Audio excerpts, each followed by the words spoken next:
We're back with more Spyro 2. Welcome on in, Panda.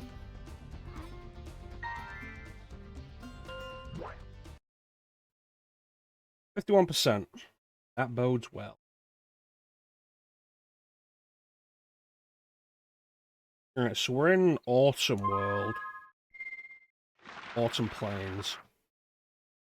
4 levels to find. The rest of these will require headbutt. Yeah, getting by. Getting by. Let's go. We didn't do Skelos Badlands.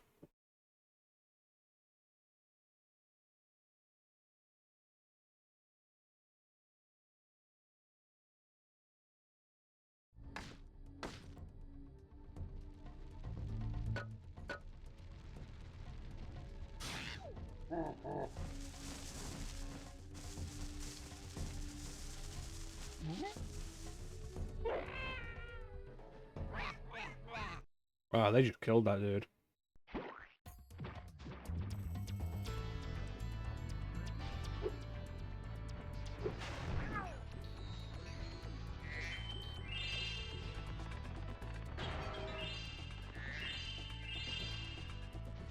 Anything to say? No? Wee. Hello. Hey, Dragon. I hear you're pretty tough. I bet my cousin Glug you wouldn't be able to make it through Badlands without getting singed. Okay.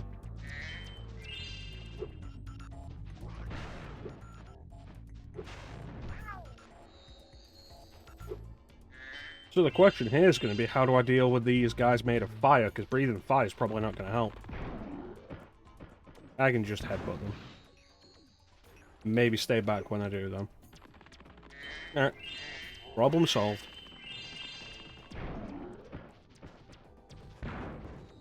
Fox, quick. Grab that butterfly.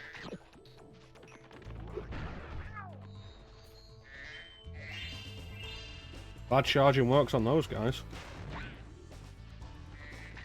Makes it easier to deal with. I've not really played much of the Reignited trilogy. If that's progress, then what's this? Checkpoint. Wonder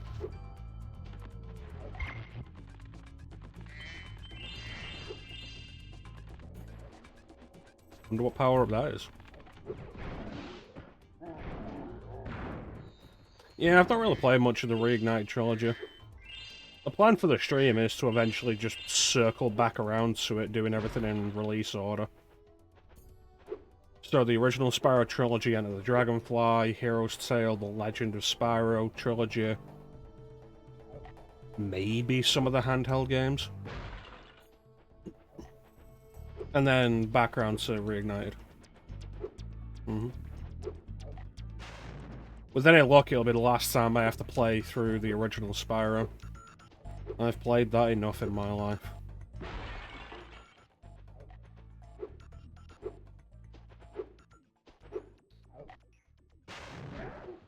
I'll take that.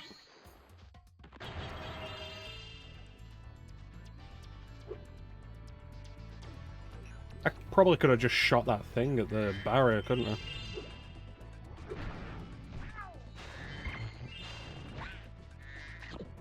Would have made more sense.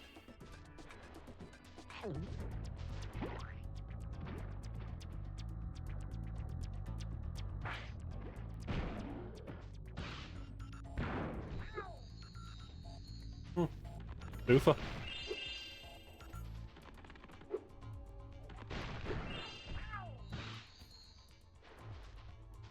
Hello. I'm so sad. Those pesky lava toads have stolen all my friend's bones. If you help me put him back together again, he'd sure be more fun.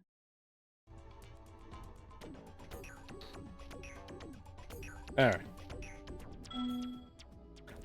Also, I played through one of the levels of the first Spyro game on the Reignited trilogy. And I found it a little awkward. because stuff was harder to see in it because we had like foliage and stuff.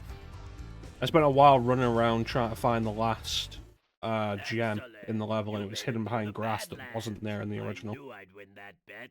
My cousin Gronk is a fool to bet against a dragon. Take this talisman for helping me out.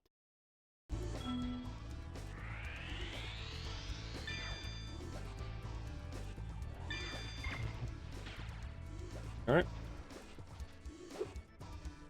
Since then, though, I've found that you can hold a button and sparks will point towards missing gems. Which is a design choice, fixes my biggest problem with it.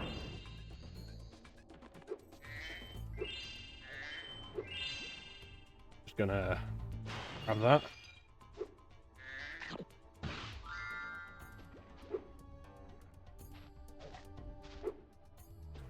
Yeah, so with that, like, it's probably much less of an issue now.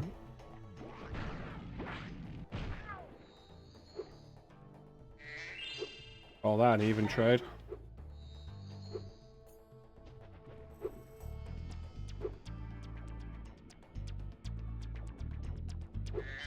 I don't think this is really countryside, man.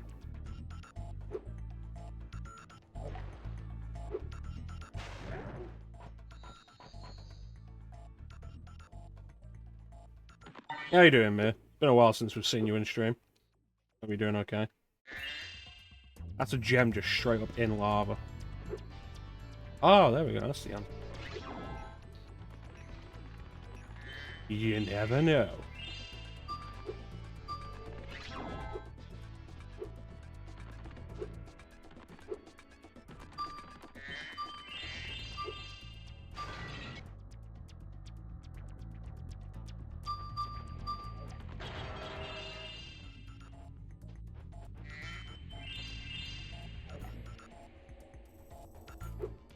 You need the armor upgrade for that anyway. Or the armor power up. Well, I wasn't paying attention when that happened. Looks at the chat at the wrong time and didn't know his platform was sinking.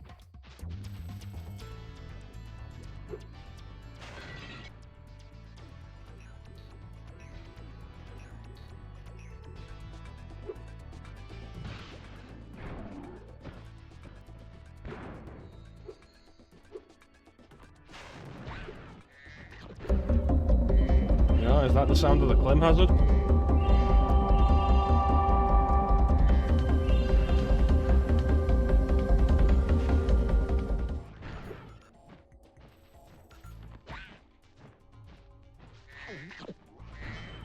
Let's do this.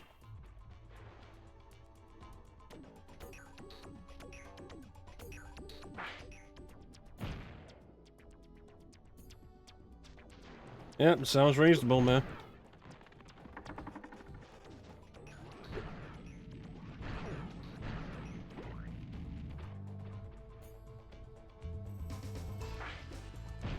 That's one.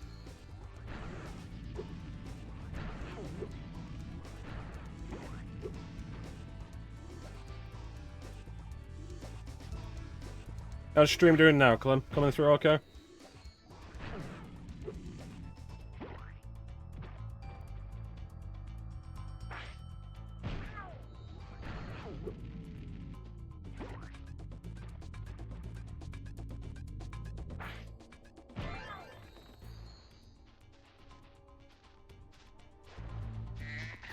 That's all good.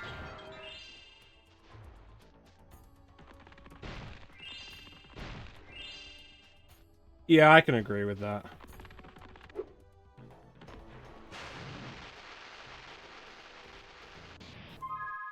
The option you get is to have the camera follow you as closely as that, or to just have it not turn as quickly. Which, like, neither issue is perfect.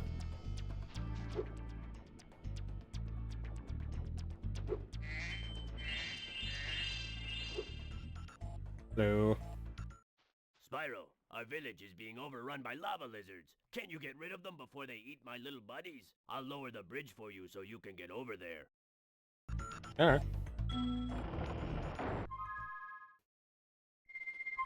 Yeah, the problem with active is a lot of the time it's turning so quickly as you move that it can get really...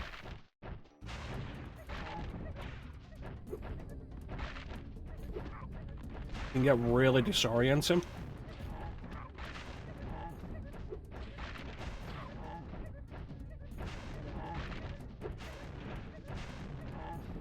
But then the problem with passive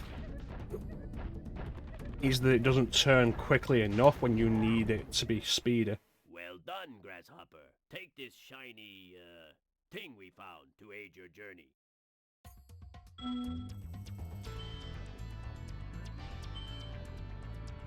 I don't know, I wouldn't say the active mode is passively Uh-oh. aggressive. It looks like more lizard eggs are dropping down. Are you ready for another challenge? It's too aggressive.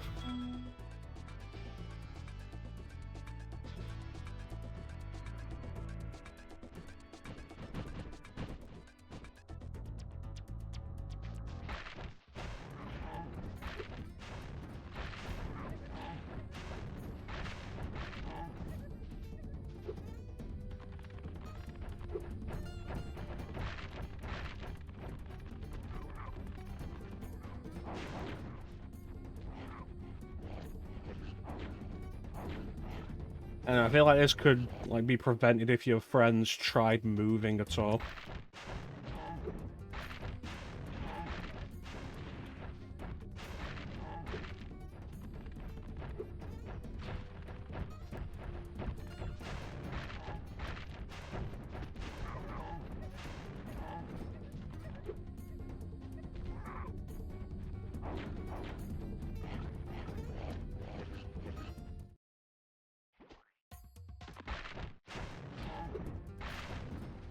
Every day I consider whether or not I should be rewatching Harvey Birdman. Answer is often yes.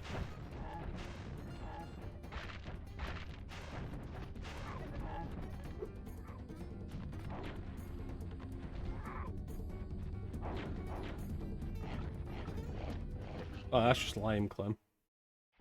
7 and 7 training video.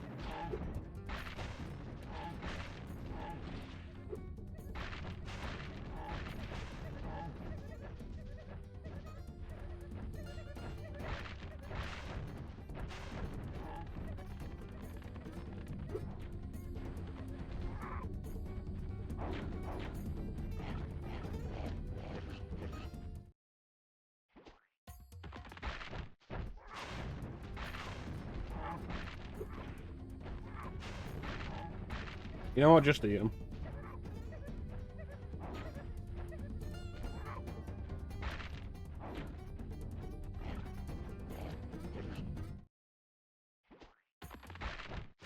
At least I don't lose a life every time this happens. Something that would absolutely happen if this was Super Mario Sunshine.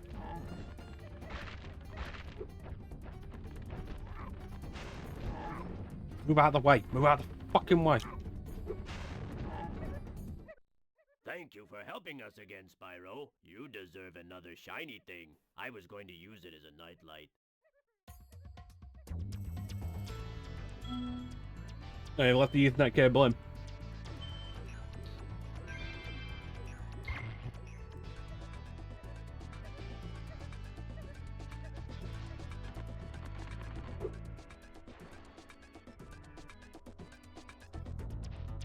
Yes, this game does have lives. Every time we find one of the blue butterflies, we get an extra life. We currently have 15. Can you imagine if this platformer from 1999 didn't have lives?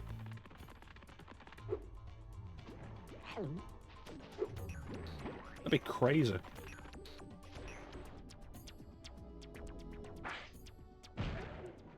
Perfect. I was wondering how I'd end up getting that.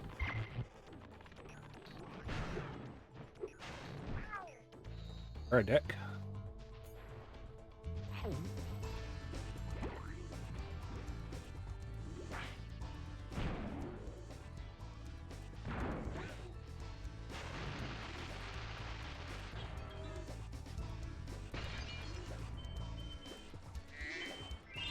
feel like most games, like, unless they were really long form, still had lives at this point.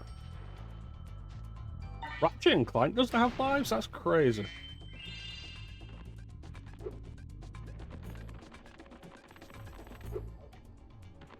I have to play Ratchet and Clank some more at some point.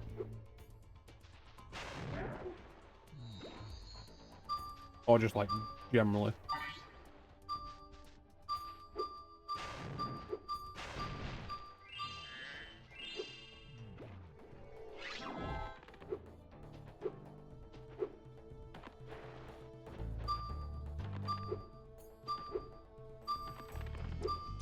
It's probably a thing to do after I've finished the Spyro trilogy, though.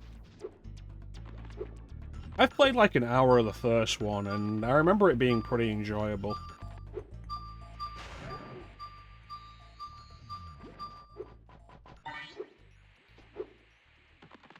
But I didn't get very far in it. I was doing it on Vita. I just didn't do a whole lot of it.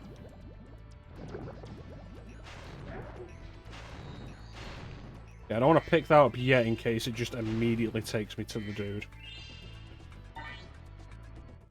Yep. Thank you, Spyro. Now I can put my friend back together. Please, take this as a token of my appreciation. A fairy left it with me a little while ago. The only game I've played that actually used any of the PS5 controller stuff so far has been Spider-Man 2. And it was kind of neat. For the most part, it was really just like the triggers being resisting being pulled during certain sequences.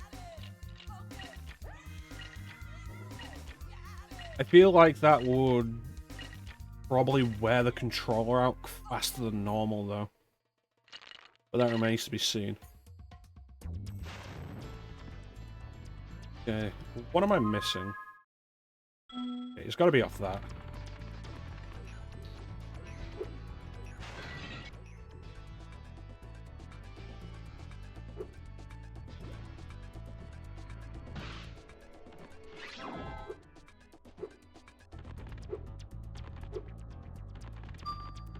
Overall, I'm not super fond of the PS5 controller. It doesn't feel as comfortable as the Xbox controller.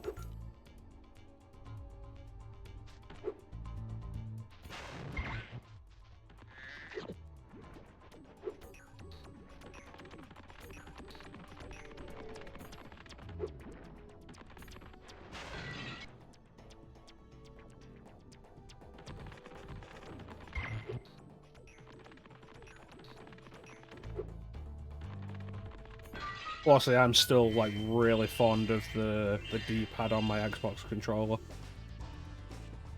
Easily like one of the best D-pads I've ever used. Super comfortable, especially when I'm playing old games on it, or just generally 2D games.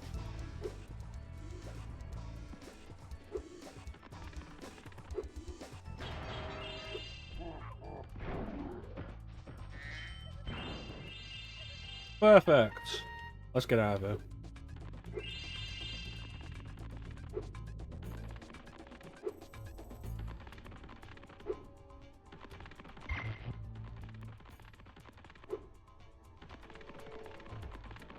And yeah, because I play like a lot of retro games for the stream and like just generally, having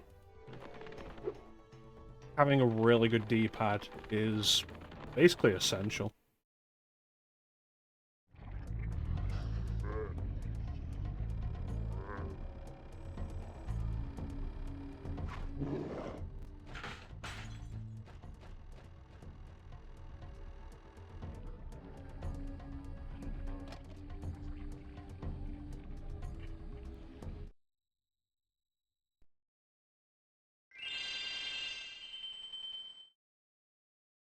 I think there are like 2 great litmus tests for a good D-pad.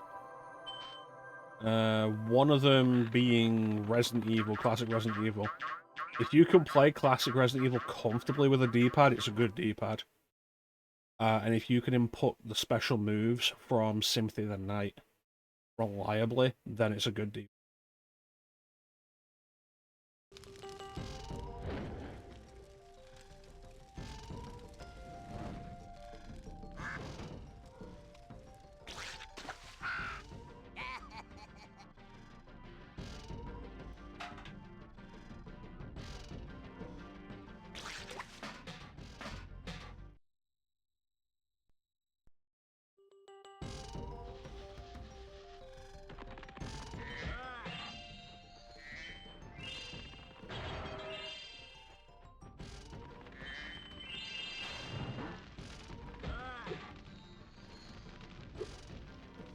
Ah.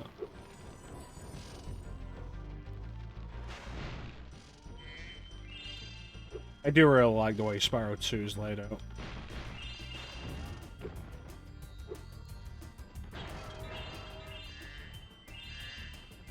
Just immediately turned around and gone somewhere else.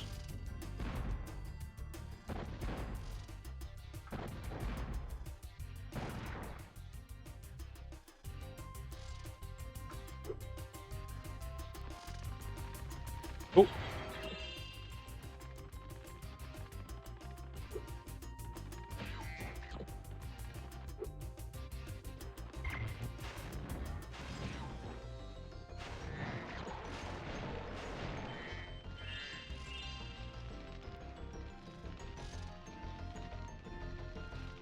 Yeah, I don't know, I'm just generally not super fond of the PS5 D-pad.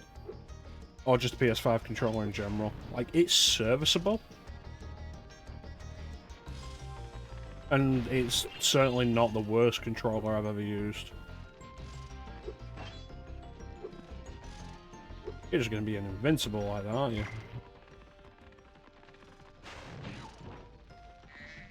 I'm not fond of the handles on it. The handles feel kind of awkward. Like, they feel unnecessarily long, but also kind of thin.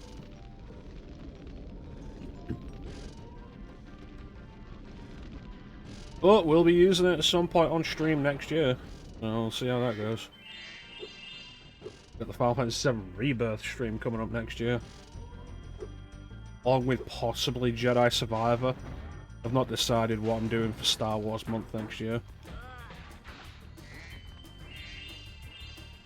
That said, I would like to do Bounty Hunter next year.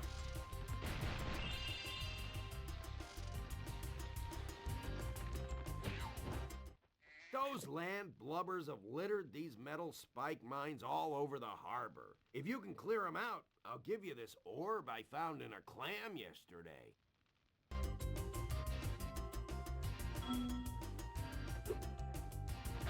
Get those first.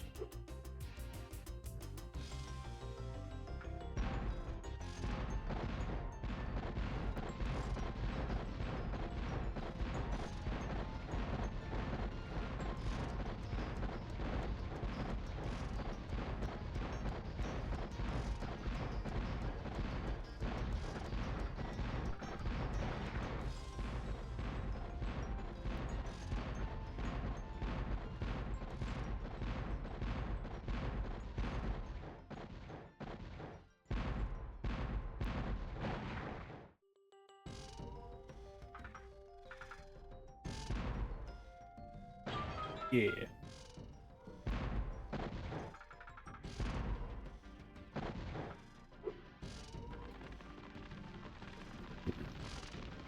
Yeah, I've not decided what we're doing for Star Wars month next year, so... Any requests, let me know. I'm always down to take some requests for that.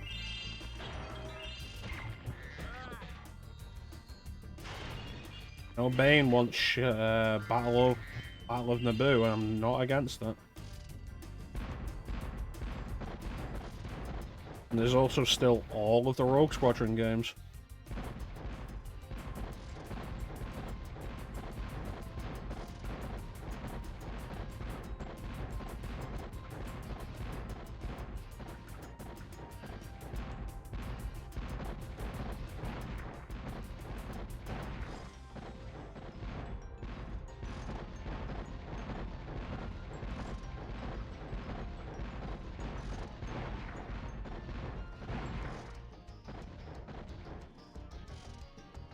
Okay, so there's one more.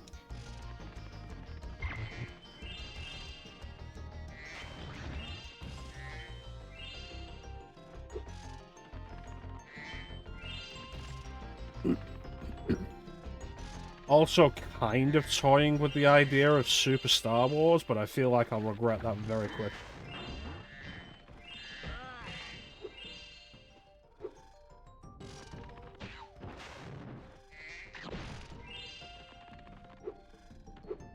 Well, as long as we keep on breathing, the world keeps on turning.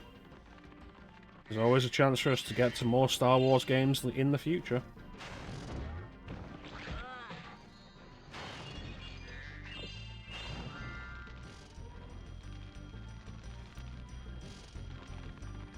Ah, it's a... Whee!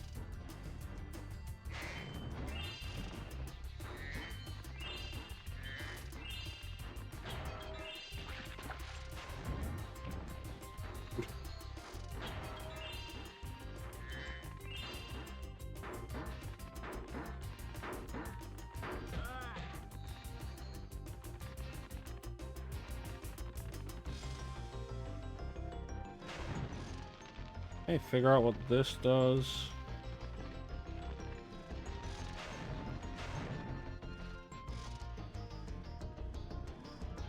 Oh, it's a giant ship.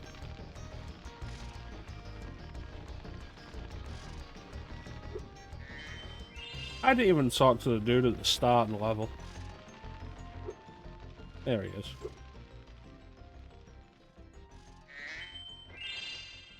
You thought I was gonna... Please excuse our mess, Spyro. We are currently suffering from a land blubber infestation. First they put out the fires on our boilers, and now they've shut down our ship, too. If you could stoke up the fires under the boilers, I'm sure you could make your way to the ship. The steam from the boilers will activate our highly advanced machines. Very good.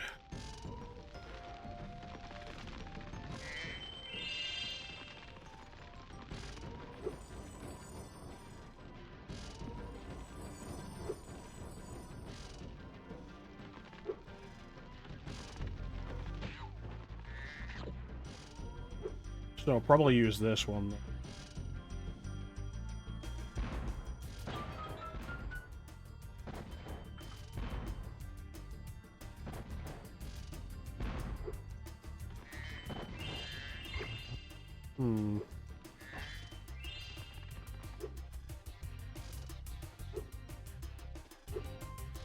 I wonder.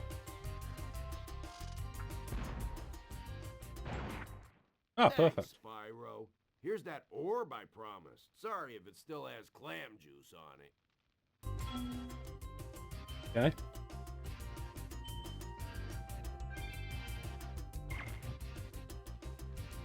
Clam juice. You idiot. It's pronounced chowder.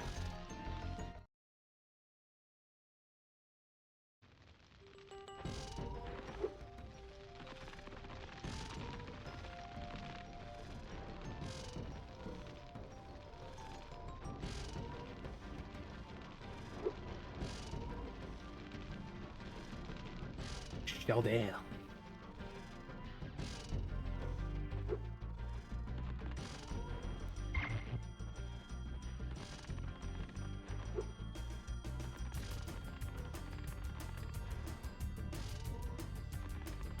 Ain't going up.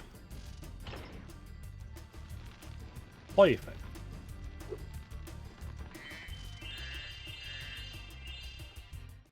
Thanks for getting our ship fired up, Spyro. Now we can proceed with our counterattack on Zephyr. Please take this talisman as a token of our gratitude. Oh, I remember that. We do this level and we're helping out the breeze builders against the land blubbers, and then we go to Zephyr and we're helping out the land blubbers against the breeze builders.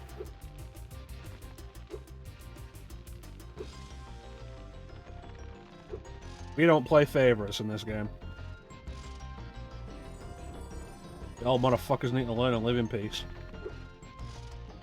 How do I get up there? Wonder if shooting the crane will do anything for me.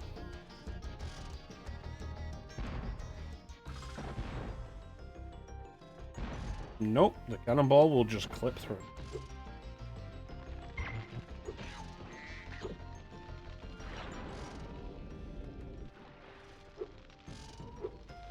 That looks so cool when you do it right. Oh, there was a thing, wasn't there? power-up arch that I needed to activate. I should have killed enough enemies by now. Let's find out where it is. Over here. Over there. Oh.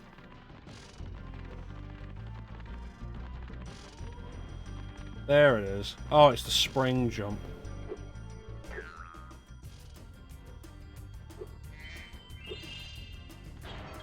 The least exciting of all of the power-up archers.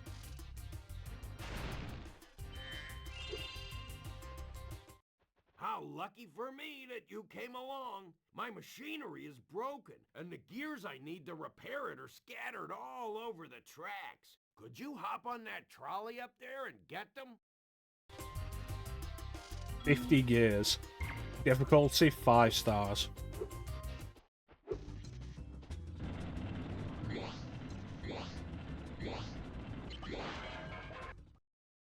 Probably do it faster if you just let me Trouble run with along the track. trolley, eh? Well, just use the D-pad or analog stick to change lanes.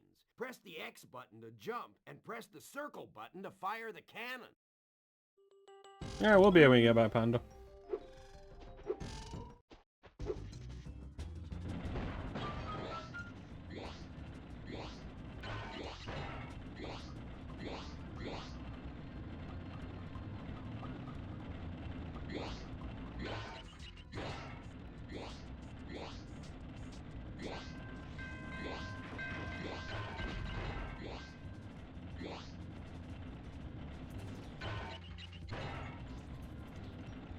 I see you've said something, Flame, but it'll have to wait.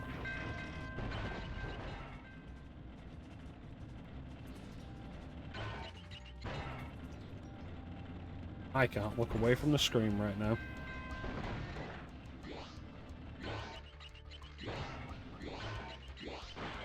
God damn it. Trouble with the trolley, eh? Well, That's after Spyro, Flame.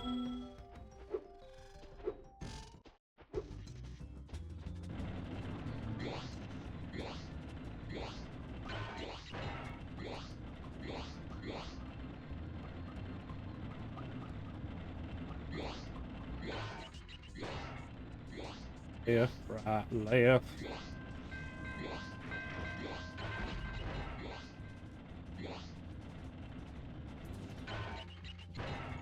We will, of course, be playing Doom PS1 Doom on Ultraviolence, as God intended. And for the sake of my pride.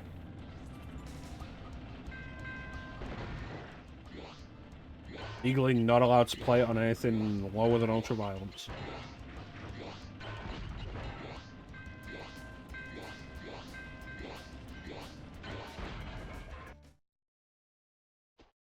trouble with the trolley. I don't think there's any way I could have known that jumping over that would result in a failure. Which makes this a trial and error exercise, and I don't appreciate that with how long it is.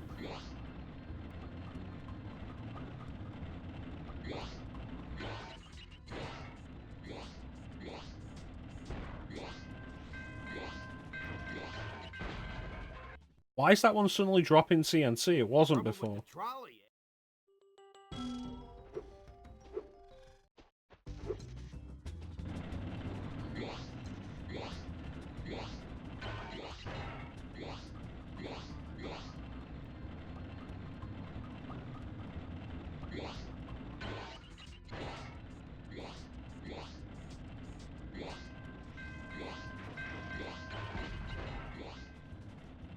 Consistency would be nice.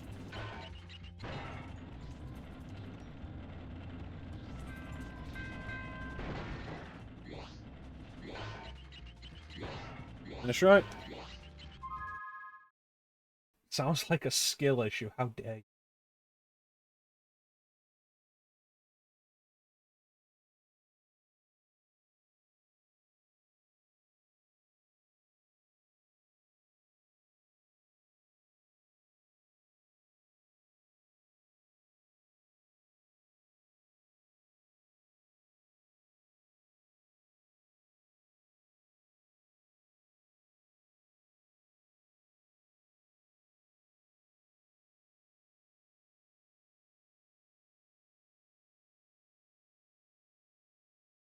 thought the quote I'm looking for was...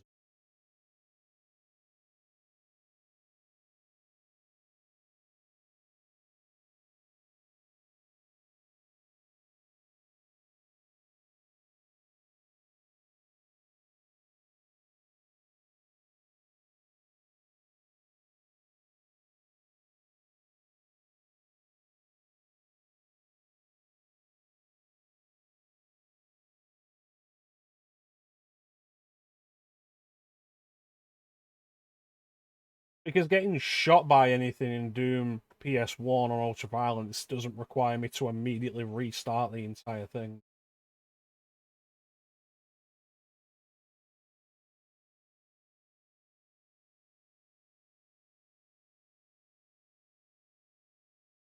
Seriously, where is this quote?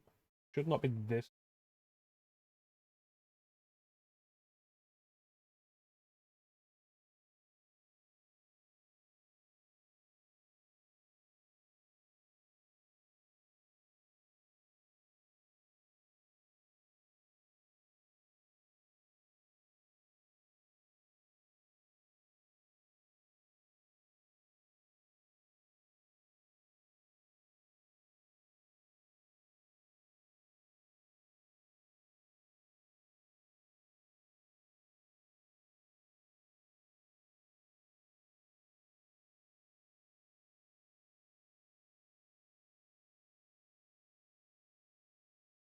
Ah, there it is. Quote 43.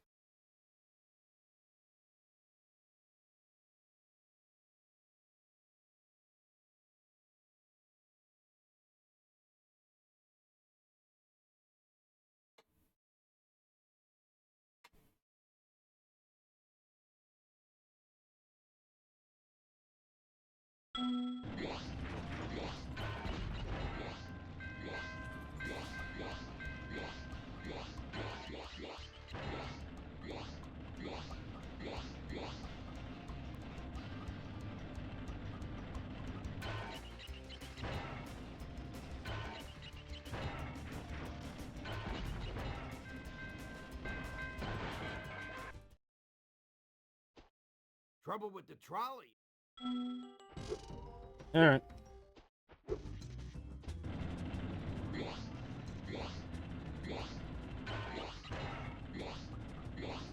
Alright, what did I miss?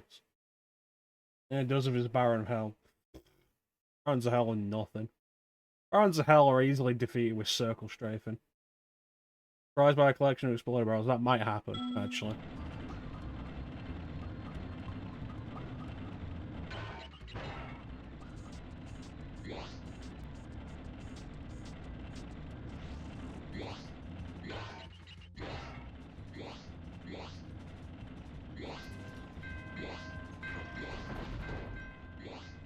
I feel like there's at least one level in somewhere in Doom that just has a room full of exploding barrels.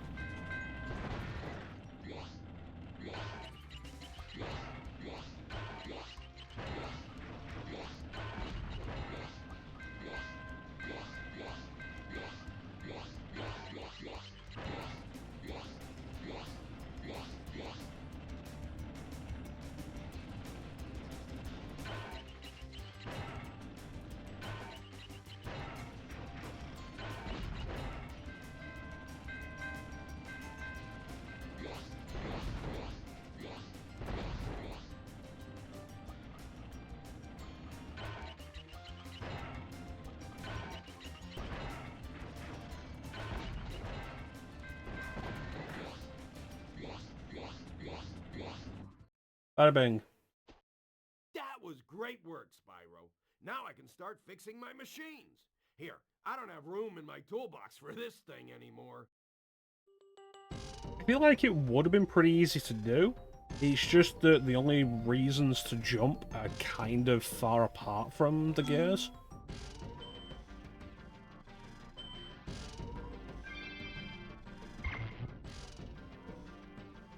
Okay, what do we got left? 9 more gems.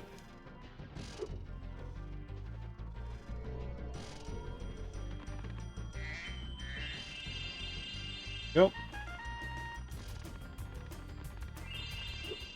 It's weird that they didn't just give you the gems automatically when you blow up the chest on the track.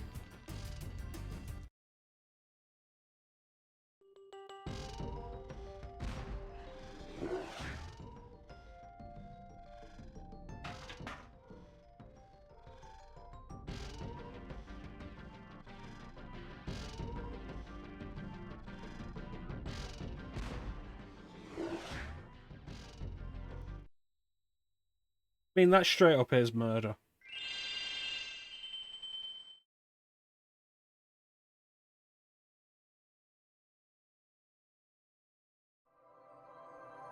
Alright. 2 more levels in this world. One of them? Crystal Glacier, yeah, that's one of them. And after this, I think it's just...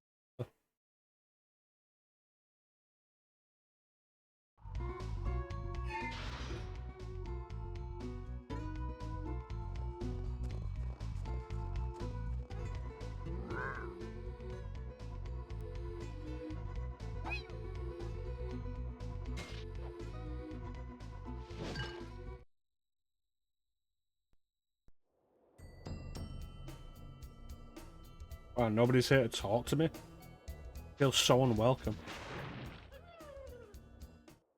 Spyro, the ice wizards have imprisoned our leader, Shaun. Can you help us rescue him? It is urgent. He has our tickets to tonight's hockey game in Colossus Valley.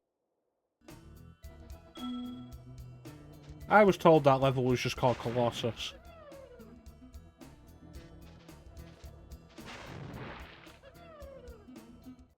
If you get on the catapult, we'll help you across the chasm.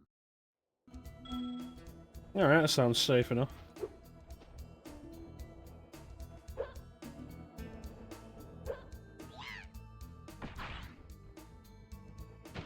Yeah, it's safer than I expected.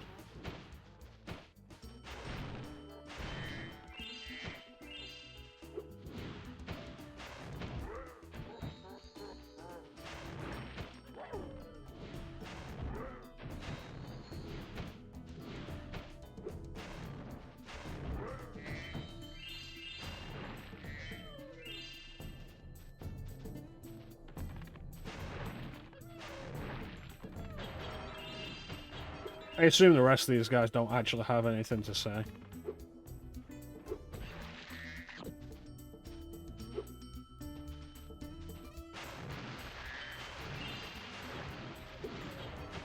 You missed.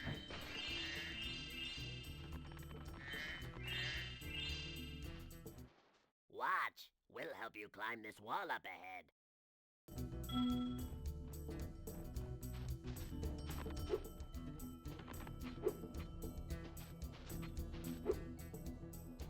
Yeah. Alright. If it works, it works.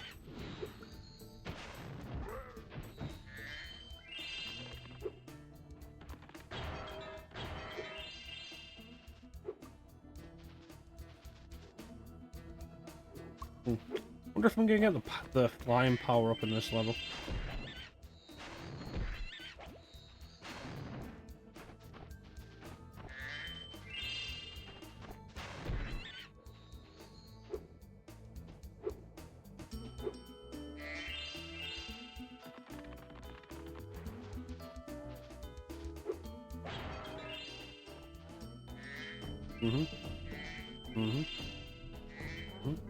Oh wow, it's been a while since I've seen moneybags.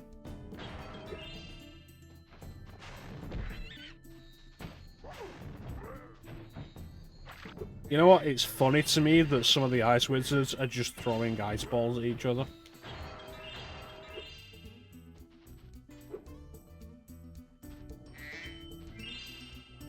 Alright, moneybags, what do you want? Hello there, Spyro. I could arrange for you to cross this bridge for a small fee. Thank you, Spyro. Now I can buy that condo in Hurricos that I've been wanting for so long. Go ahead across the bridge.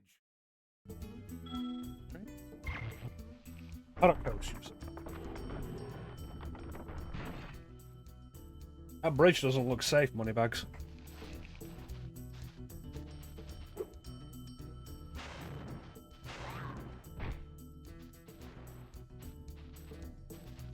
$15. Alright. It's a bone dragon.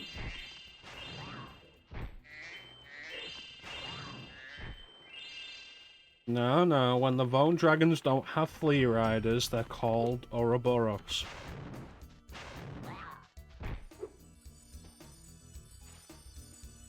Okay, they're just respawned.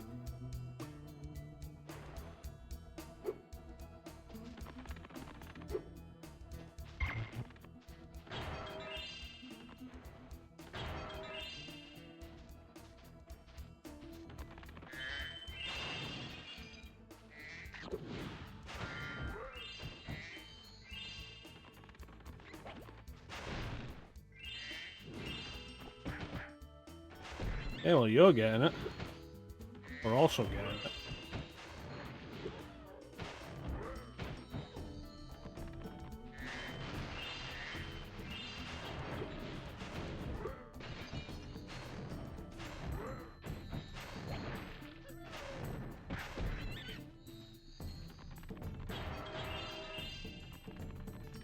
What's ironic flame?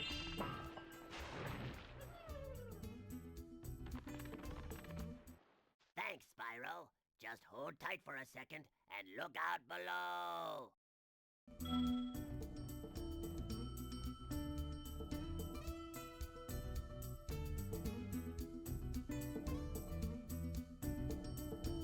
Okay.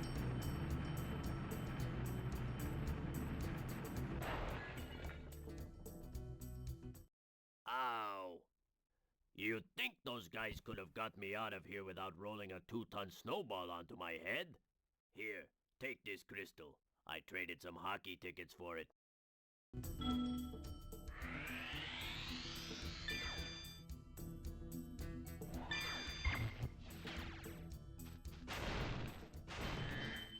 Right, let's go see the other stuff to do in this level.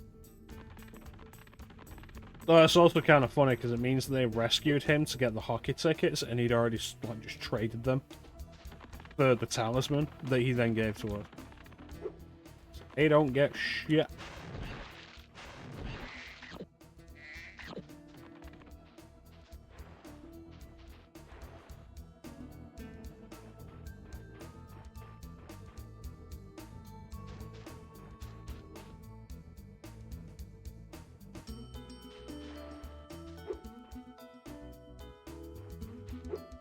Where does that lead?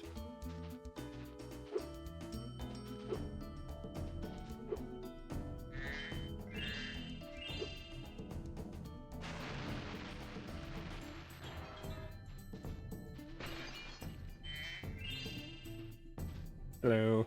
I lost my pet snow leopard. I was busy fishing, and when I turned around, he was gone. I hope George didn't get eaten by the Draclets.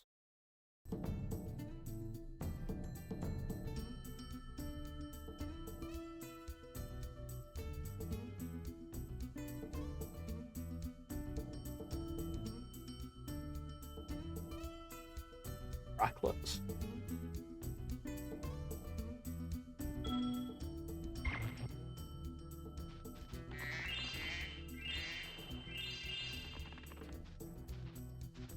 Oh, there it is. Oh, this is gonna be awful.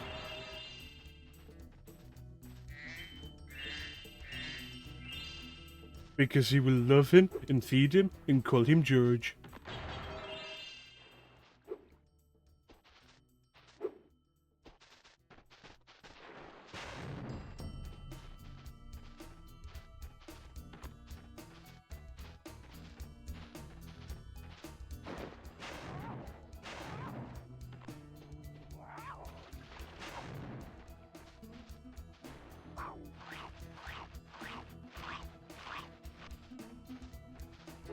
Oh, you little bastard.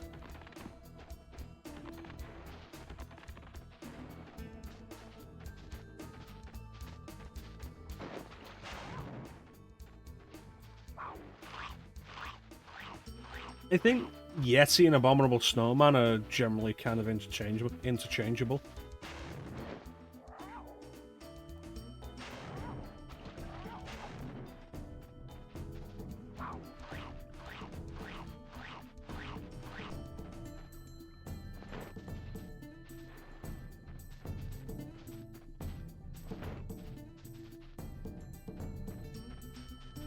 Come on.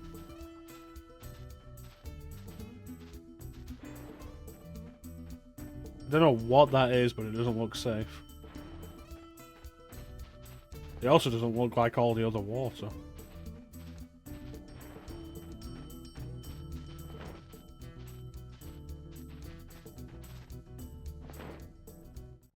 You found George. I'm so glad he's safe. I'll be sure to pay more attention to him from now on. Yeah. All I have with me is this round shiny thing I caught while I was fishing. You can have it if you like.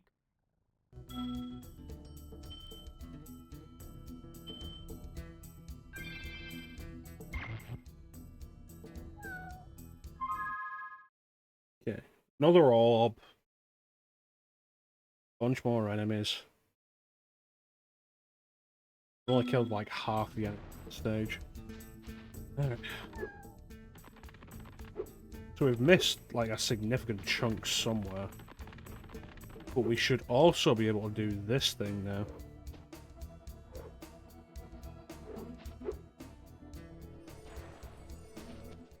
We used to give guided tours of these caves, but now they are infested with multiplying Draclets. It's only a matter of time those are before Drac. they take over our whole village. Do you think you can get rid of them for us? Yes. Great! But remember, you have to catch them all quickly, because if any are left alive, they will continue to multiply.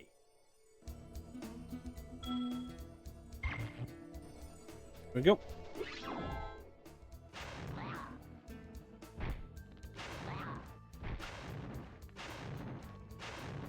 Well, done goofed.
Why did you just immediately charge off the ramp?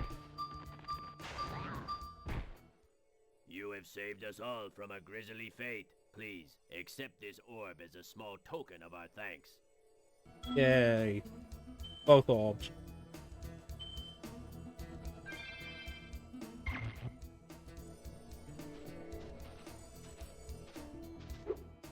Get all the good stuff along the path and see if there's anything left.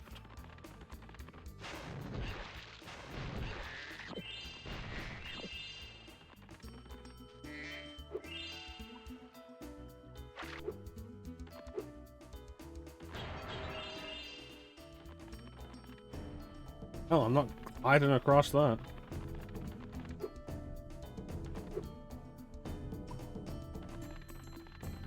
Oh.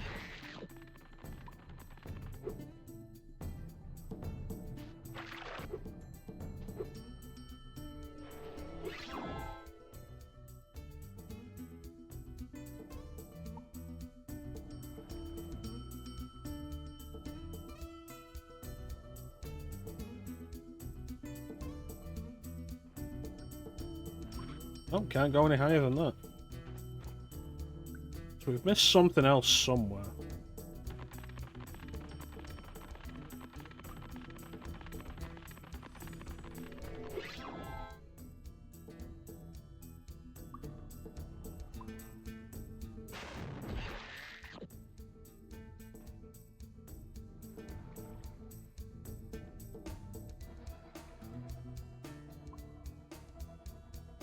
Oh, there's something.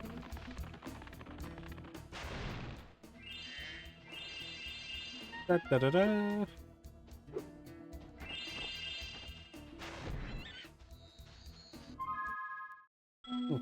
Interesting that you don't actually have to kill all the enemies to get 100% completion on the level, despite them counting the number of enemy kills you do.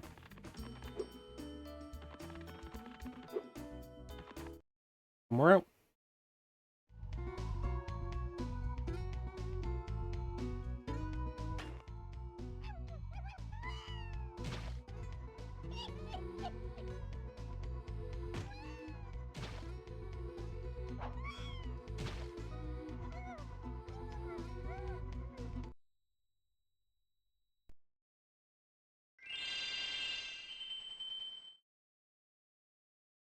Anyway, that just leaves Zephyr.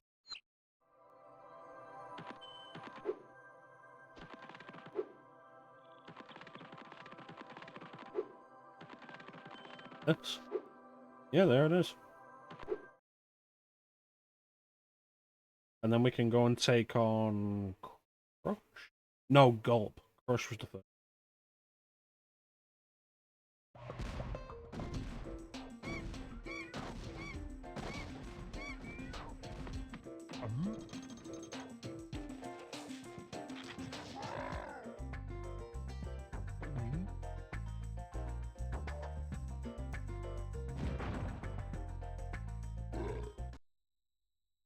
Really seemed okay for that.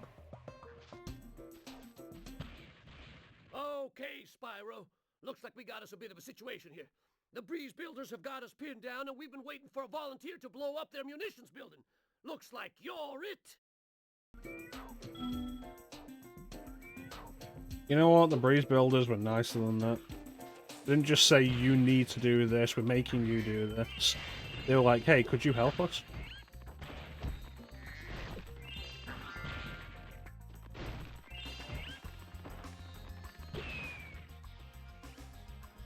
Motherfuckers.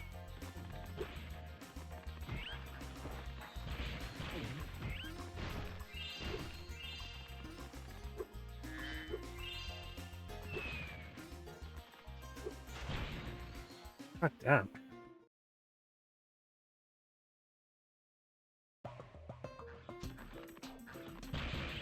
Okay, that homed in on me.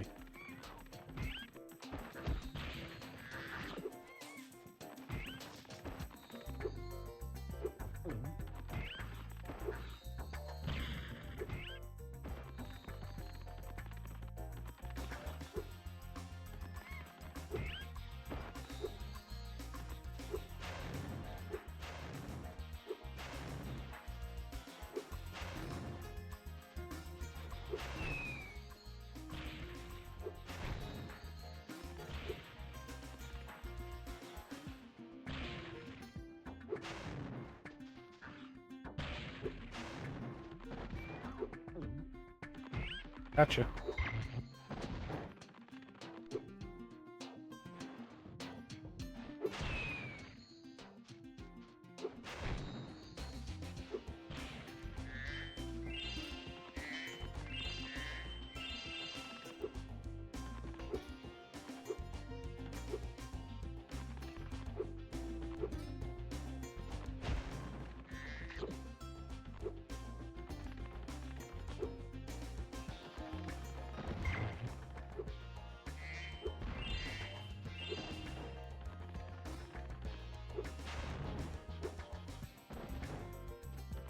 Okay, so the game's gonna play it like that, is it?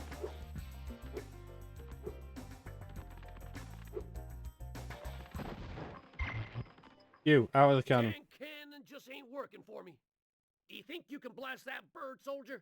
Jump up here and give it a try.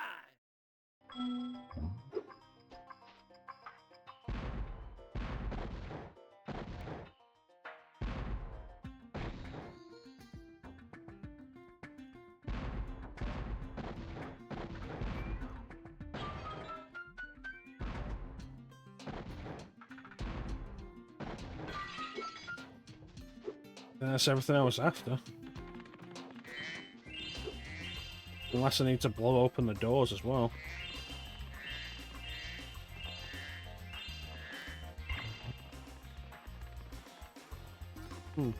Possibly.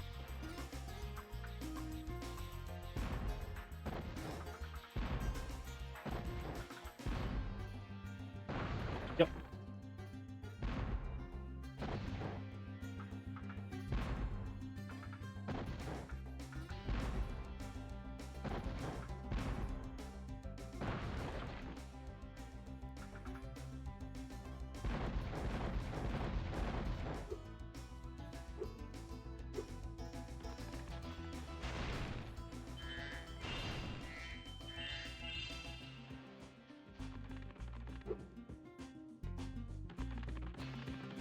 Uh-oh.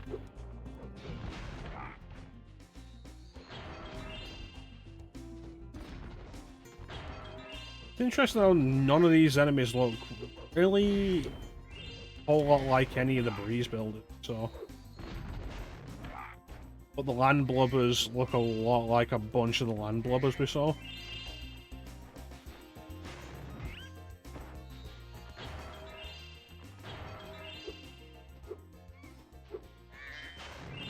Shut up.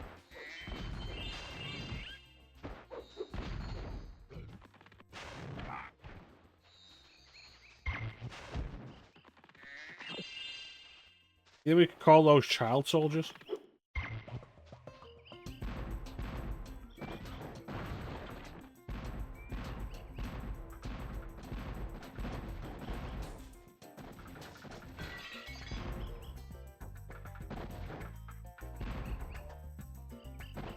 Yeah.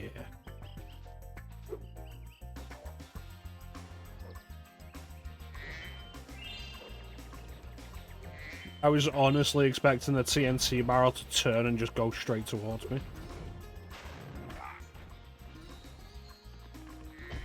Wouldn't have been the most ridiculous thing I've seen all day.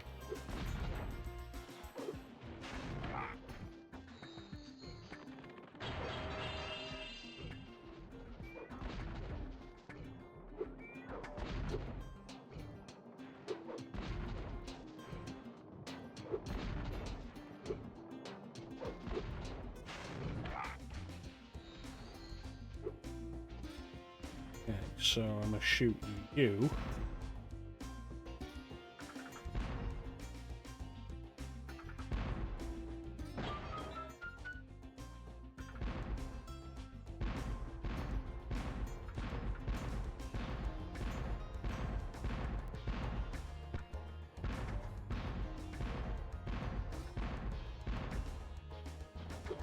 I don't think it's reaching far enough, but I'm not sure. The depth perception isn't great.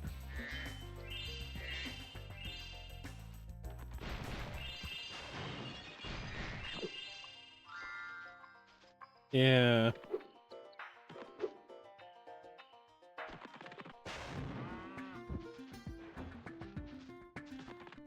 What an odd creature.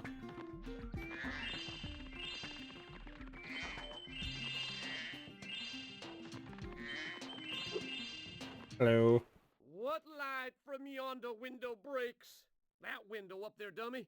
The professor said he was working on a way to help me get back with Juliet, but I haven't seen him in a long time.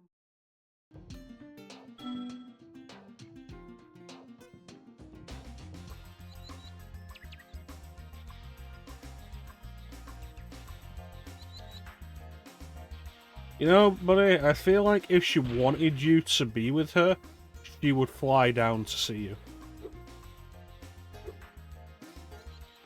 Now, I may be wrong, but that is the opinion of somebody who has assessed the situation with unbiased eyes.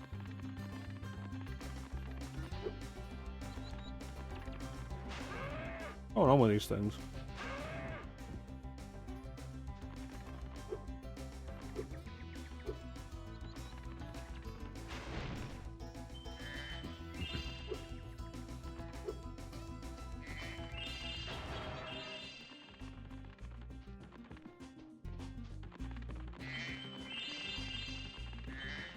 One thing I do really like about Spyro 2 and Spyro 3 over Spyro 1 is the levels feel less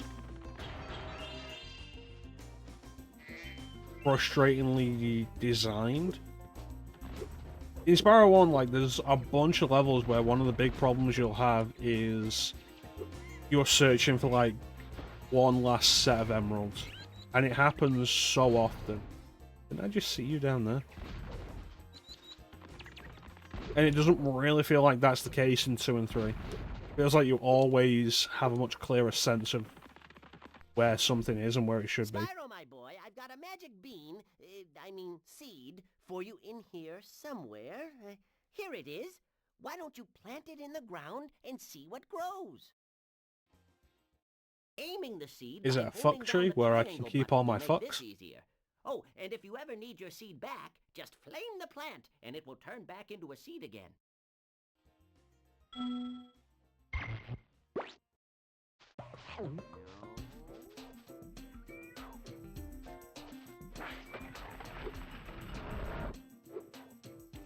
Can't get up there.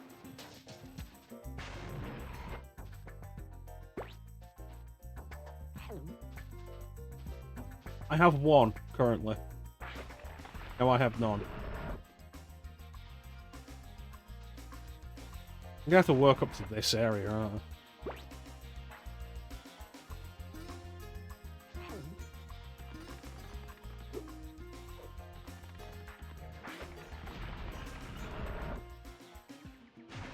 Does not help me.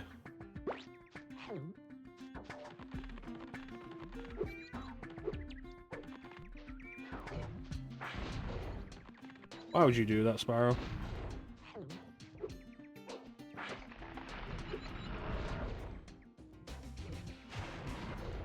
Basically, none of these have helped me.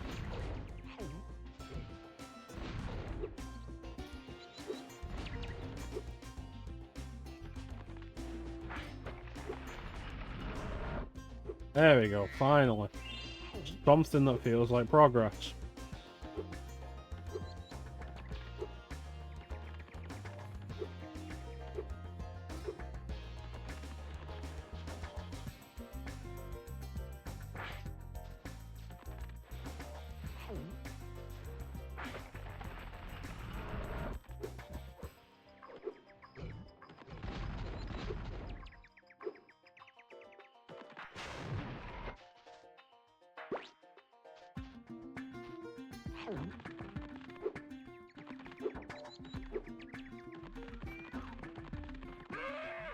I don't know what this meowing noise that I keep hearing is, and it's starting to bother me.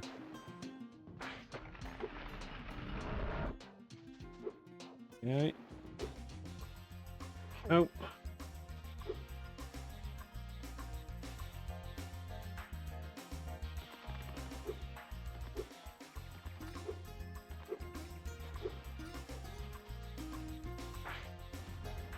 Why would you do that?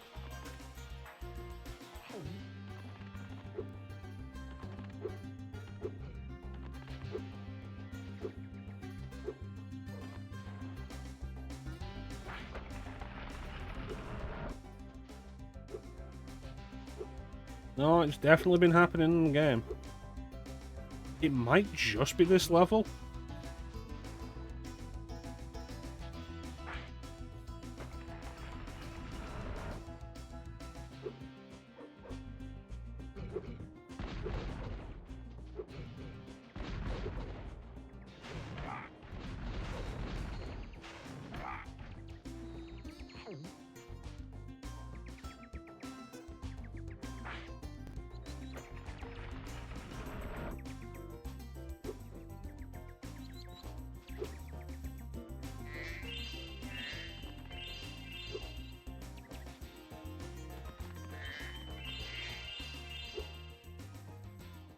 Well done, my boy! Here are 2 more seeds to get you the rest of the way.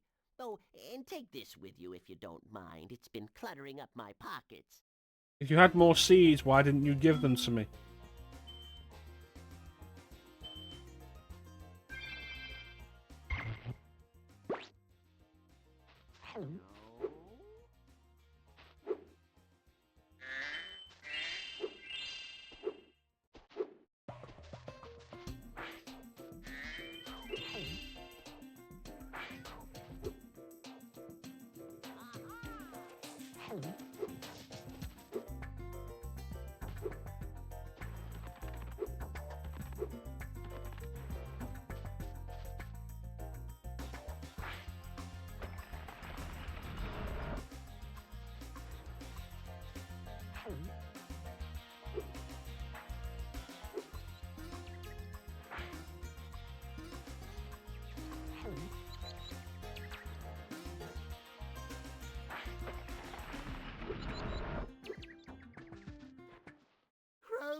Wherefore art thou, Romeo? Oh, there's Romeo. You can have this. I don't need it anymore. Voice like an angel.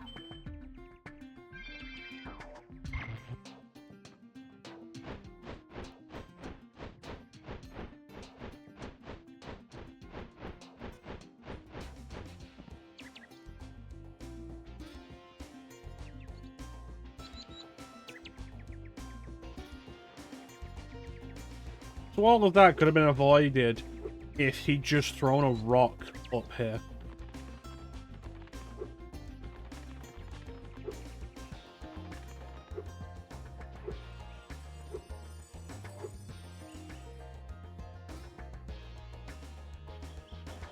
These land blubbers truly are morons. Then again, I feel like most of the people we've met in this game are. It's not just the curse of being the mascot of a platformer. Mascot? Main character? Main character of a 3D platformer.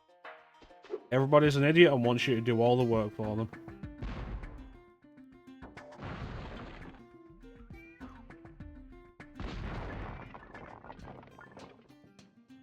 That killed one of them.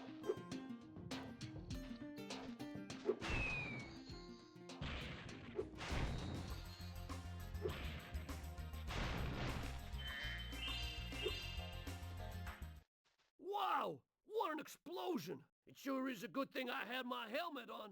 Oh yeah, the colonel wanted me to give this talisman to you if you got through the breeze builder defenses. Good job, soldier! Right, that's the last talisman we need. So that is a bomb. It's not even just like everybody's stupid but me, it's that everybody is aggressively stupid but me. And the ones that aren't are just really self-serving. Oh no. My I know name what this is. Bilbo Peep, and I have lost my cowlicks. With these battles going on all the time, they keep running away. Can you help me get them back into my pen?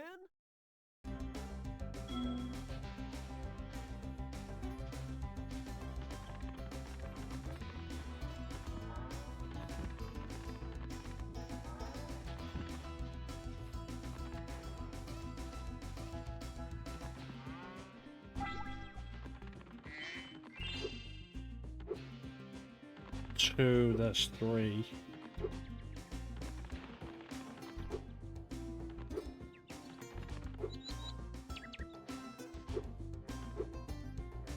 There's another one.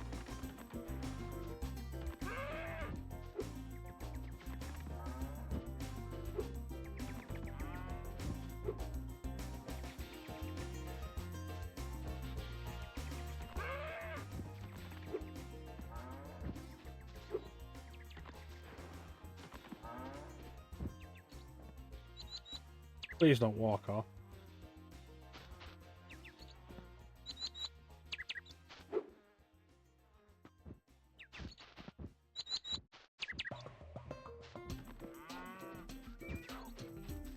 So I'll leave that one there, because I know it won't be able to go anywhere, while I grab this one so I don't have to go all the way back here. Where are you? There you are. I knocked you down.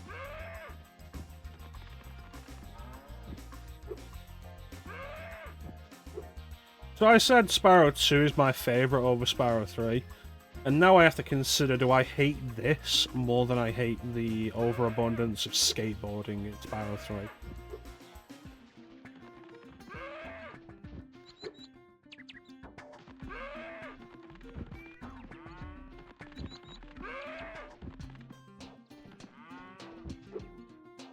Or if that ain't a question.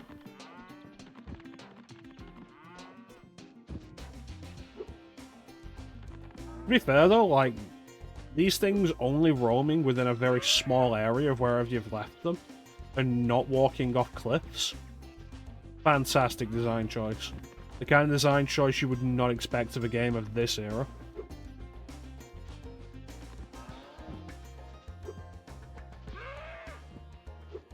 And it really just reinforces my long-standing belief that Super Mario Sunshine is not a good game.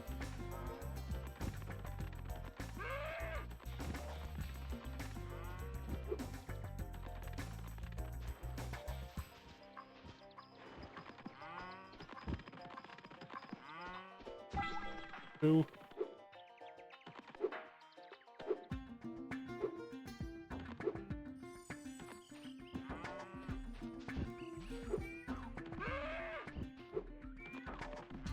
Oh, let me tell you, Clint. Super Mario Sunshine is an exercise in frustration.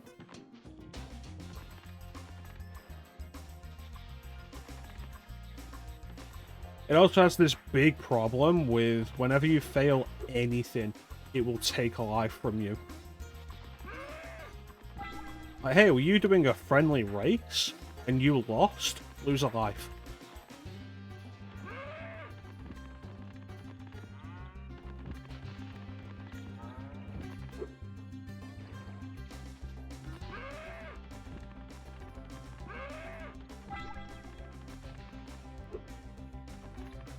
Like, instead of Cooper the Quick, you've got Il Piantissimo, who serves the same function. If you lose a race against him and talk to him, you will then die. And lose life. Doing the blooper races, crash, die. Don't manage to complete the race in a fast enough time, die. You know, for the effort. Everything, and it's not just races, it's other stuff as well.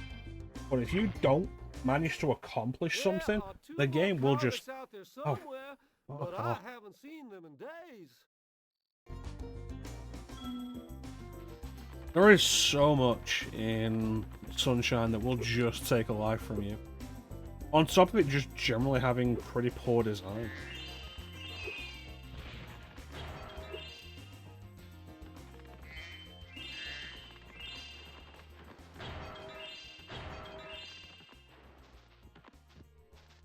How are we gonna figure this one out?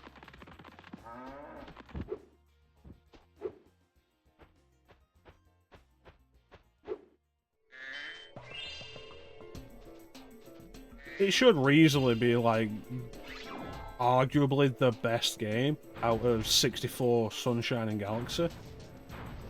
Because, like, it's got more modern controls, it's got actual camera control.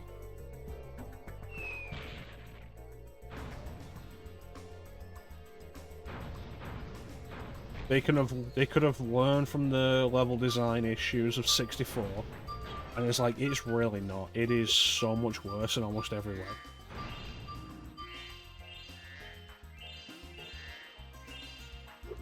Am I gonna have to hit these things with the Super Flame, or can I get them up there? No, I'm gonna be the Super Flame.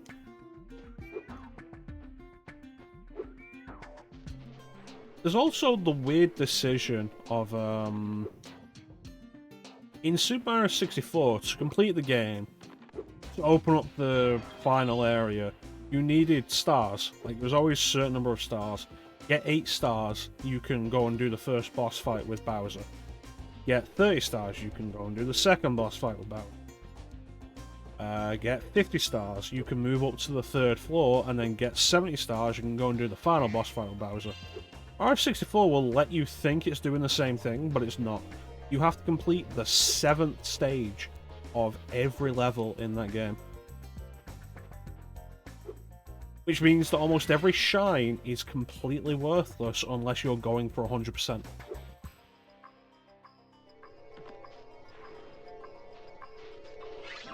Which, like, I would argue is one of Mario 64's biggest strengths.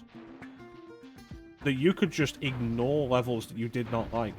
Ignore stars you did not like.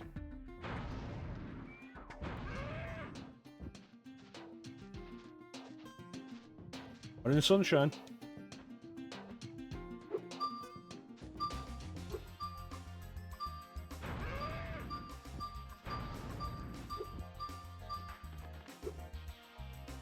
I'm not into motion controls for, like, a lot of stuff. I find them mostly a gimmick Unless you're looking at stuff like pointer controls in something like Metroid Prime Trilogy, or Light Gun games, or Resident Evil 4 on Wii. But like, I'd be way more interested in streaming Super Mario Galaxy than Super Mario Sunshine.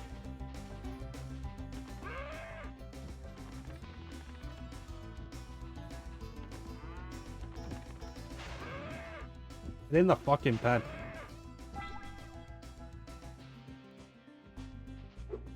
Kidding me?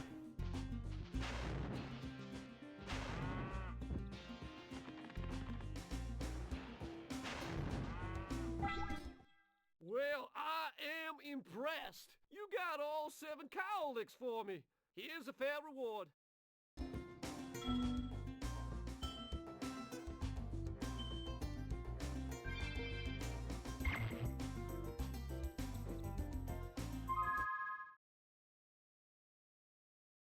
$52 gems. Interesting.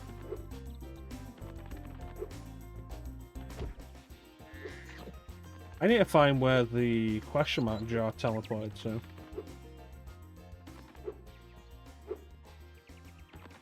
Wasn't paying enough attention when it happened.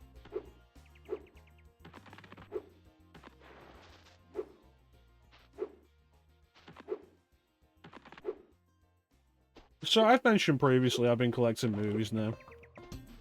And I got some interesting stuff. It's like a big part of the whole thing has been like, get movies that I like, movies that I haven't seen in a long time,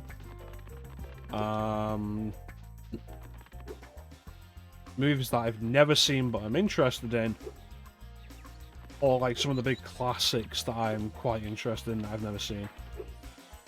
So I picked up some of the classics that I've never seen. Got Ben-Hur, never seen that.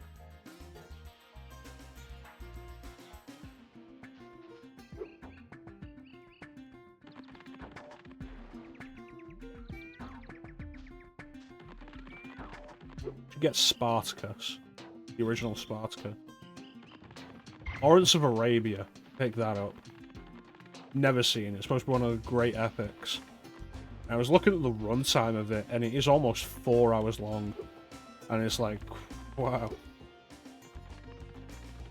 How did they put that onto, like, video cassettes? They never had a video cassette that ran that long. Like, did they have it on 2 video cassettes? Could you even get Lawrence of Arabia on VHS? That's a curiosity.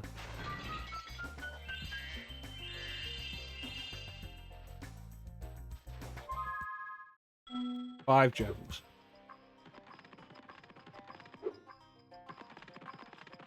Yeah, there's that. Oh, there we go. Some of the other classics that I have seen, but like wouldn't mind watching again. Maybe doing watch parties with some of this stuff. The original Clash of the Titans, which is really cool. Jason and the Argonauts, which is really neat. If you've never seen Jason and the Argonauts, I feel like one of the things that would really surprise you about it is that Hercules is in the story. Or Heracles. I forget whether they call him Hercules or Heracles. But he's in the story because he's in the myth. And he leaves partway through to go and do something else. And then the movie never comes back to him. Which is kind of crazy to think about from like a modern filmmaking perspective.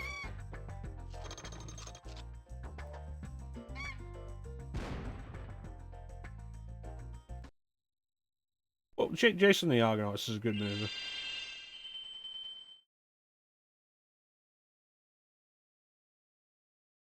Watched Clue for the first time last week. Well done, Spyro. Now that you have all 14 Last week, Monday. I watched it for the first time on break Monday. the lock on the door and you can fight Gulp. Are you ready? Are you ready? You'll have to jump down the hole in the floor to get to where Ripto and Gulp are waiting. I can help you out a little bit. I tamed a few pterodactyls from Skilo's Badlands. They'll be dropping objects that you can use to fight Gulp. Okay.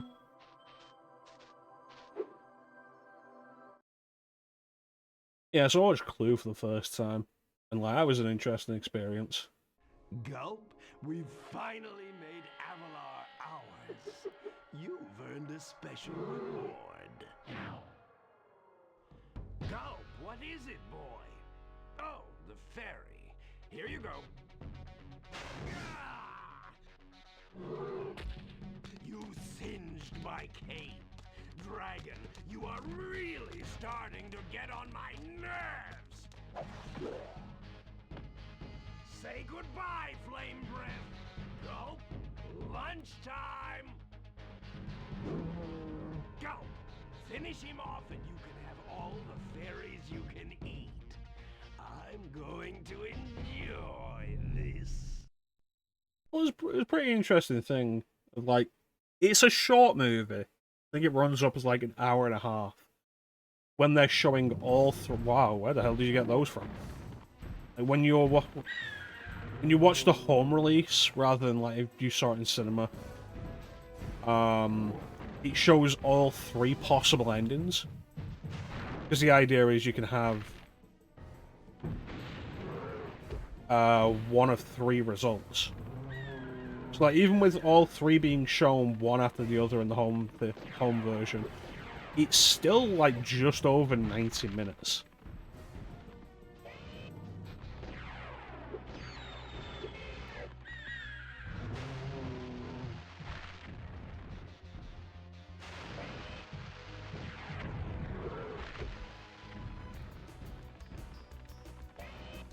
It's also very abundantly clear that they did not know what to do with a lot of it.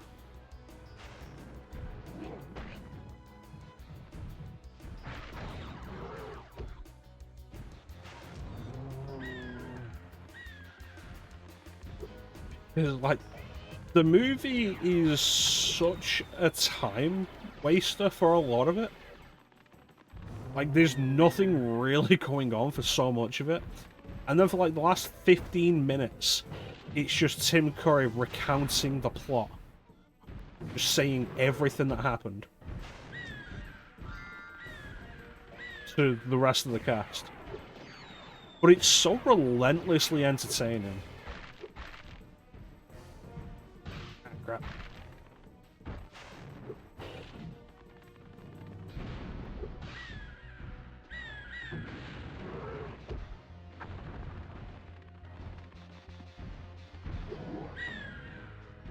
Yeah, Tim Curry's the butler. One thing that I found quite surprising looking into it afterwards, the maid is played by Colleen Camp, who played Kowalski in Die Hard with a Vengeance.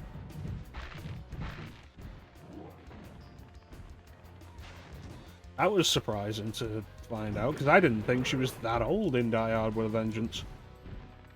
But no, she was in her 40s by that point. Crazy. The controls in this fight are so awkward. I'm holding right.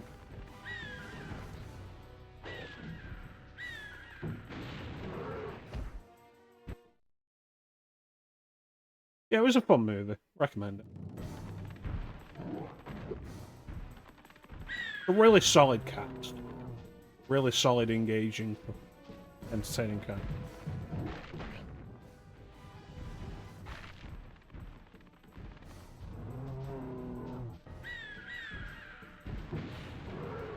Seriously, these controls are really awkward right now.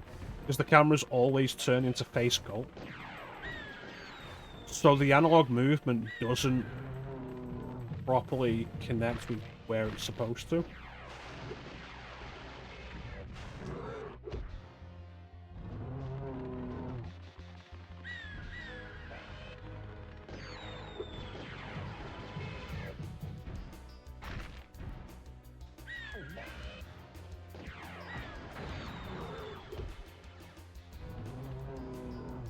Also, why do Sparks keep dying so quickly? I don't feel like I've taken enough hits for him to...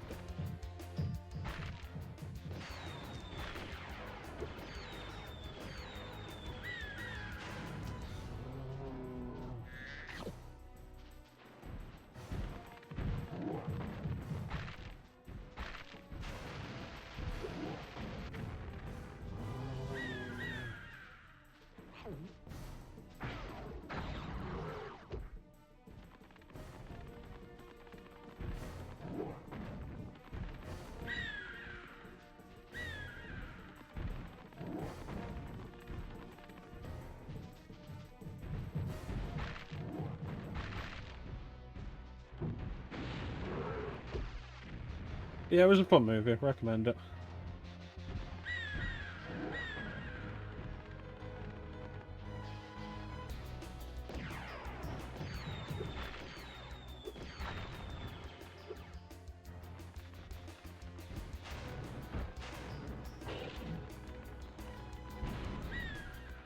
You could absolutely do worse for movies based on classic board games.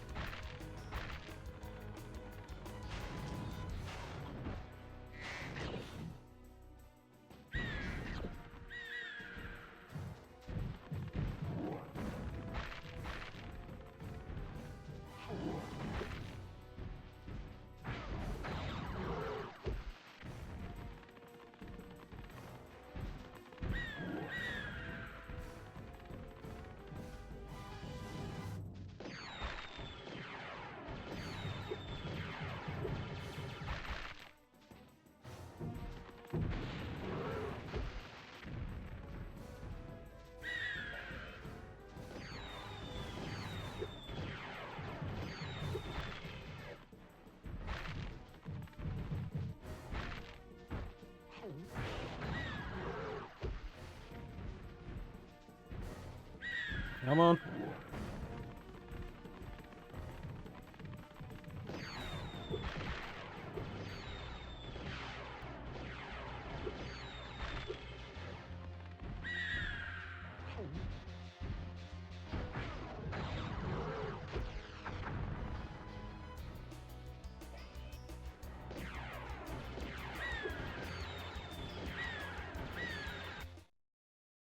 I find the biggest problem with a lot of platformer bosses is just how long they take. And so you end up with the real difficulty of the fight just being lasting long enough for their health bar to run out. The way the movement is balked in this for the camera angle also doesn't...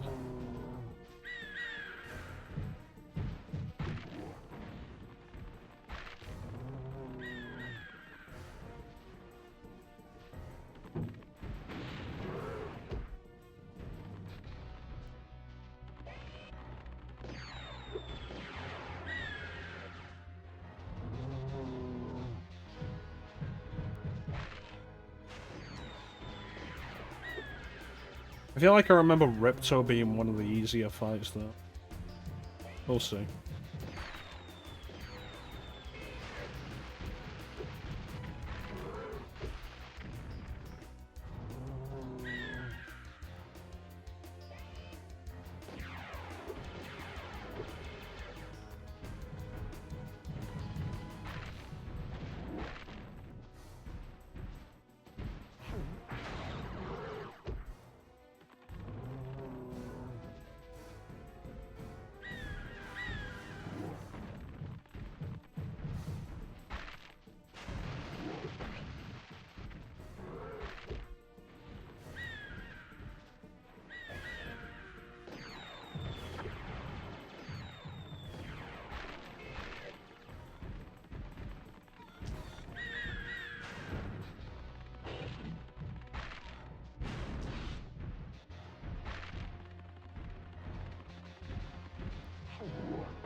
I feel like a wider field of view with a more fixed camera would solve like 90% of the problems with this boss.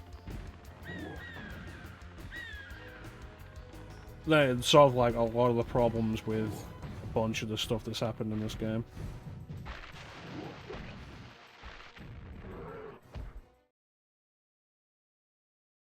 Like that cave contest with Hunter earlier, where you couldn't really see where the crystals were coming out.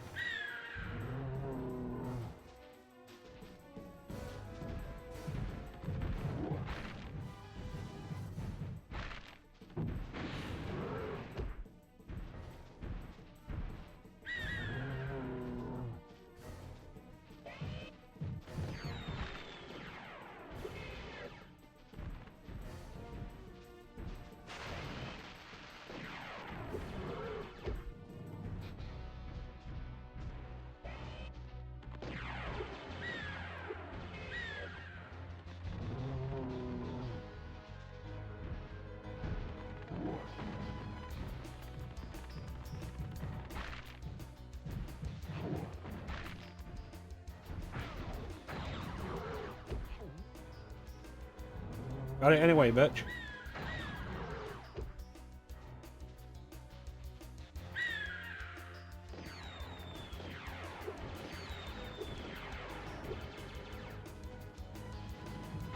I didn't feel it.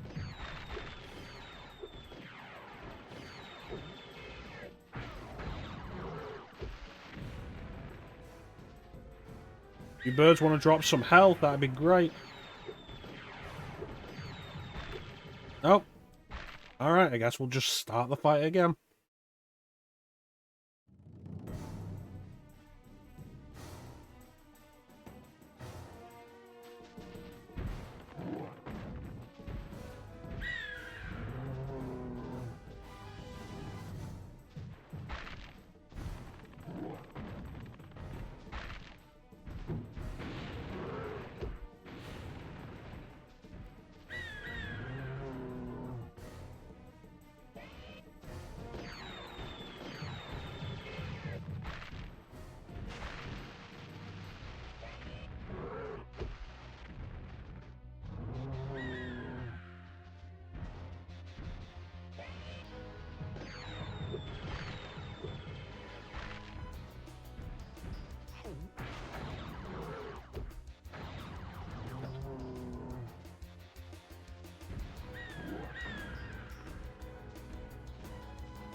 What's that so far? 5 lives?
These birds could drop something I could use, that'd be nice. Now Laura called them pterodactyls, but they are clearly birds.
fucking chicken.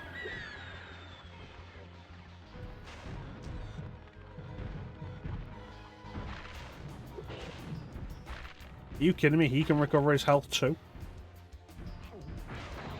I don't approve of that.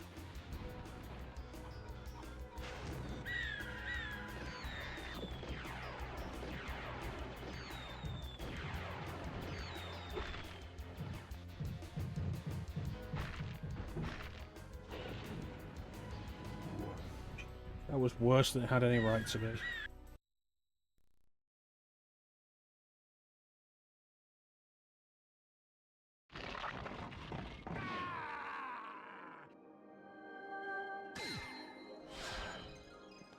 There was no ground underneath that chair.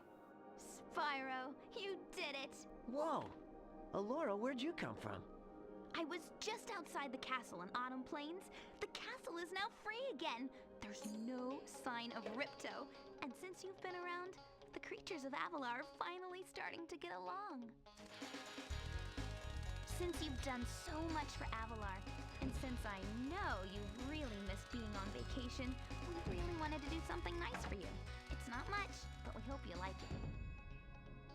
Wow, this is great! Aren't you gonna join me? No.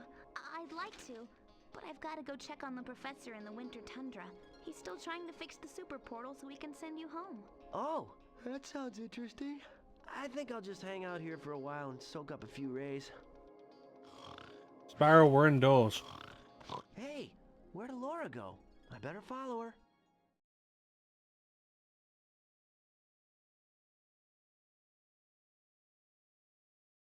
I think I've finally come up with a way to access the Dragon Worlds from the Super Portal. This power crystal should give us the extra boost that we need. Just a few more calculations to set it up. I think I have it. Excellent! Everything is finally ready. We're going to need a lot more orbs, but with the power crystal boosting it, the Super Portal should work again.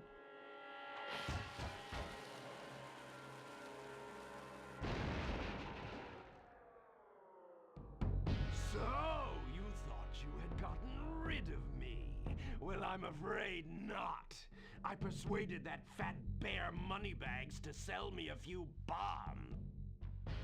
Quick, the power crystal. Don't even try it, book boy, or you'll be the world's smartest pile of ashes. This is just what I need for a new scepter. Hunter, do something! Quick! Hey, give that back. Well, I tried. They're all idiots. You little fools! After I destroy you all with my new scepter, I'm going to rename this place Riptonia!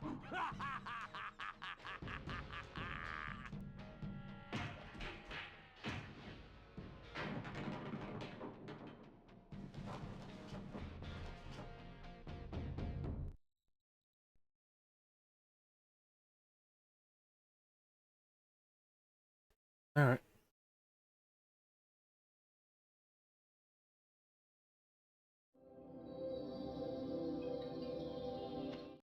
Spyro, Ripto's still alive, and he's locked us out of the castle. I don't know why you Even worse, assumed he was he's dead. stolen our new power crystal for the super portal.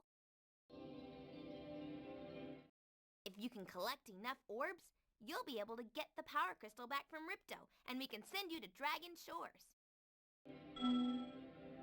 I think it would have been neat if the power crystal was a power crystal from Crash.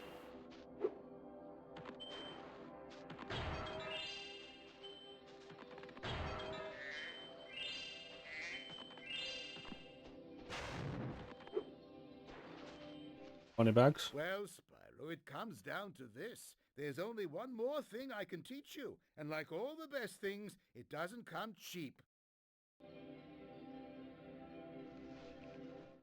The head bash move is very simple, really. All you must do is jump, then press the triangle button. You'll find the head bash may help you out on some tasks that were impossible before. Remember, just jump, then triangle. Good luck. Right, and that's it. That's all the moves. Now we can finish everything.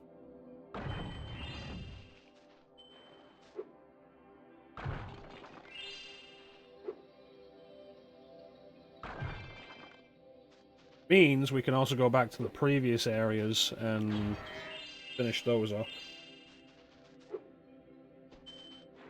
Didn't I get all the orbs in Autumn Plains?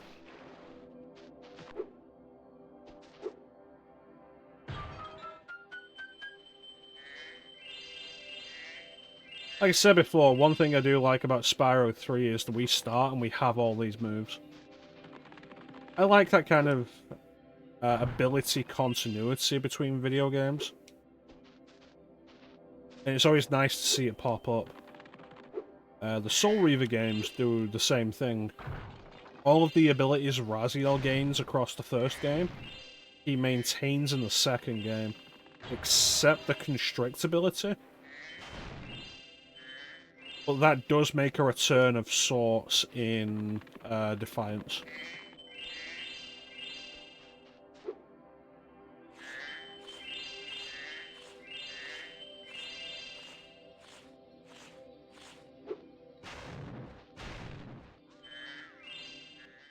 Well, it's some consolation that you've collected so many orbs. My high-tech portal here will take you to Cloud Temples. Never said a white's going Cloud Temples.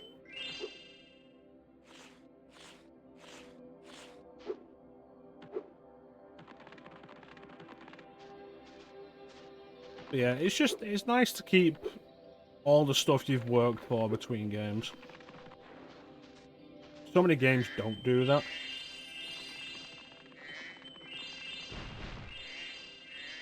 And then don't even have a good reason to not do that. Like, don't have a good story reason.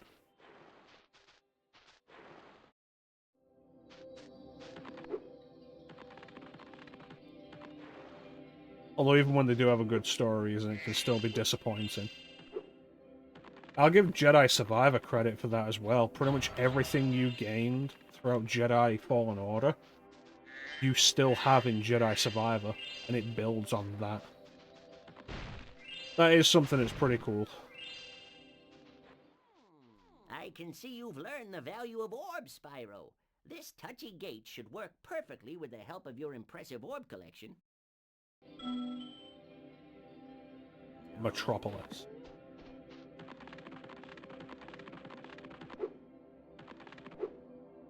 Metroid Prime regularly gets criticism for the way they explain why Samus doesn't get to keep everything that she had previously.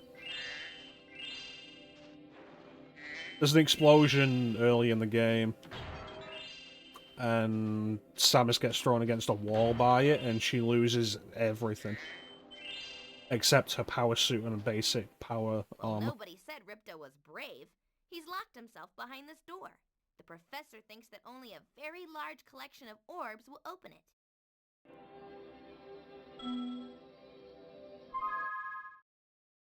Oh, I have these. Yeah, Zeus just straight stabs you in the chest in God of War 2.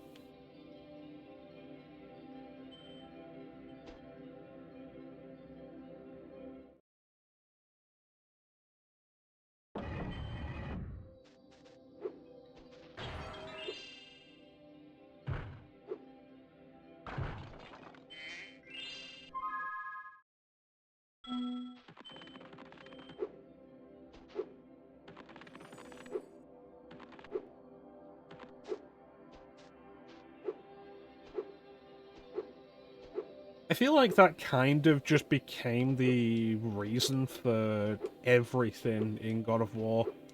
Like, the reason why you lost any abilities between any of the games.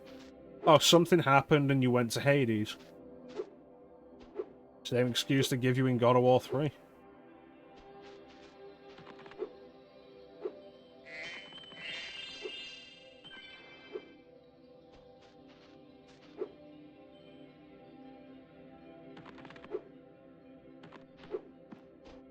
Where the other gems could be, though. This place is not that big. I feel like I remember this place being bigger.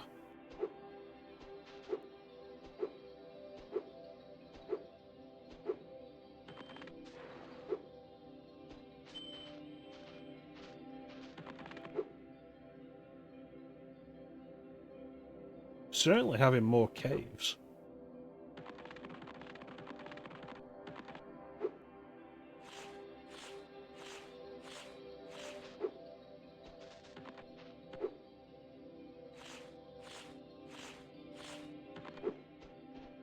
Blood Omen 2 is an interesting one. Because it explains the reason why you don't have everything you had at the end of Blood Omen. Just being like, you did in the opening, but the opening ends with Cain being struck down by the Sarafan Lord, and essentially being in a coma for 200 years. So when he wakes up, the only ability he's got left is Mist. Which is also explicitly stated as, like, the reason the vampire resistance was him. Because it's such useful power.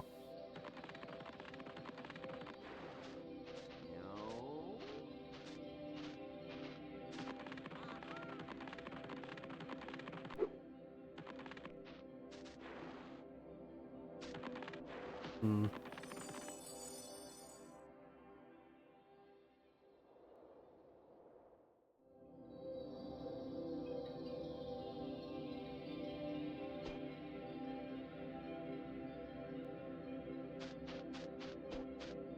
How odd. And Mist does pass. When you get to Defiance, Cain uses that ability to get through the same kind of things Alucard did. Alright, before we get started here, let's go and finish off all the levels that we left unfinished.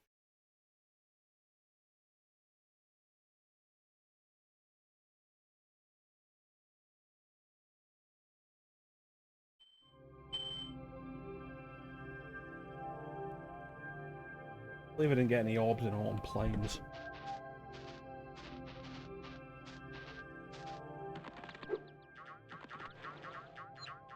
Where are your towers? You could always imagine me at high resolution, Clem. Where are your towers is the only level in this area that I got 100%.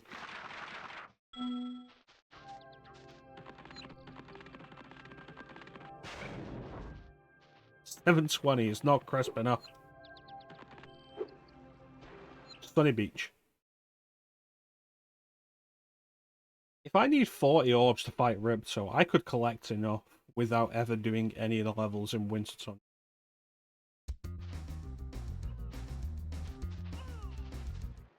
Hi, Spyro.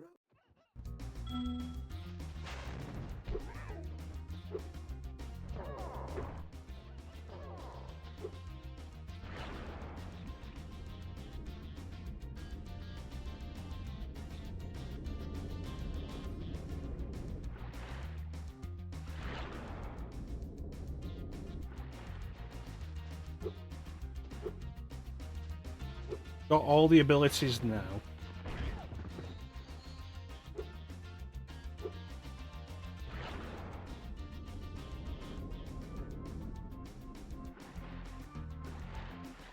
Let's try and work out what it was that I needed in this world.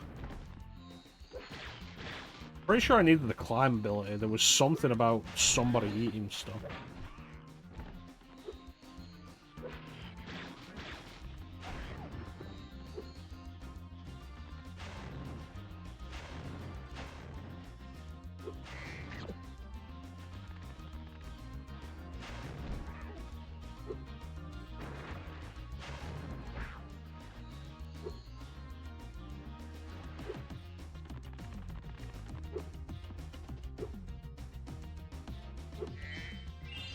Alright, more gems.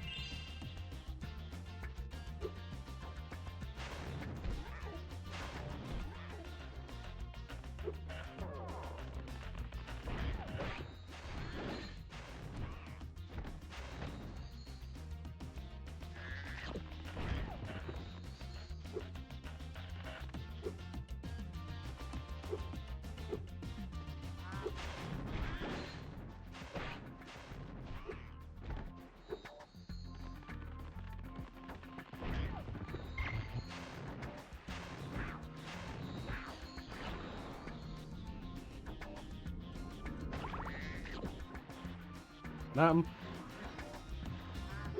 Up and down and all around.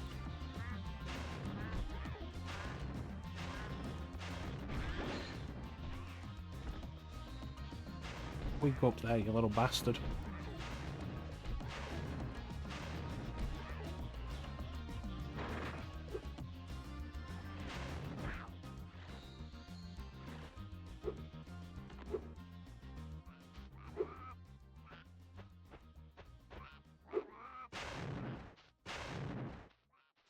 turtle friends happen to make a very good soup. If I can catch them. You can try to say them if you like, but I'm feeling awfully hungry. Keep the turtles out the cauldron. Oh yeah, I remember this. The issue is that the turtles are just absolute morons.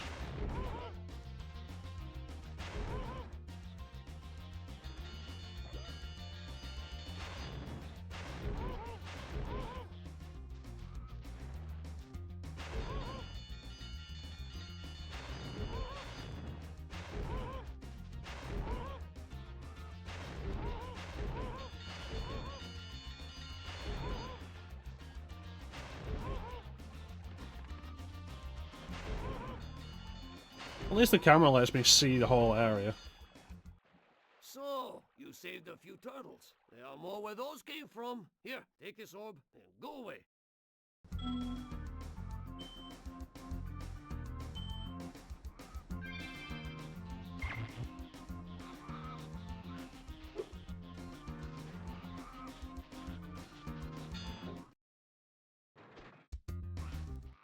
Mmm! I love the smell of turtle soup in the morning. I suppose you can try one more time, but I doubt you'll do any better. Okay, that just explicitly says to me that that's not what I'm after then. No, Turtle Soup 1, it has to be Turtle Soup 2.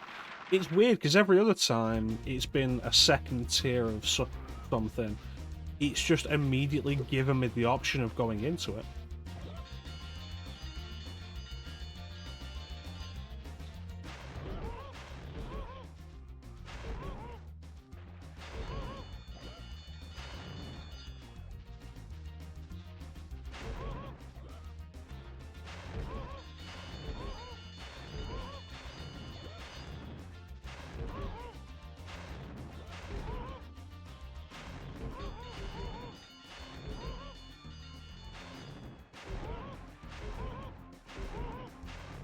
Move, you idiots!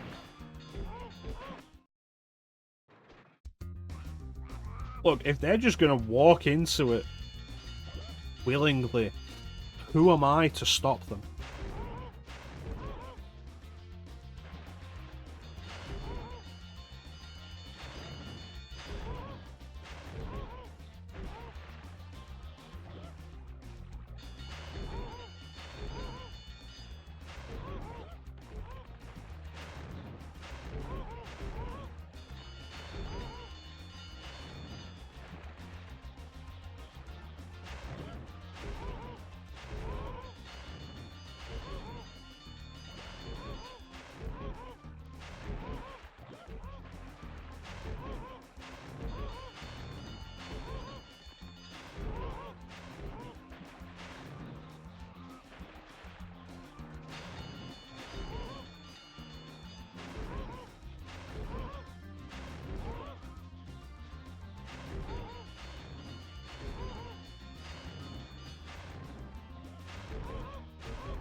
Come on.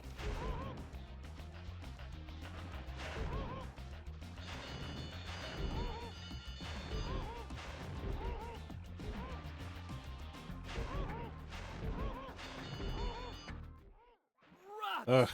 You saved every turtle on the beach. Here, take this. I was gonna use it to buy potatoes, but now I don't need it.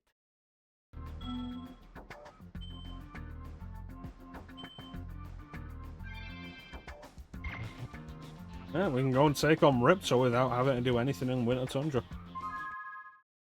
15 gems.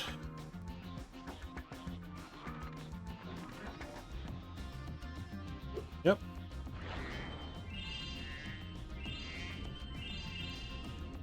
That's 10.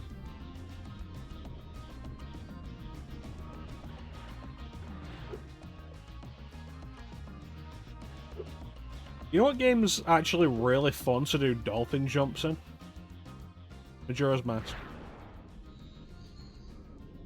It's tricky, but like pulling them off, like just straight dolphin jumping onto a platform is one of the most satisfying feelings in Zelda.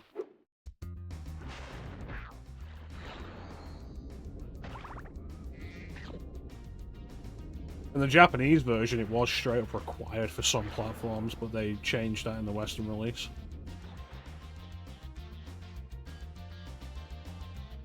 Always something to remember. For as much as you may not like Majora's Mask, it was worse in the Japanese release.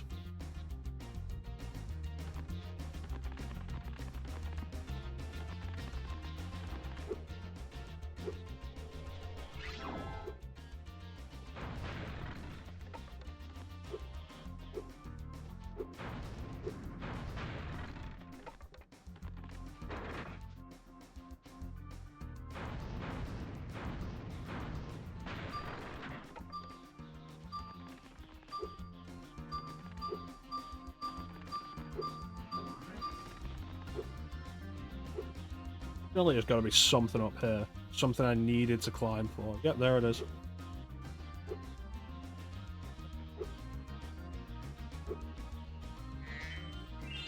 Yay! I can just exit level, can't I?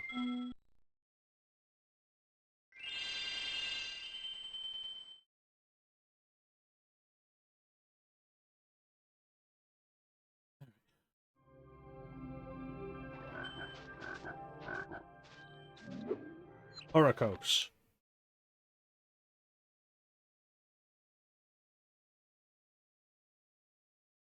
I think Spyro 3 probably is easier to keep all the backtracking in check, because the backtracking in Spyro 3 is very specifically about the other playable characters, and they're not in every level. So any level where they're not required, you can complete those first try without any worry.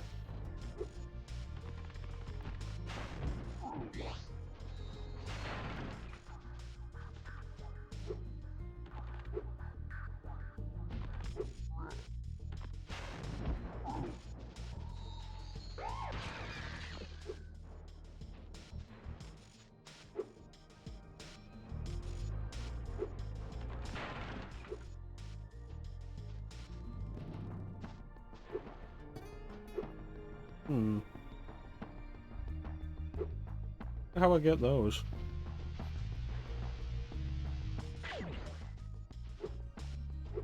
Is it a simple glide from here? It's too high.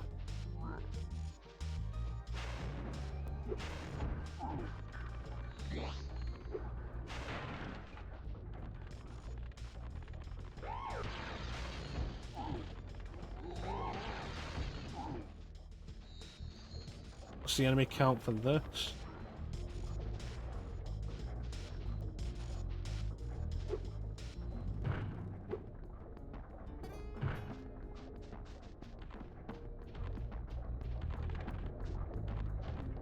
$18. So this isn't going to be something that I needed the head bash for, is it? This is something I probably could have done the first time and just didn't really think about.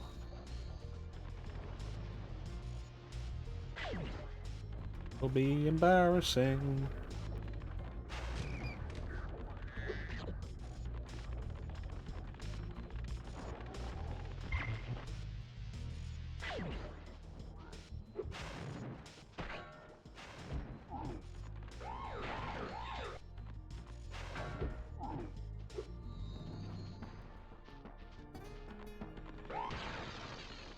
More gems up there.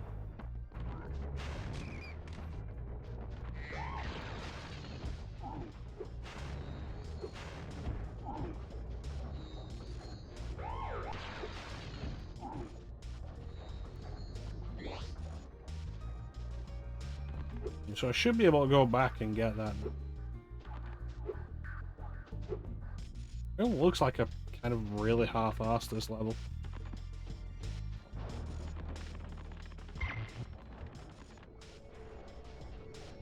Supercharge? That makes everything trickier.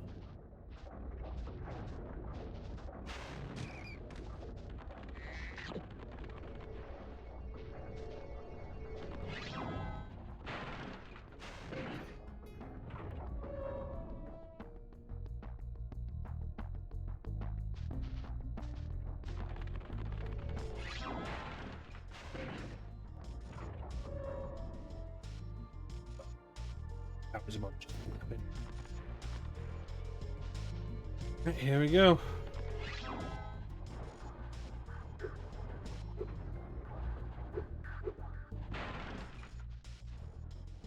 And one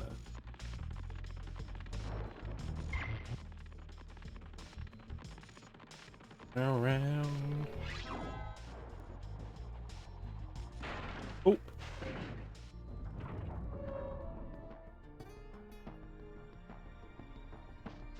Alright. So hopefully that's everything.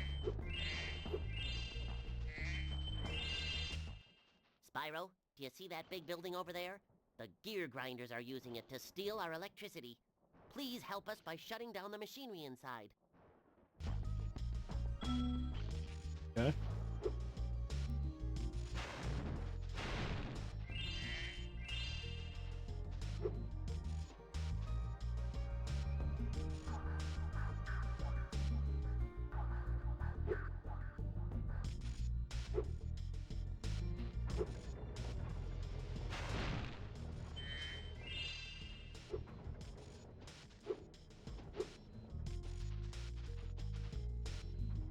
Oh, this doesn't look like it leads anywhere.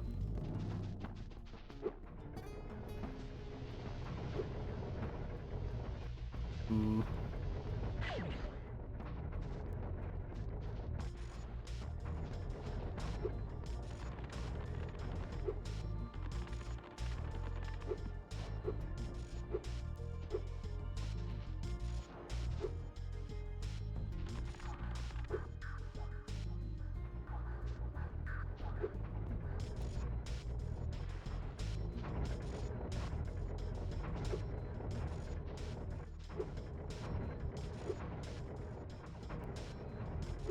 I believe that worked.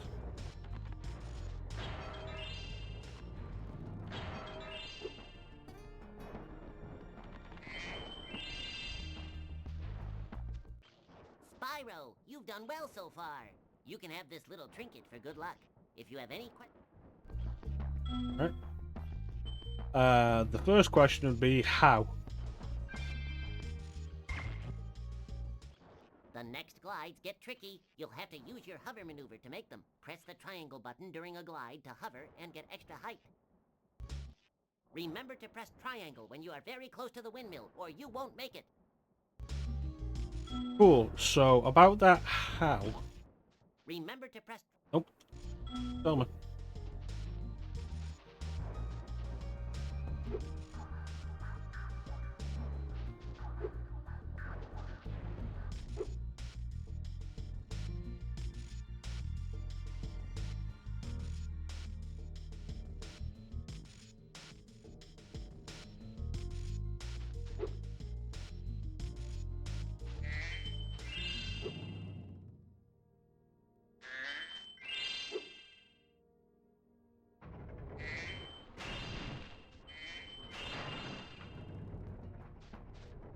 Yeah, it's everything up here.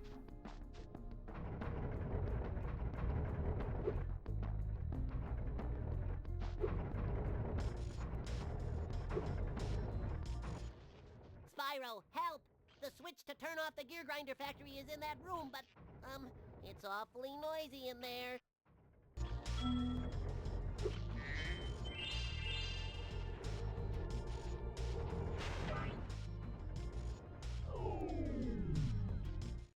Thanks for shutting down the factory. Here, I found this stuck between the gears. You can have it if you want. See, the problem with that, Clem, is that we are also SpongeBob.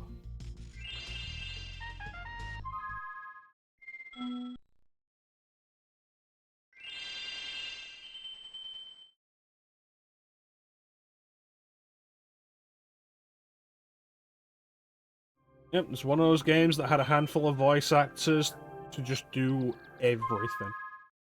All the voices. Glimmer, Idle Springs, Colossus.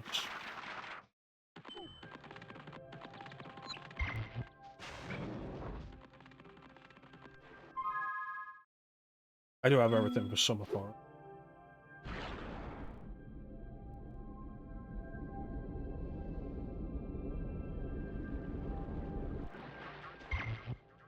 Oh yeah?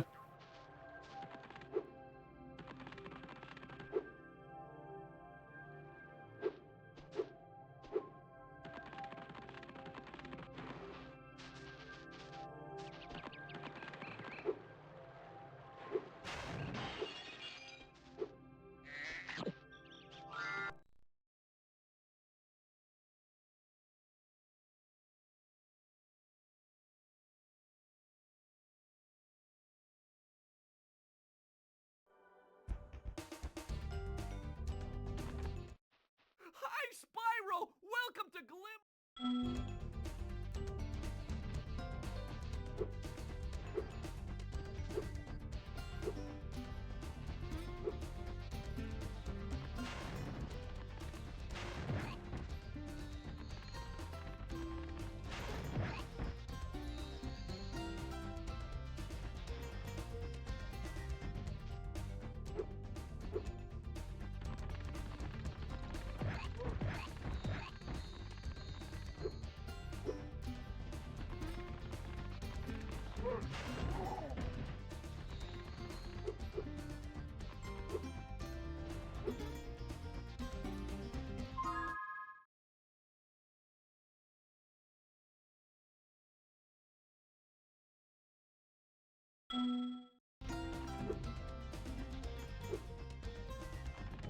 Yeah, I feel that.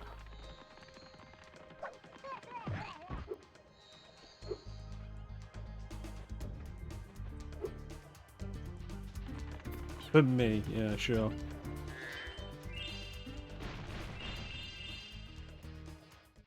We installed some gem lamps in this cave too, but they're even harder to keep going. You'll definitely need the Superfly power-up to light the lamps. For me, he says.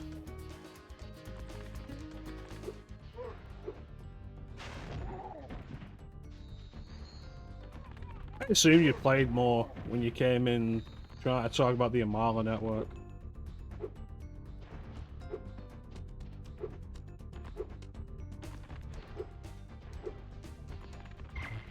Bear in mind, like, you're basically nowhere.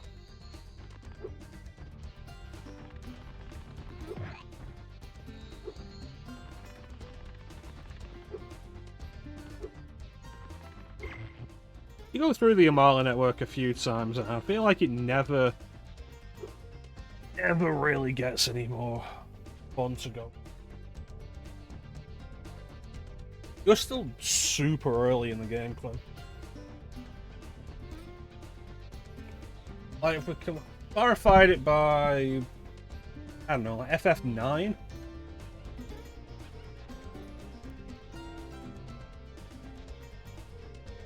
Let's say you're probably not even at Lindblom yet.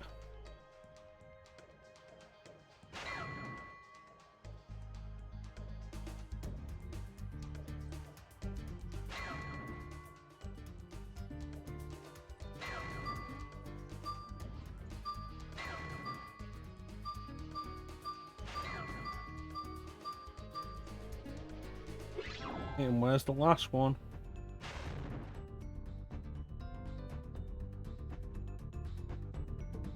There it is.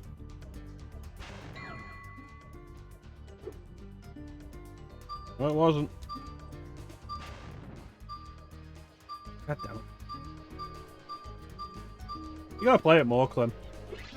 Because you're gonna keep doing that. You're not gonna play it for a month, and you'll leave off in the middle of like a really complicated dungeon.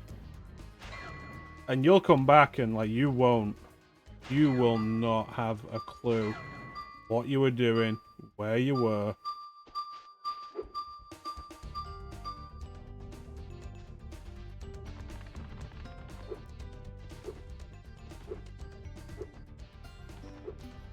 They are not simple dungeons a lot of the time.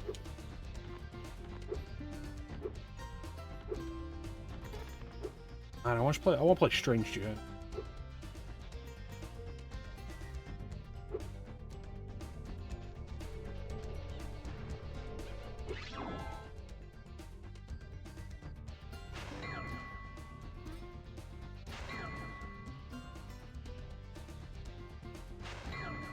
Such good dungeon crawlers, though.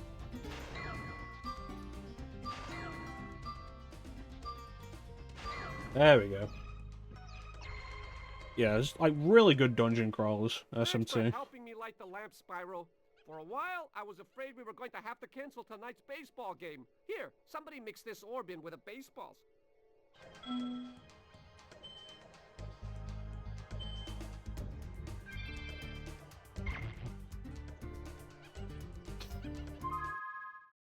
Five gems.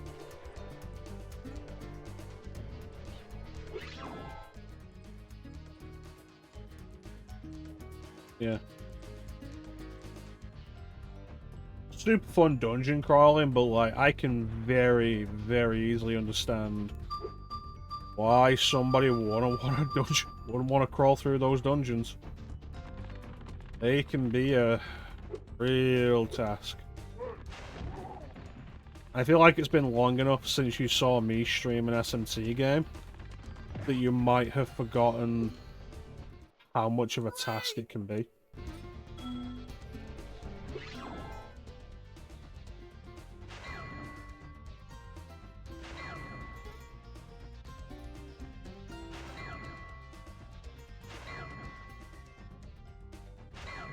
And like the SMT game I've streamed most, Digital Devil Saga, as far as the actual dungeon crawling goes, it's one of the kind of games.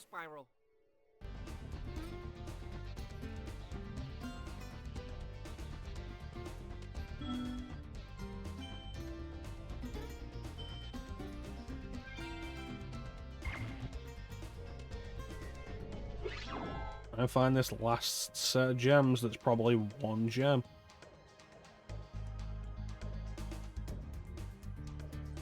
There it is. Yay!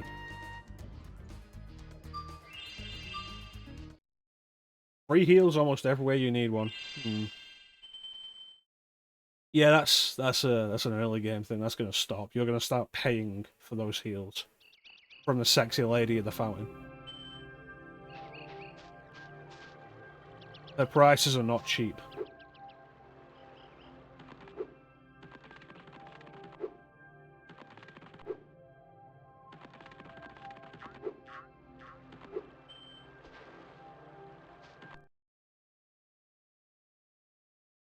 I'd love to go through that again.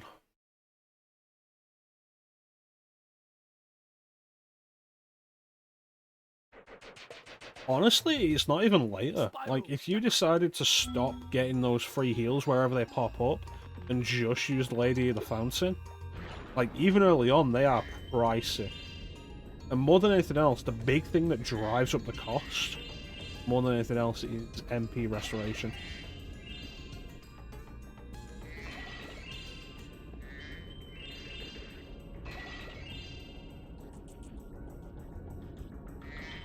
HP should replenish for basically nothing.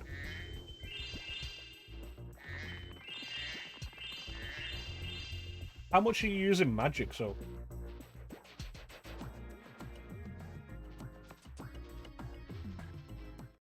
I've been locked in here with all our tools, and the giant idleheads won't let the workers in unless we can solve the 3 puzzles they've given us. The first puzzle is to turn all these blocks yellow. If you have trouble, come back and talk to me. If you can help me with this puzzle, why haven't you just solved this puzzle?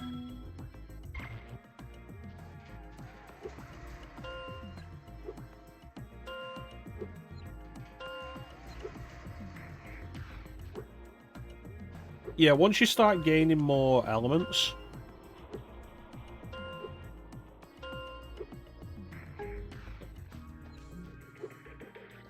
Once you start gaining more elements, you'll start using more magic more often.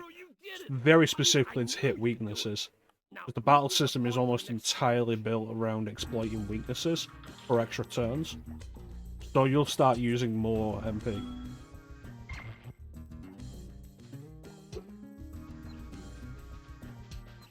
I'm sorry, I wasn't paying attention. What? Wow, Spyro, you did it! I mean, I knew you could do it. Now, meet me at the pond for the next challenge. Okay.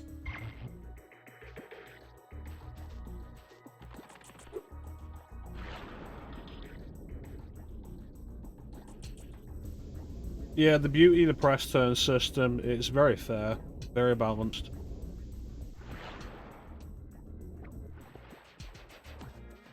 Exploit weaknesses, make the enemies miss. Do whatever you can to, like, make them lose turns. This idol says he's hungry and won't be satisfied until he's swallowed 10 fish. He's got a sensitive stomach, so watch what kind of fish you feed him.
Why didn't that go in?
This isn't challenging, it's just kind of boring.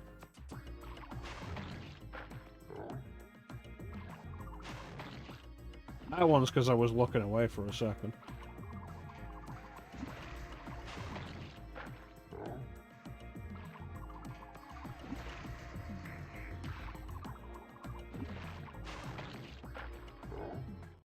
Okay, Spyro, just one more puzzle to go. I'll meet you over by the college stones for your final challenge.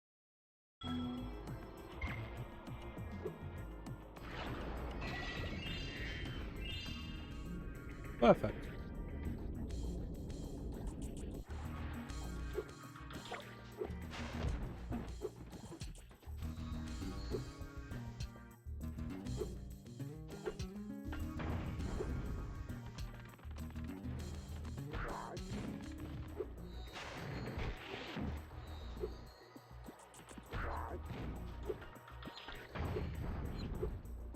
Yeah, I hope as you play more Nocturne you enjoy it more, and then it grips you quite a bit.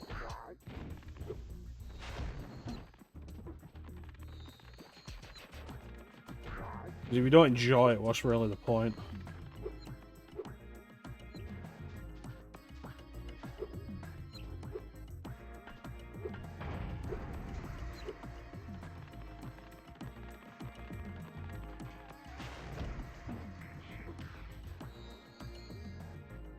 It's fun right now.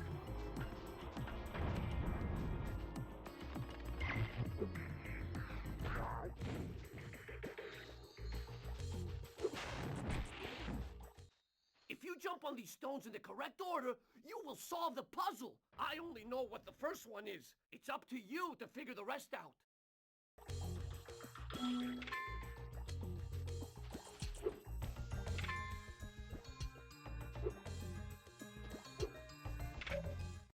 If you jump on the... You really gonna reset this every time I jump on the wrong one?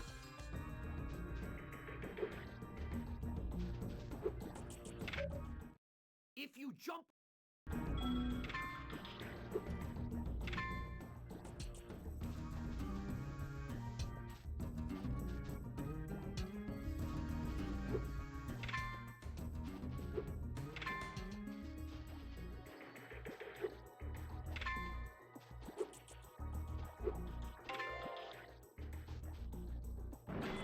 So it feels like there might have been some Nice kind of job, connection there. Spyro. You're pretty smart for a dragon. All I have to give you is this shiny thing I Like, found the in first our one's a star, so the second one's also a star. So there's like, okay, so there's some kind of connection between each one, but the next one is then a different shape of a different colour. When my thought would be, it'd be the same colour but a different shape. I had no idea what's supposed to be.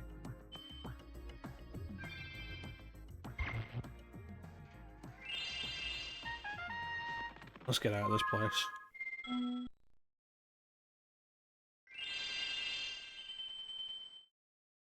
But yeah, it's fun so far while you're doing straightforward dungeons with bosses that don't require a huge amount of strategy beyond being strong enough.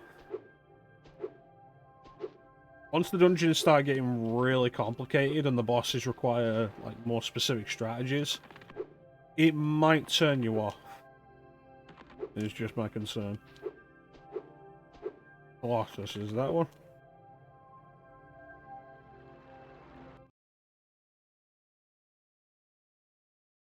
You got stuff like the prison is kind of complicated.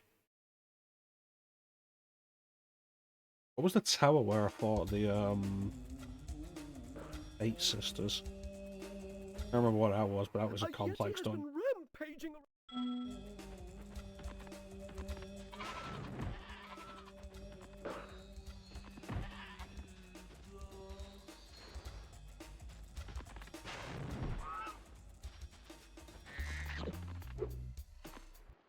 by Kunst.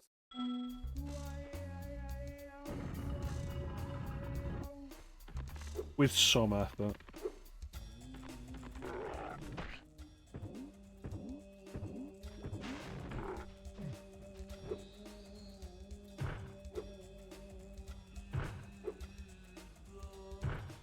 Hmm.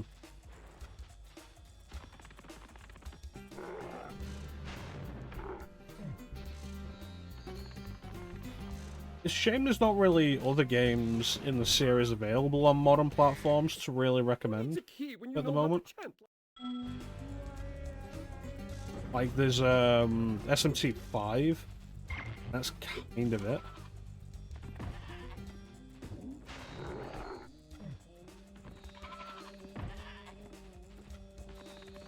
And I've not really spent any major time on that one.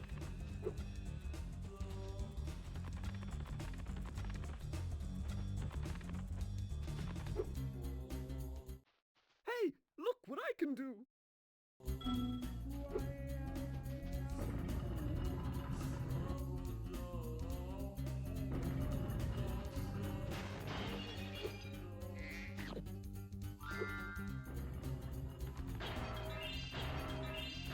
I think it's really like another one of those things of like, if there were just more games in the series available on modern platforms, it'd be so much easier to recommend a lot of stuff for it. But as it is, it's like Persona or Nocturne. And while Nocturne's great, it's not the easiest transition into the main series, I don't think.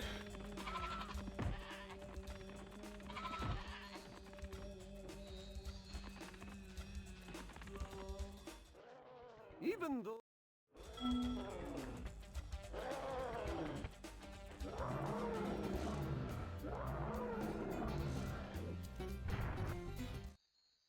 thought the Yeti was tougher.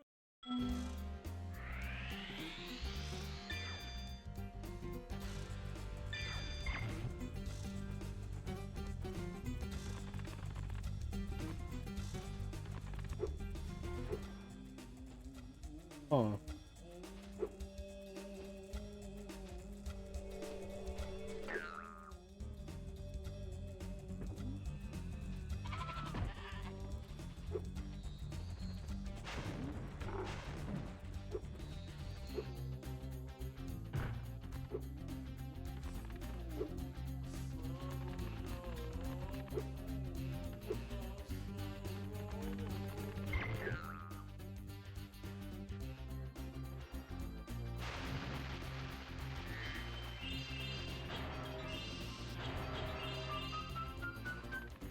This is another one where I didn't actually need a new ability to finish this level.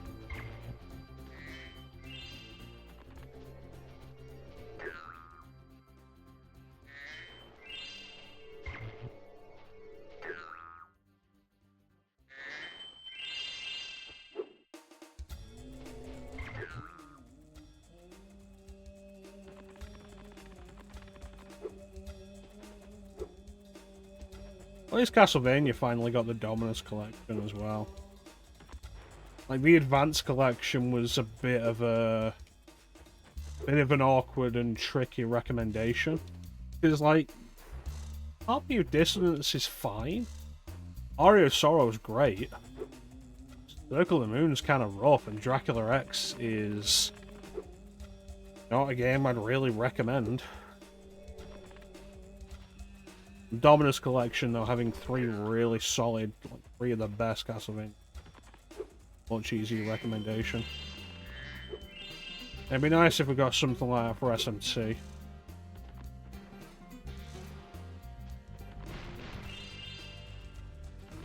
There's been leaks and suggestions of a Raido Kuzunoa collection coming soon.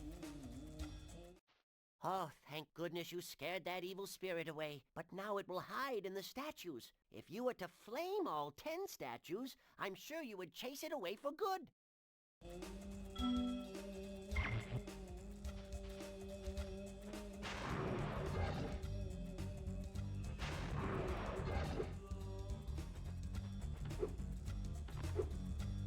I know, I feel like it comes back to the old thing I'm always saying of like, it'd be nice if these old games that are worth playing were just more available. Wait a minute.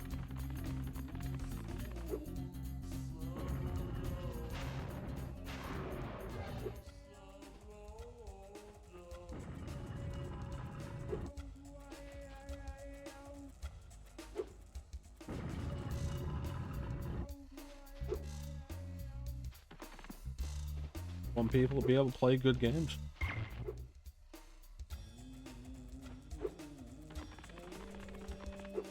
Simple passion, but it's my passion.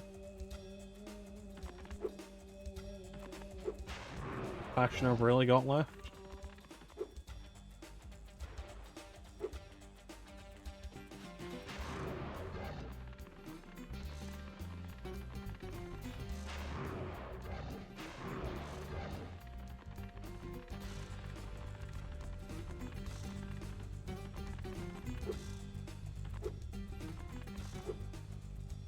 Well, there was one around this entrance.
Hmm.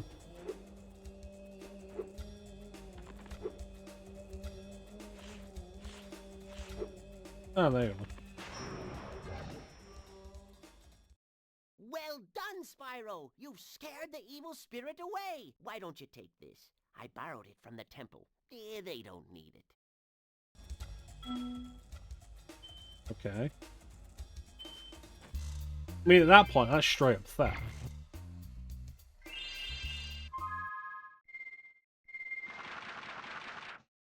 Right, that is everywhere in Summer Forest done. Now there's Autumn Plains, which I've barely done for some reason. Fracture Hills and Sandy Oasis. Everything after that we'll be able to do in the first run. I don't care, right? So.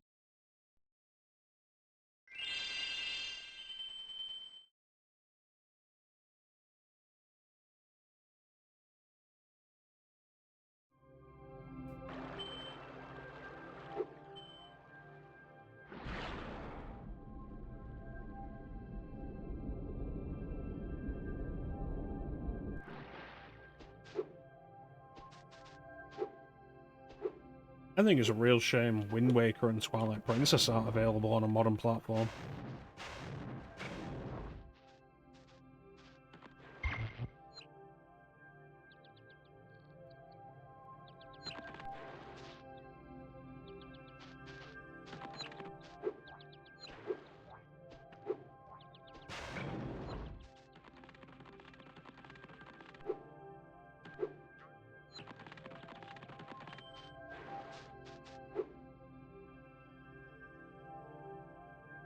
What you got on Switch?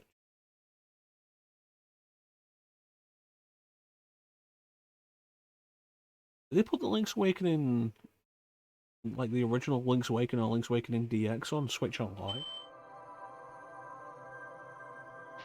I wonder if they did, because you could argue that's competition against themselves. But if they're confident enough in the Link's Awakening remake, what are we after? 2 orbs and 95 gems.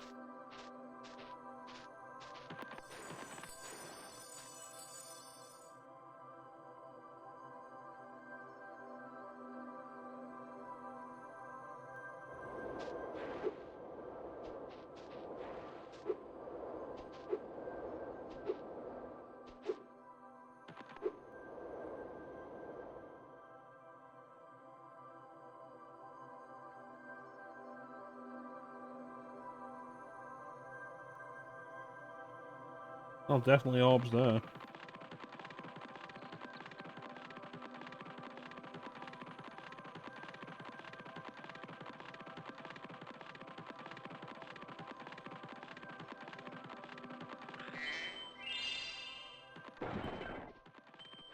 Oh, found both the orbs.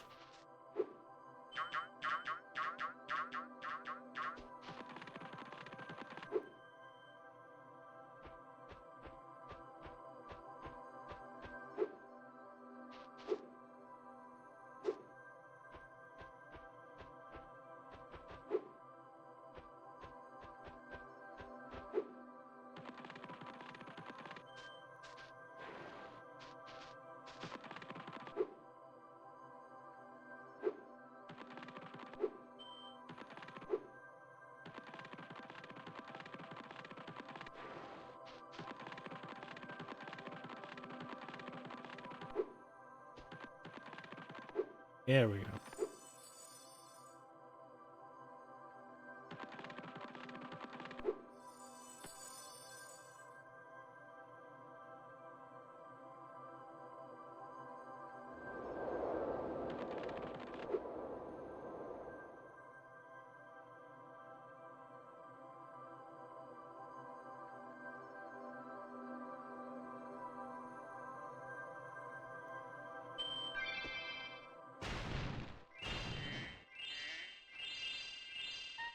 Awesome.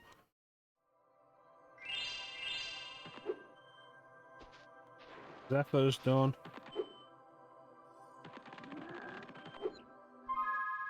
What is it? Fracture Hills, Shady Oasis. So neither of those I did today.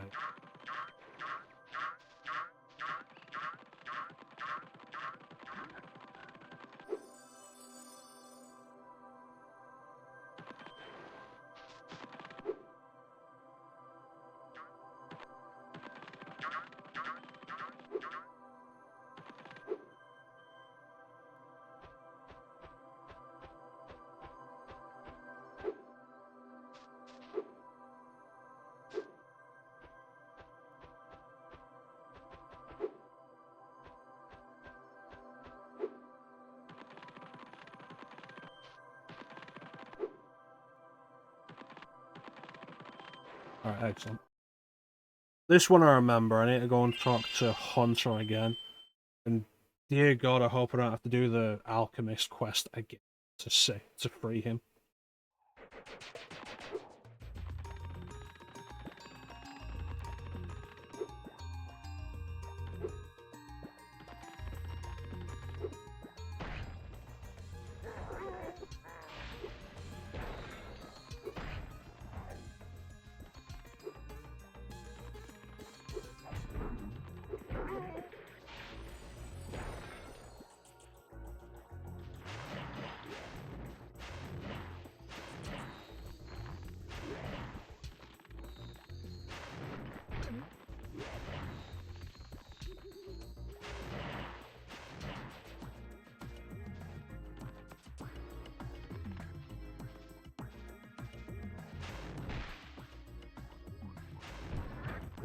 I don't want to free any of those guys.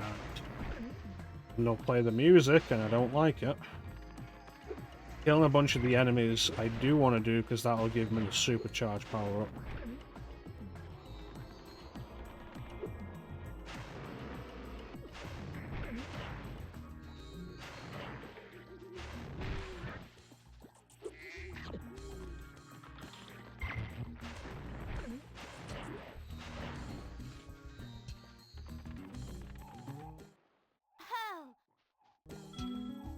Oh, 14, 2 more.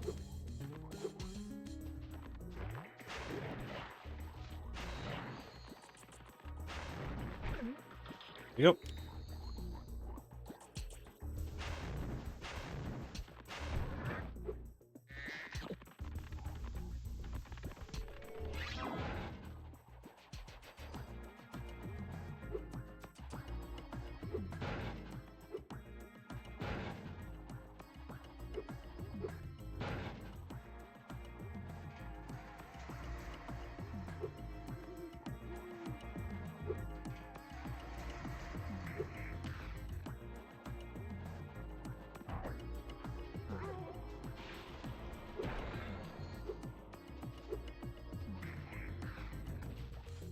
Where even is that log?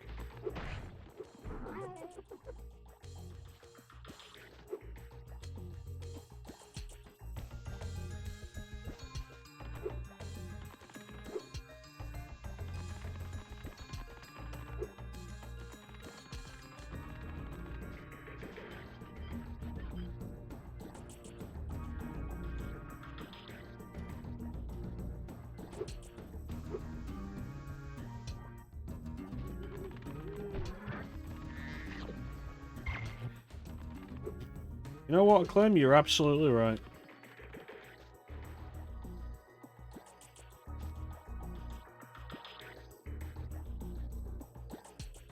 I mean, it's better than the alternative, where she agrees with everything you say and then turns around and says, oh yeah, no, cool, I'm not going to join you, I'm going to immediately attack you.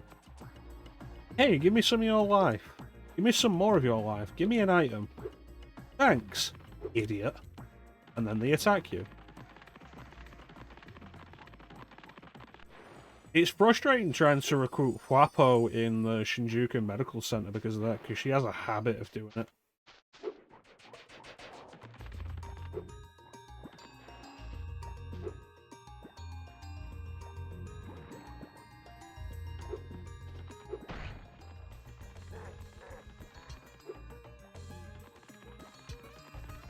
Yeah, there's like 5 demons you can get in that area.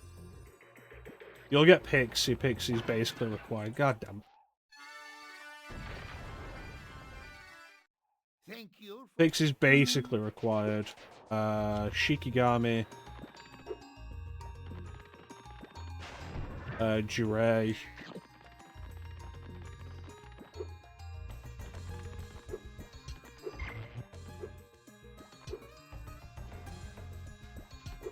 It's worth holding on to her. She's a good demon. Plus, keeping her with you and letting her evolve into High Pixie lets you know about evolutions. Because by the time Pixie starts getting ready to evolve, there's the signs like several levels beforehand.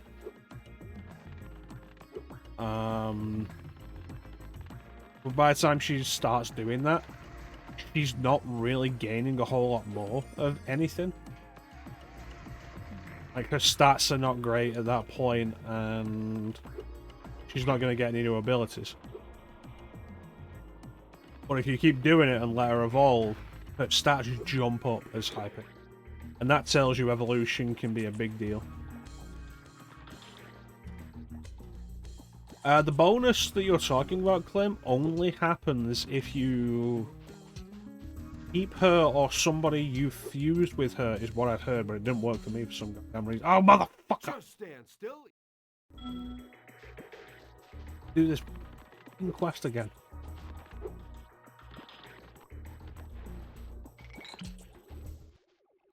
I've been experimenting with this. You had to get to the bottom of the Labyrinth of Amala, which is the bonus dungeon that was added in out a bit difficult. Could you kindly offer me an escort? Maniacs. Oh, it's ain't your fault, Clem. It's fucking... We did this last time, and Hunter, when you do it, says, come back when you've got the head bash ability. He didn't say, come back when you've got the head bash ability to do this again, to free me again.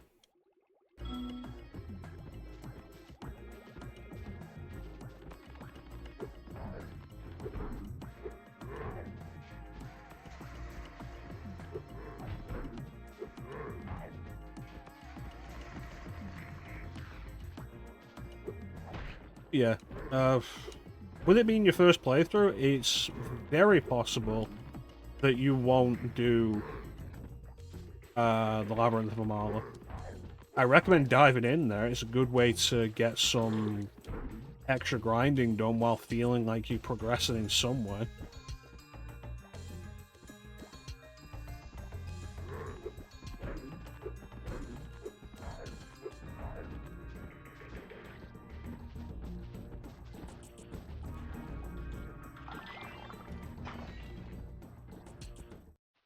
Man, do my feet feel better. Would you look after this for me?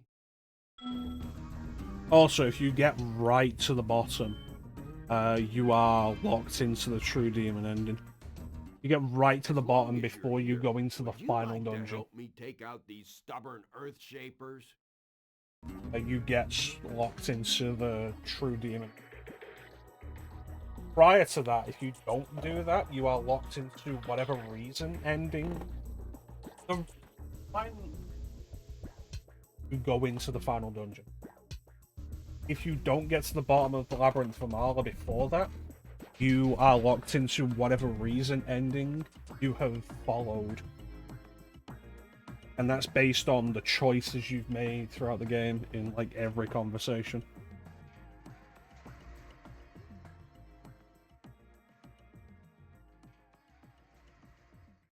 All right. When I shoot an earth shaper with an arrow, you head bash him before he gets back up. Remember, head bash by jumping and then press triangle. Yeah, so that's like pretty much every SMT game. It's not a specific selection you make at any particular point. It's the result of every conversational choice you make throughout the game.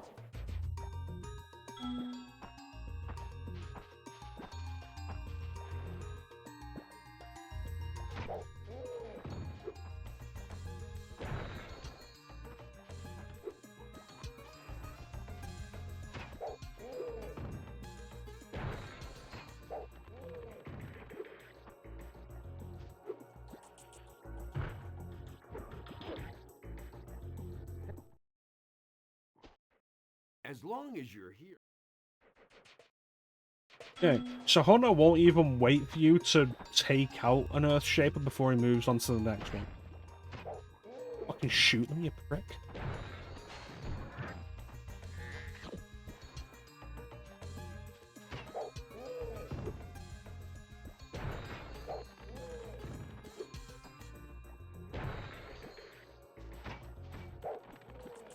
Why would you go for that one next?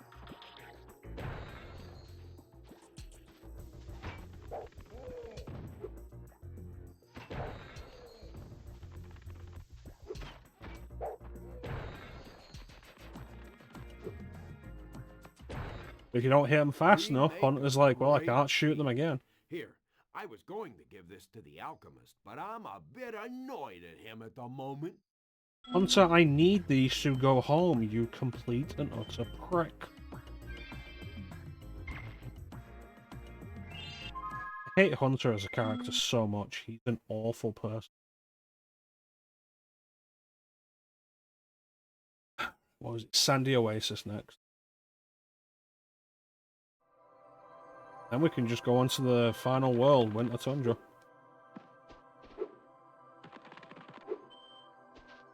Magma core's done.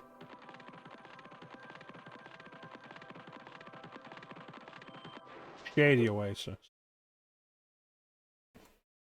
Yeah, it can make aiming for a specific ending tricky if you're not following a guide. Especially neutral. Which Nocturne doesn't really have a neutral ending, except maybe Freedom. Spyro, it's a good... But, like in other games when you do have neutral, your conversation choices have to be balanced between, like, Law and Chaos. Which is a difficult thing to do when the conversation choices are usually, like, 2 choices.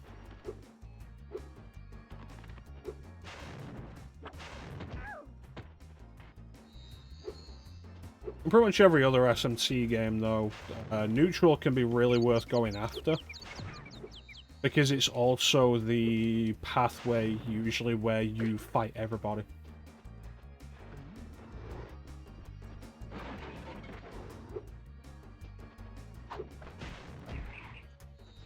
Because, like, if you go Law, you'll only end up fighting Chaos and maybe. If there's somebody who represents neutral, you'll fight them. But it's also less likely that there's actually a specific person to represent neutral.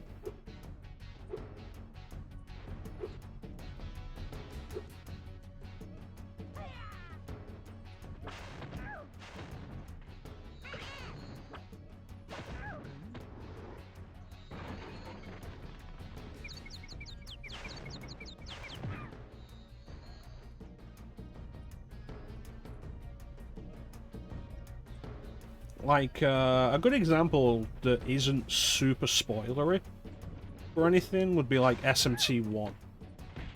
And I say SMT1 because even in official media, the main characters are referred to as Law Hero. You've got Hero, who's the player character, Law Hero, Chaos Hero, Heroine, and Chaos Heroine.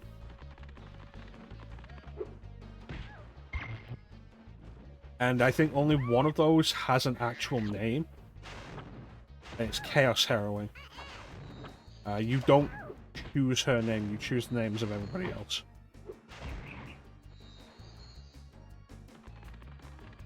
Now, if I remember rightly, if you go with Law or Chaos, you don't actually fight Heroine.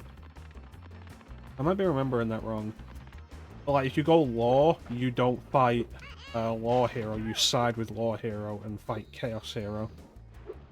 If you go with Chaos, you don't fight Chaos Hero, you fight Law Hero. You also don't fight Chaos Heroine. But if you choose any path other than Chaos, you do fight Chaos Heroine. But if you choose neutral, if you end up going neutral, you fight all of them. Law Hero, Chaos Hero, and Chaos Heroine.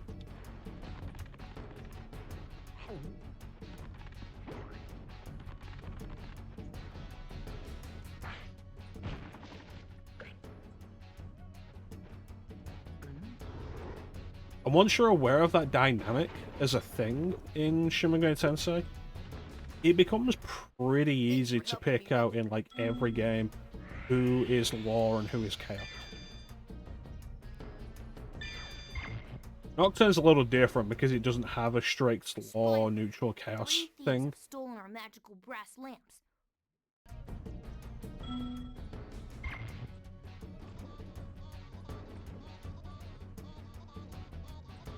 It has the reasons which end up being more varied.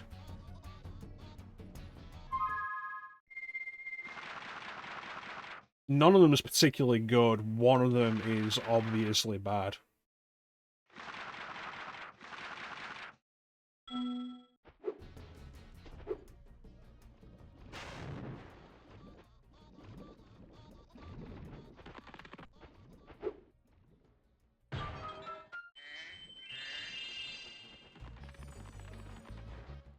My 8 brothers have been trapped in rock, and will sink in the lava if you can't break them free.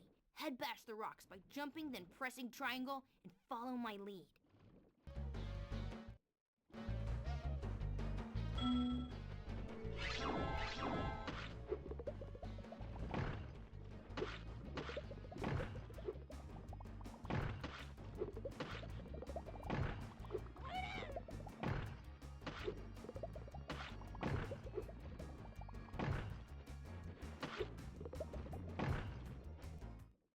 I have a big family, but you've managed to save all of them. Take this thing, too. I'm too tired to carry it anymore. Okay.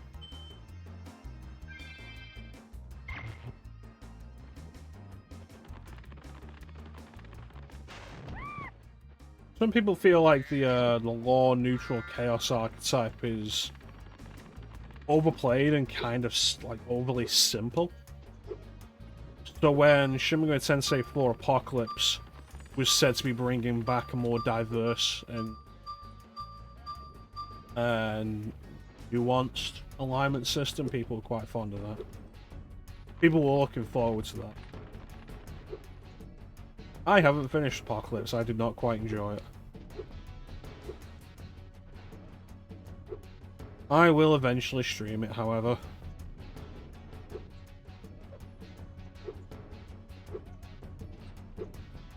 I have heard Apocalypse has like one of the worst dungeons in the series, though. The final the final dungeon is supposed to be like one of the worst teleport mazes you have ever seen.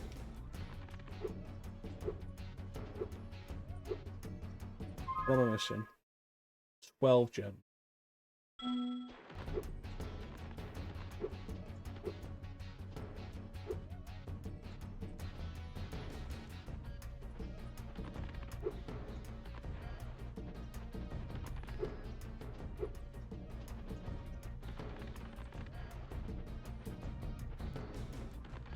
Yeah, I've tried to get into Apocalypse several times, and it's not really. Which is kind of a shame, because I was super into SMT4. That's a game I wish was available on modern systems. SMT4 is like genuinely really damn good. SMT4 also legally cannot be purchased in this country anymore, because Nintendo shut down the 3DS eShop, and SMT4 was only released digitally in this country. And the 3DS is region locked.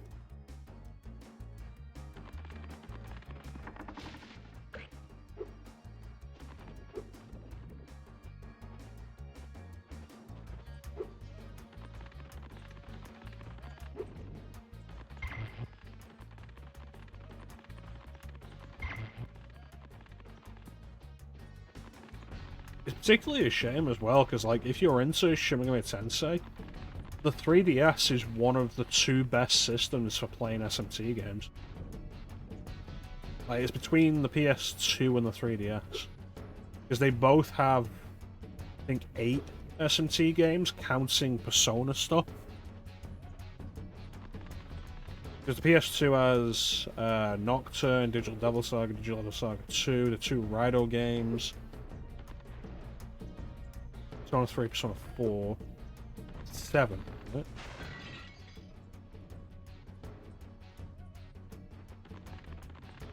Oh!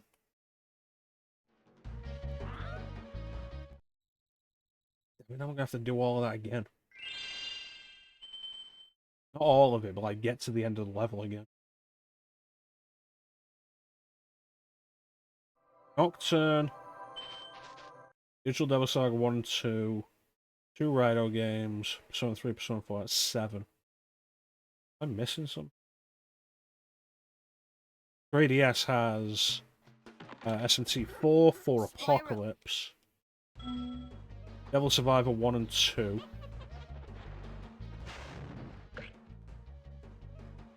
Soul Hackers.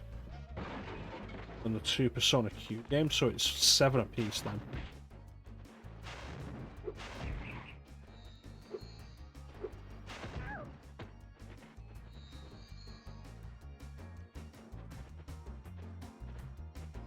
The variety is greater on 3DS though. The two Devil Summoner games are both turn-based tactical games. And the 2 Persona Q games are first-person dungeon crawlers with an emphasis on drawing maps. They're actually an Odyssey spin-off, basically. Though saying they're first-person dungeon crawlers doesn't mean a whole lot when Soul Hackers and Strange Journey Redux are both first-person dungeon crawlers. Did I say? Strange Journey Redux, Devil Survivor Overclock, Devil Survivor 2 Record Break, Persona Q, Persona Q 2, SMT4, Apocalypse, Soul Hackers. I didn't say Strange Journey Redux.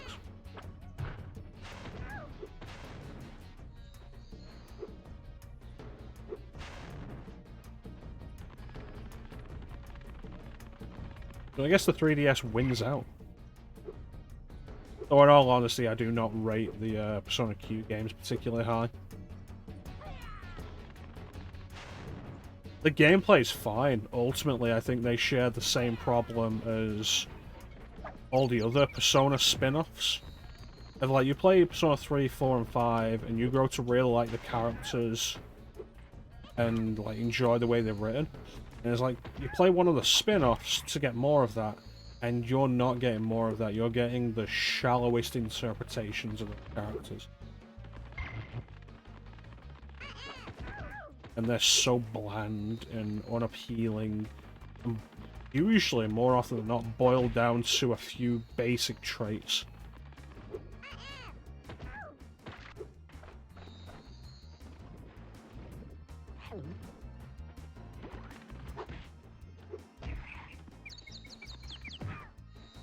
And at least basically all the Persona spin-offs really unappealing.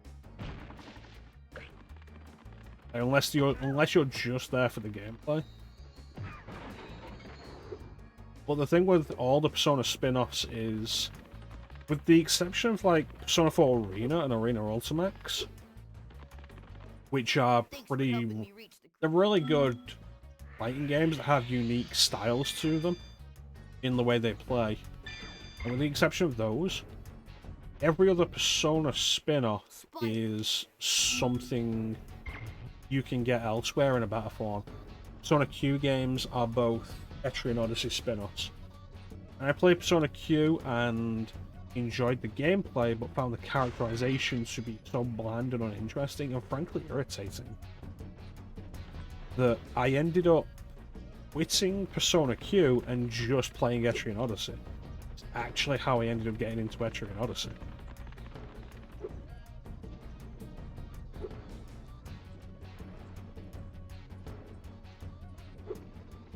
Where you got Persona 5 Tactica.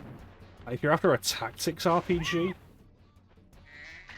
there's much better choices, but there's much better choices even within the Shin Megami Tensei series. Devil Survivor is genuinely fantastic.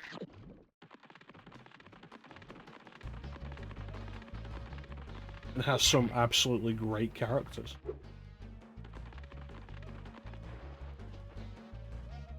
Strikers, from everything I'm aware, Persona 5 Strikers was basically a Warriors game. And like, honest to God, just look around, we are not hurting for Warriors games. I personally recommend Hyrule Warriors Definitive Edition on Switch. As a Warriors game, you will never fully finish.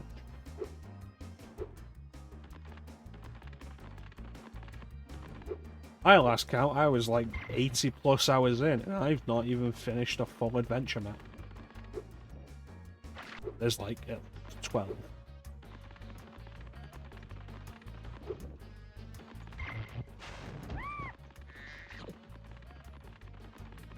And the Persona dancing games. The music in the Persona dancing games is really good. The original music is great, and the new remixes that they have, also really good. The actual rhythm gameplay itself is not. Persona's dancing games.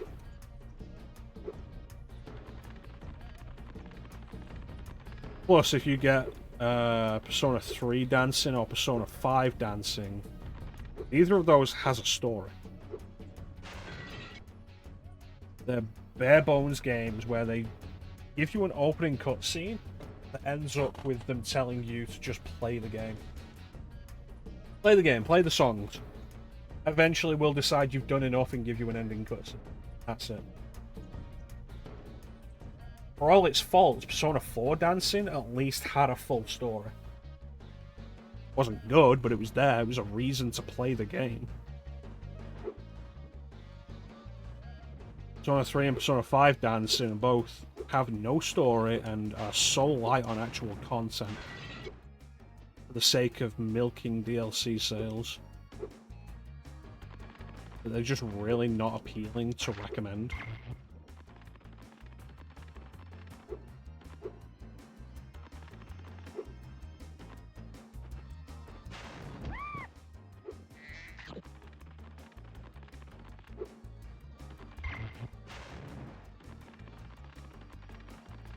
And so there's the very easy recommendation in that regard of, like, if you want a spin-off of a fantastic RPG series that is about rhythm gameplay, Theater Rhythm. Final Fantasy Theater Rhythm. The latest game in the series, Theater Rhythm Final Bar Line, which isn't named Final Fantasy because they've got more than just Final Fantasy in there now, is really good and is on both Switch and PS4.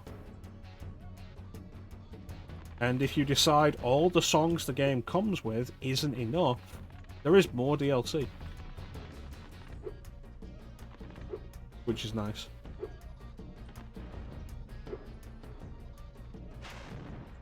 It's like, if you're gonna give us a game that is jam-packed with content and then add DLC on top of that, that's fine. Problem with Persona 3 and 5 dancing is like, there's so little there to be given. And then it's like, cool, pay for more. And even worse with those, like, if you want to buy Persona 4 Dancing, you have two choices. You either buy it on the Vita, or you buy the special edition bundle of Persona 3 and Persona 5 Dancing that includes Persona 4 Dancing. You cannot buy it separate.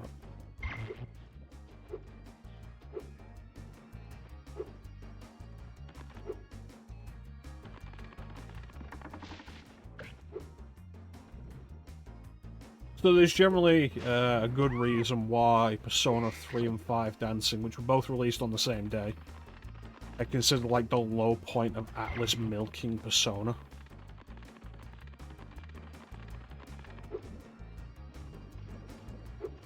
Where's this last area?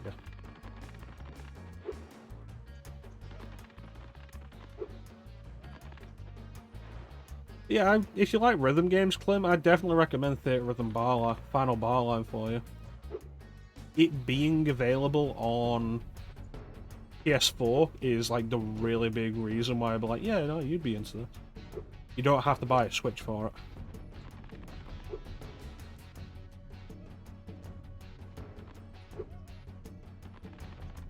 Whereas with like the previous ones, the original Theater Rhythm and Theater Rhythm Curtain Call, it was like, these are great, but they're also only on 3DS.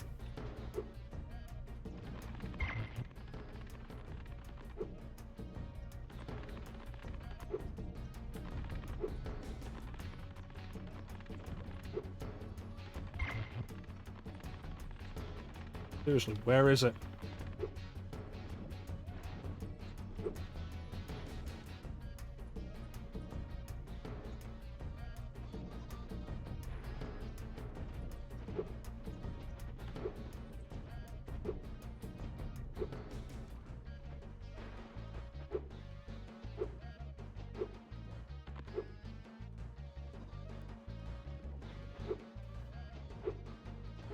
You should go back and play more of Final Bar Line.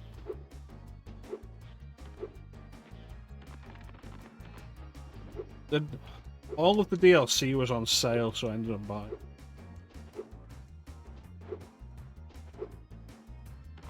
No, I think it's like over 400 songs. Covering like pretty much every Final Fantasy you could want to think of. The Chrono series, Nier, Honor series, World Ends With You. Everything you could want except Parasite Eve. Which was kind of really surprising. They didn't have any Parasite Eve music in there.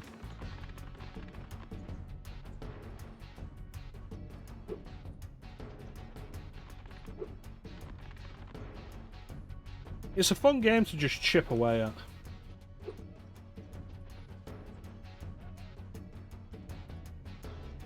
Like, you've got your stuff like your Genshin, and whatever the other ones are now. Honkai Star Rail, the 01. Like, you've got all those. My 8 brothers have been... And I've got stuff like,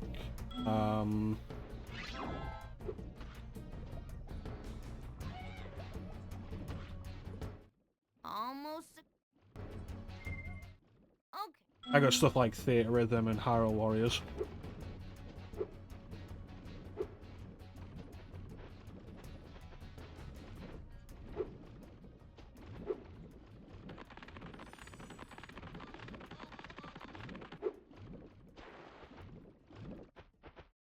I feel like games also having like an end point of content where I'll finally be done with them is more appealing than games that will theoretically go on forever, even if I know I will never get to that end point where there is nothing left to do.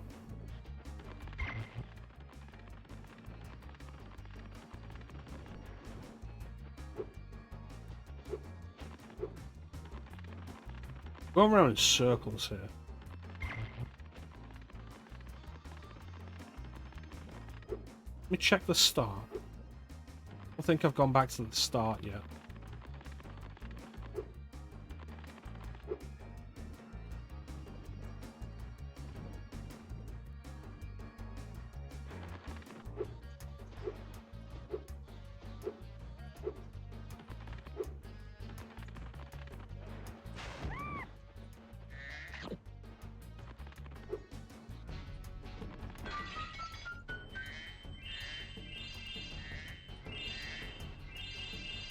Awesome.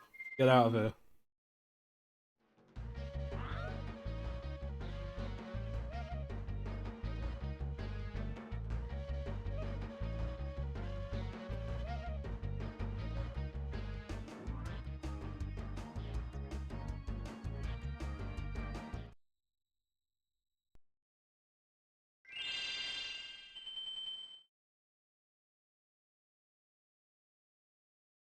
I think that's everything up to this point then.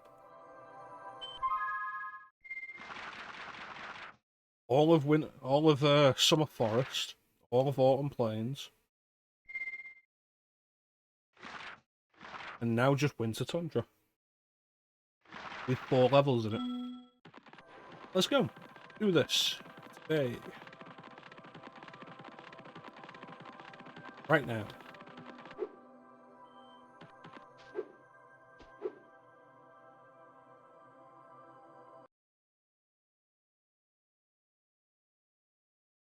I feel like Diablo 3 might be a good example of like just not being interested in practically endless content. Because I enjoyed Diablo 3 a lot. But I basically went nowhere with the season stuff, like the seasonal content.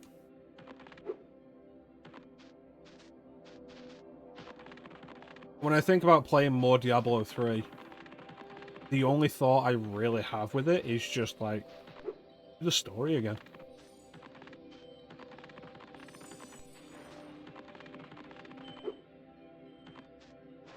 Mystic Marsh.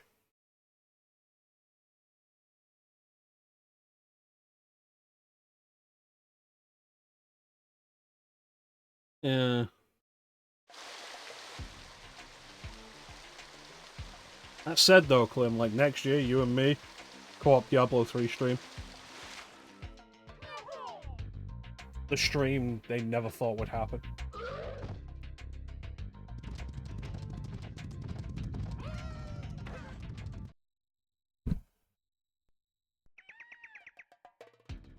Imagine how crazy it'd be if we ended up streaming Diablo 3 co-op before we did RE6. Things just aren't the same since our magic fountain shut off. It sure would help if you could find out what evil force is behind this disaster. Alright.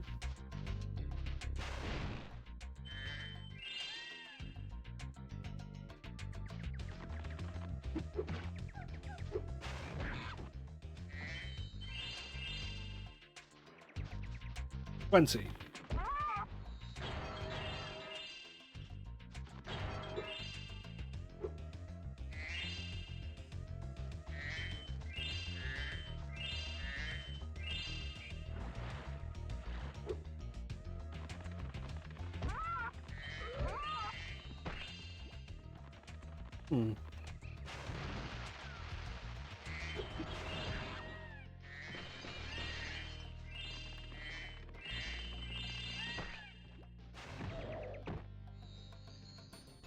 Good. I've lost sparks.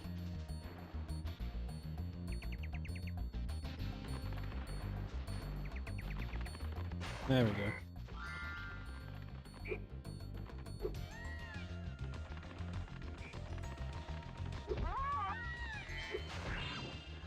A lot of archers around this place.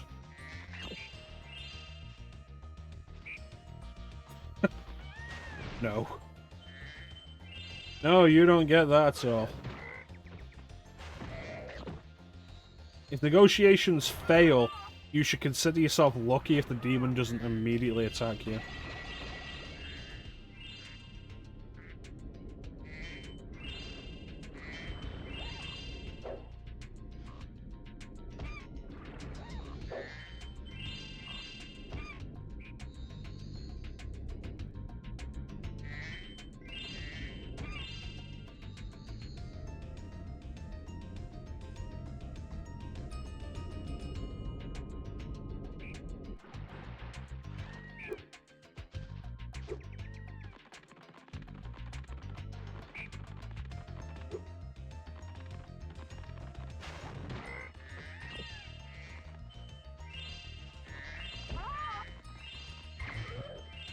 I'd really love to play the original Devil Summoner one day.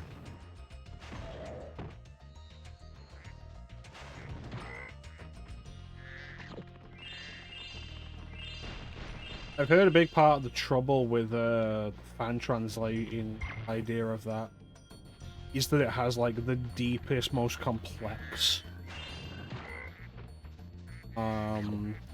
chain of negotiations in the series.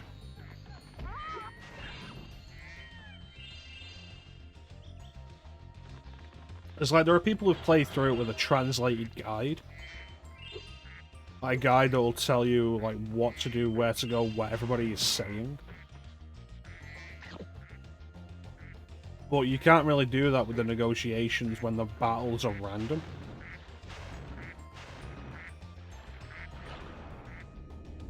And you never know like what the player's going to end up encountering or what the negotiation line is going to be when they do encounter something. Like, yep, someone just always sounded so appealing.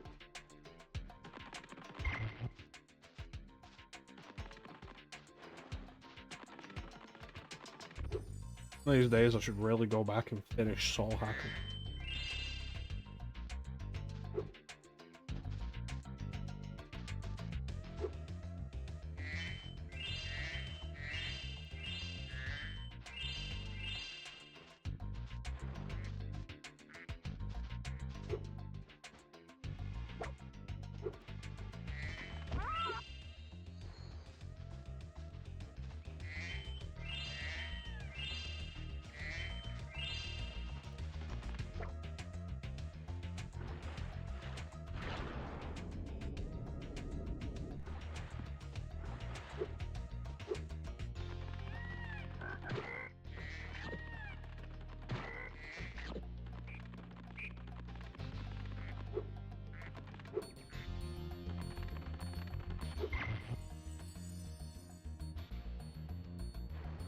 I don't remember any of this.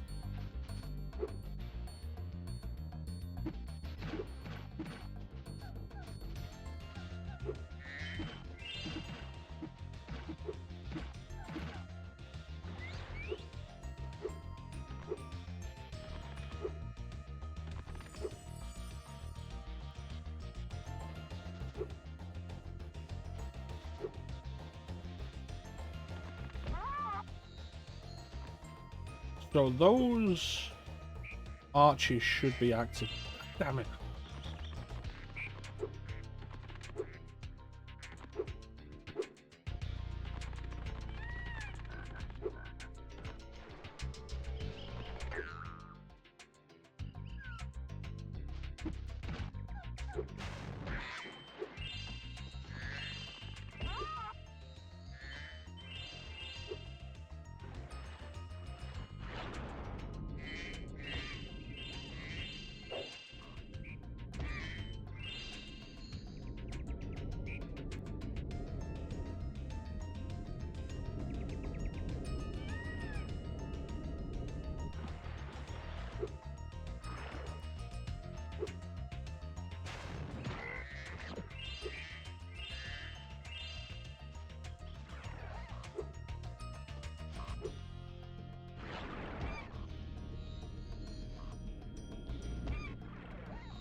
I get that gem.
I saw another arch over here somewhere.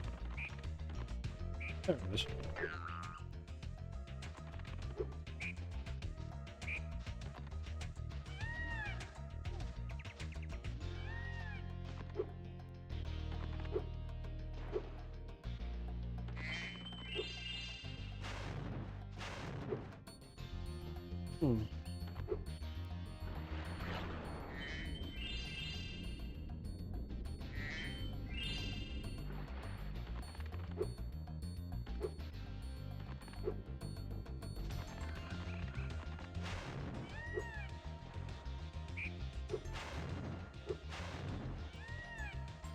This level seems to have a bunch of little details that don't make a lot of sense.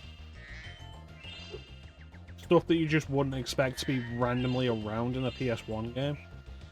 Like the ducks, or that empty flower pot, or the nest, or the cauldron. It's like, they've all gotta do something, because otherwise, why would they be here? In this PS1 game.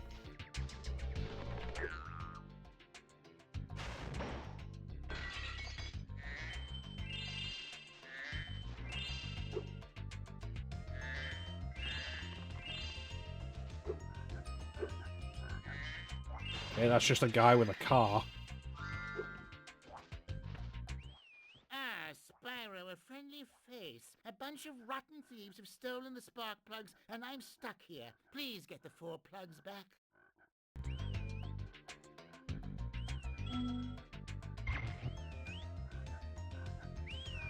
That's straight up a car.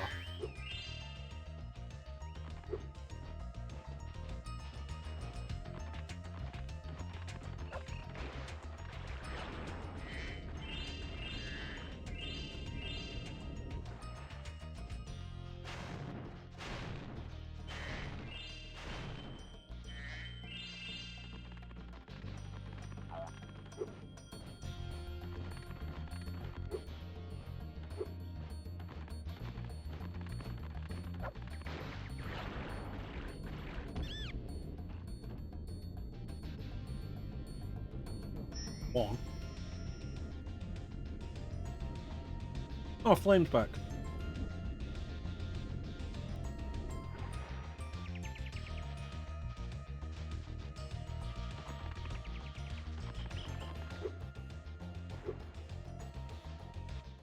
What? Oh, I must have dozed off there. Golly, looks like I let the fountain switch off. Here, take this orb and, don't mention my little nap to Hydrar, okay?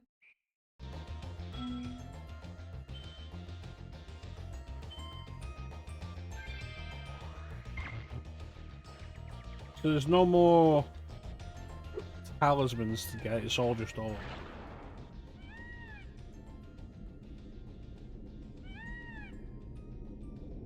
No, that's not good, Flame. Oh, crap.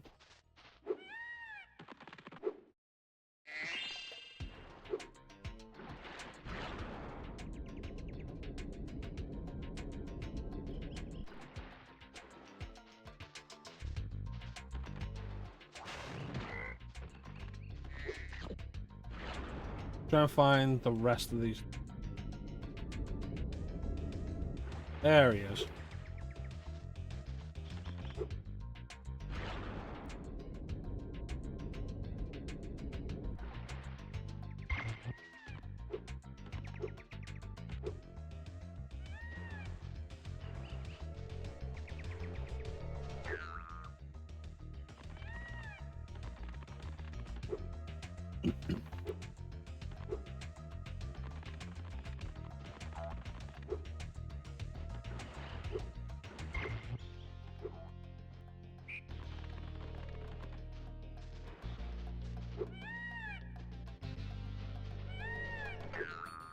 It's easy to remember the name of the kangaroo from Winnie the Pooh because its name is literally just Kanga.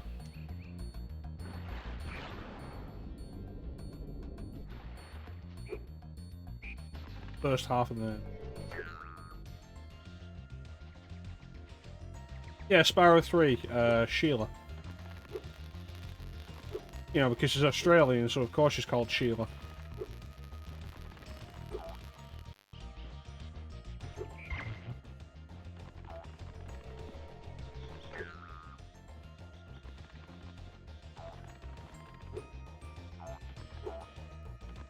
I think these are flying squirrels.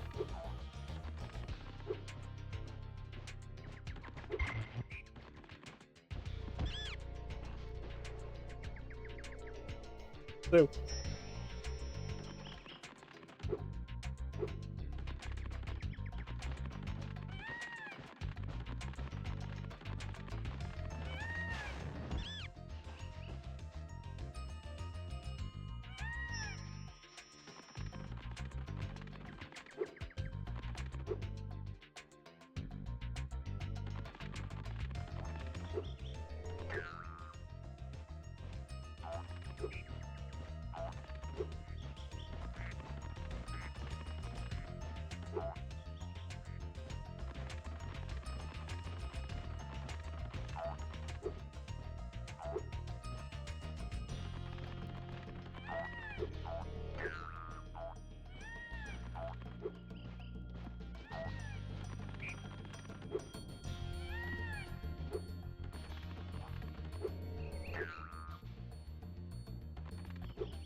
Actually, a little bastard.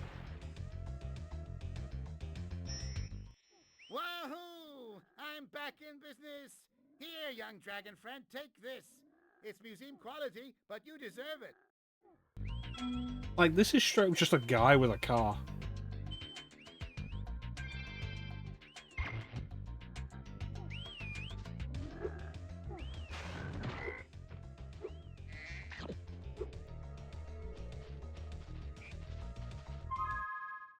Another orb.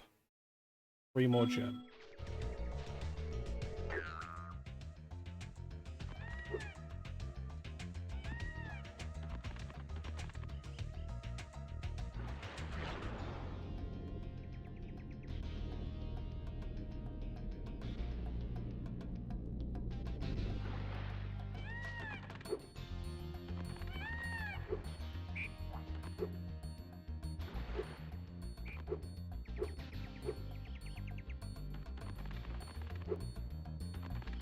Ah, no rest of the living as well.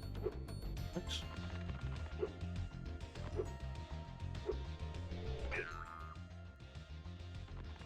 Since I did confirm that I did receive Doom 1 on Doom plus Doom 2.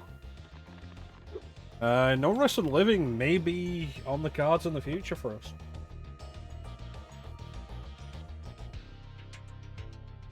I like the idea of Sigil more than I like Sigil itself. Along with the music, like the music of Sigil is really good. Also, Sigil 2 not being made with Doom 2 was just a weird decision. Absolutely a Romero decision. Ah, Spyro, so glad you're here. I'm perfectly useless without my trusty pencil, and I seem to have lost it. I do have this extra egg. Perhaps you can trade it for my pencil.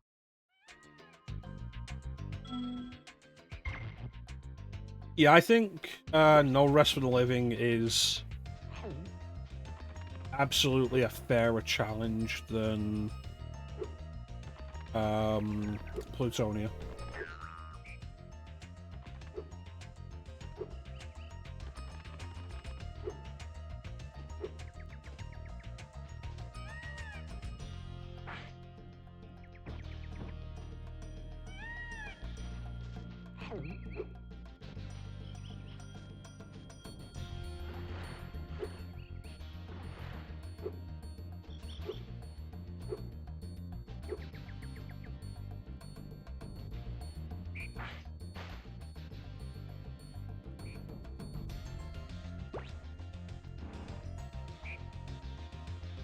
That seed will be for the flower pot.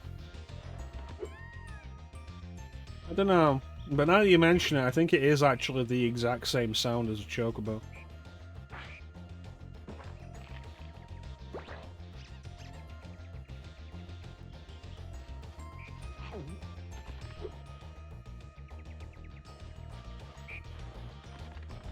Doom on a controller is not that bad. Like, especially because there's no vertical aiming to really worry about in Doom. Unless you're gonna mess around with, like, GZ Doom or whatever. Like, Doom on a controller is not that bad.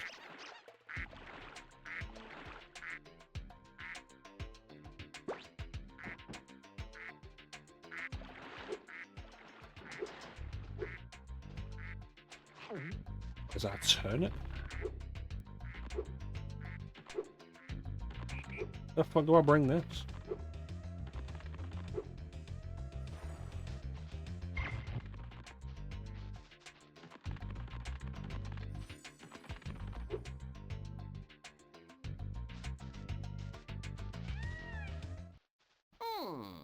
No, that won't help me, Spyro.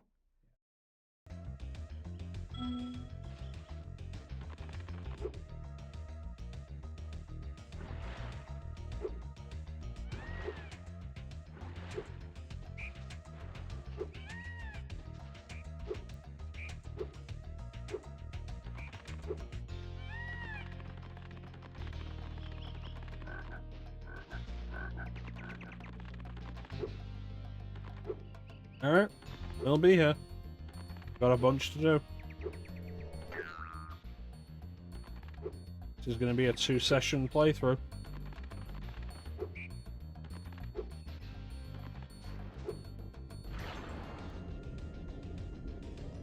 I got all the gems. I just need to finish off this whatever trading quest.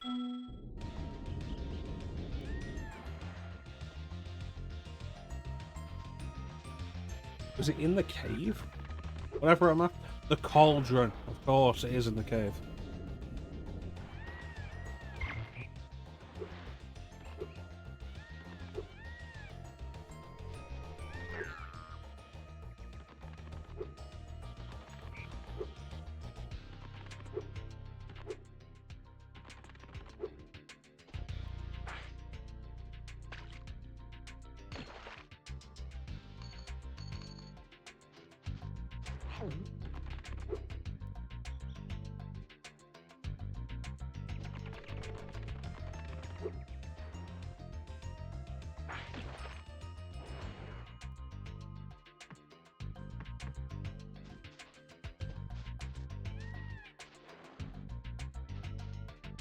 That is a fat pencil.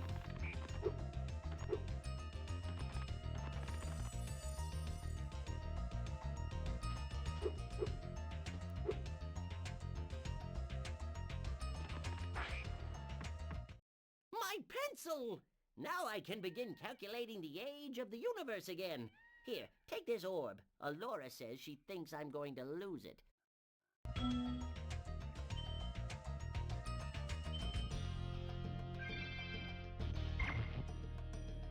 Well, that's done. 3 more levels to go.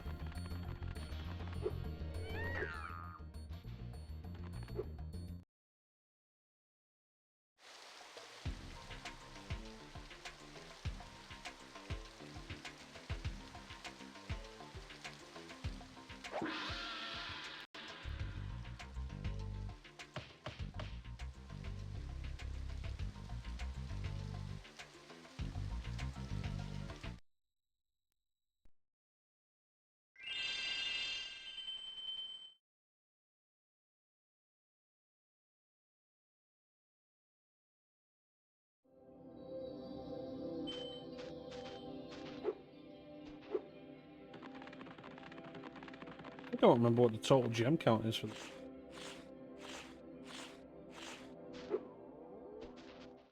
Well, it's some consolation that you've collected.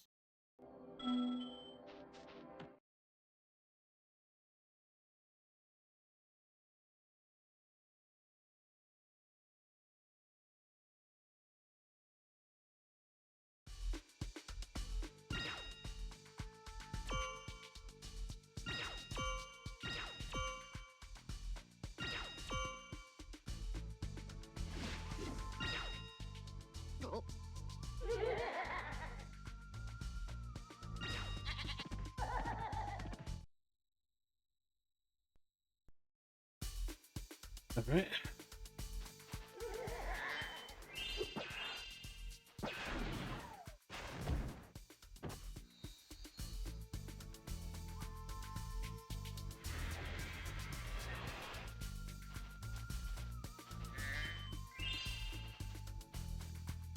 Yeah, I didn't talk to the guy at the start and now he just won't talk to me. I can live with that.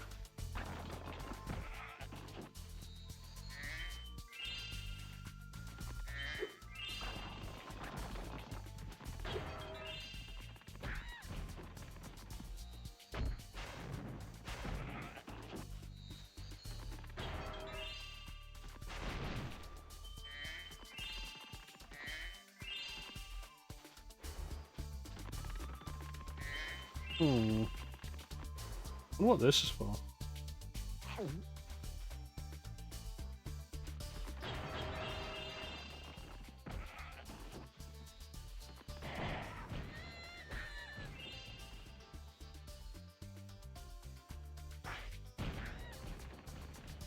so funny now, is it?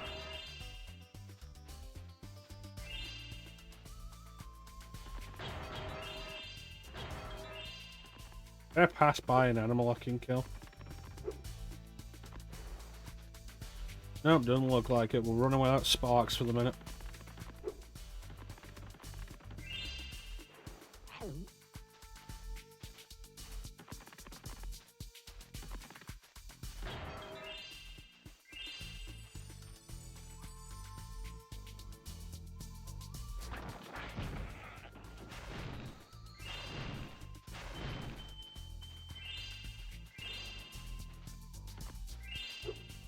You don't really appreciate just how helpful Sparks is until you don't have him.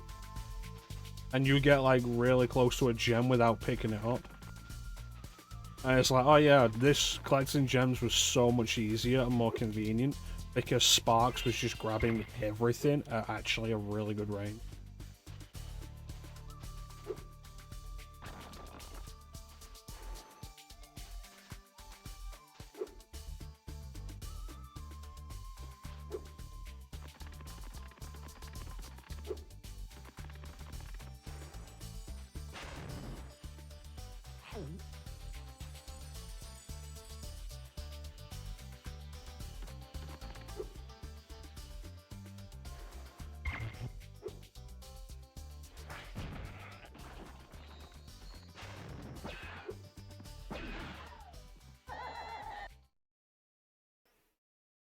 Well, they all have to die now.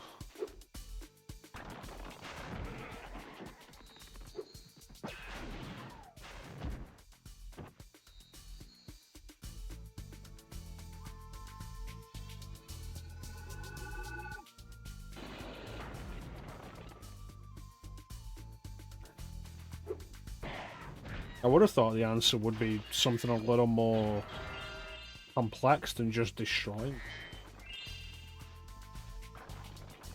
Well, it shows what I know.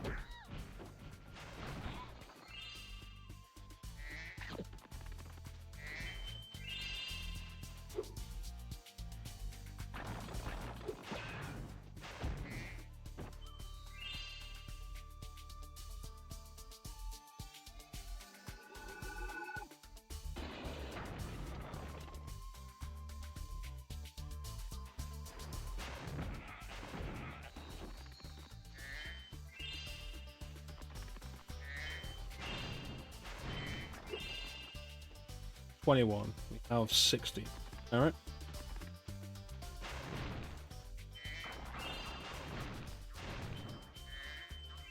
Oh, hey, it's this guy.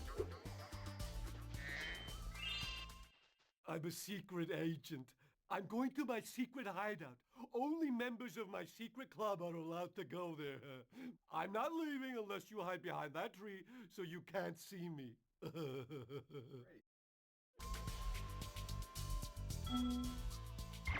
This is a frustrating one. If I recall correctly as well, when Agent Zero reappears in Spyro 3, it's the same mission again.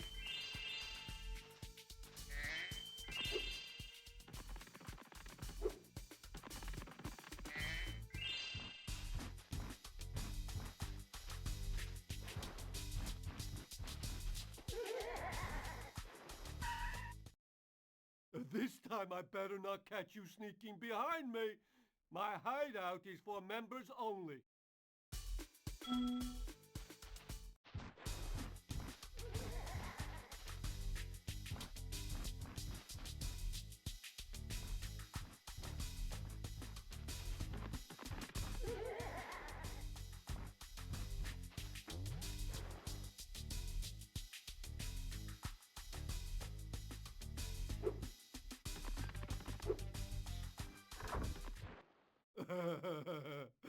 I'm too fast for anyone to follow.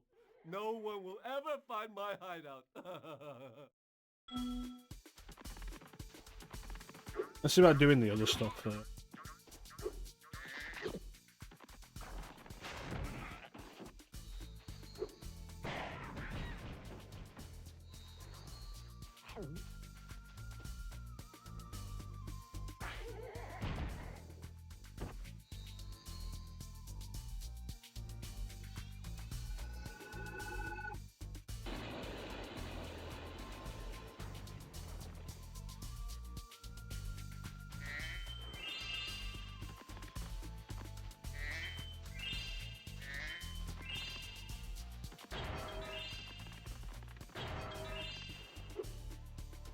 2 more.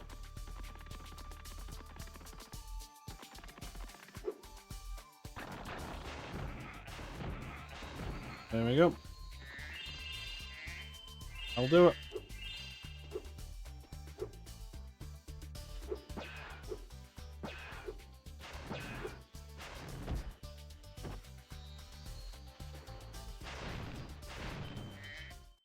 Spyro, you have freed our city from the claws of those evil warlocks. Please, take this orb. I foresee that it will help you on your journey. Alright.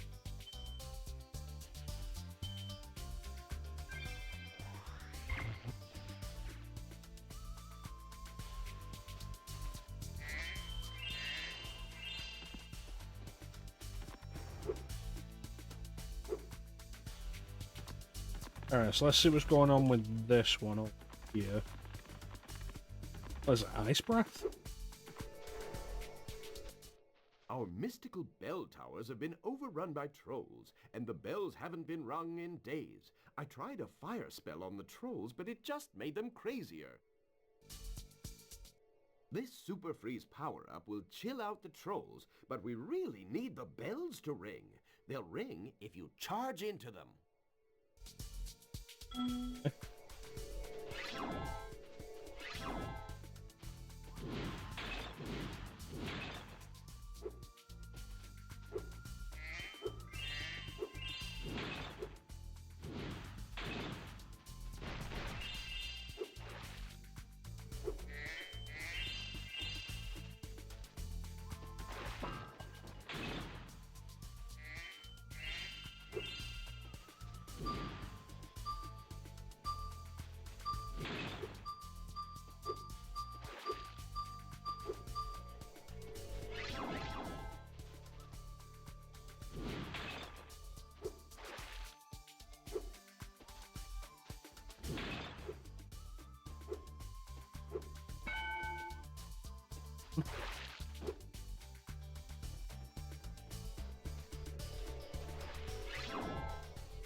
I suppose you want an orb for doing that. Well, I'm afraid not. There's still one bell left. You can get to it by using the whirlwind behind me.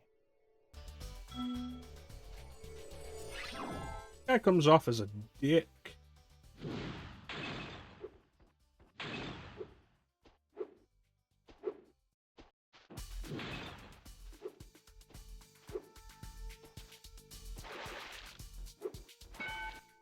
Thanks, Spyro. I didn't think you could do it.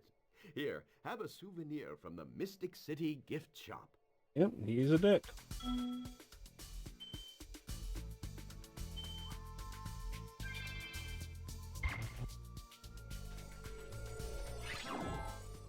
Anyway, these gems.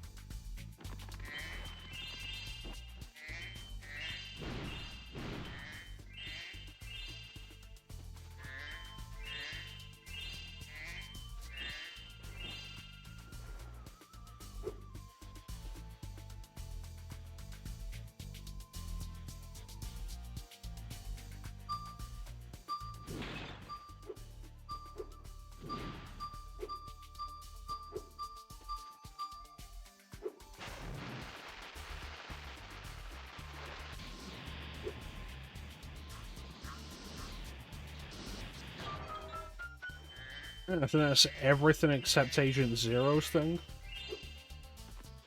Oh no, I need to get these pots.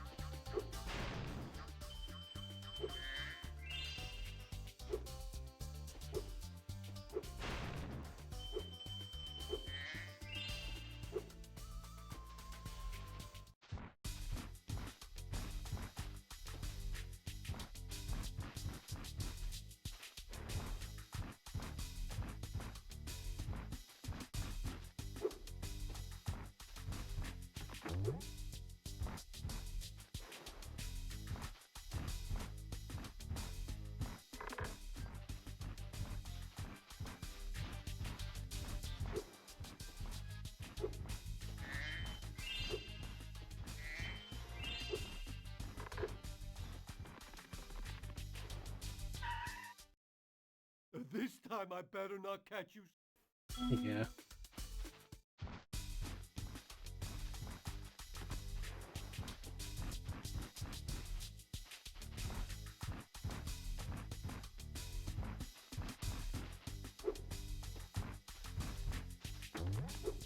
Similar issues with the Gulp fight.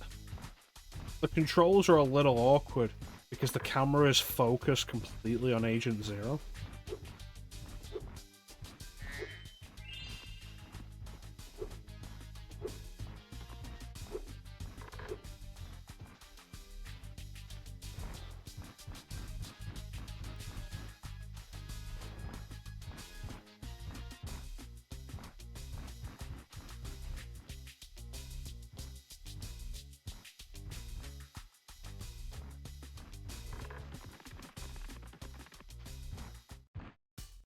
What? You managed to get here without following me? You must be a member of my secret club after all. Here, take this secret decoder. It will allow us to send secret messages.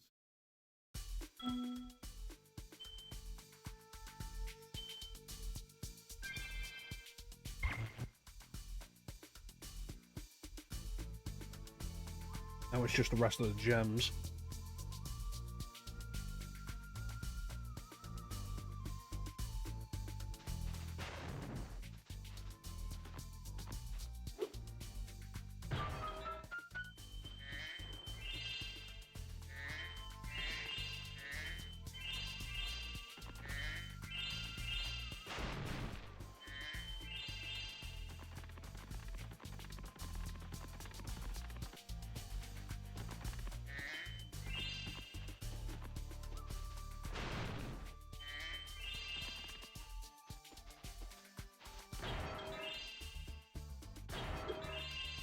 There we go. Perfect.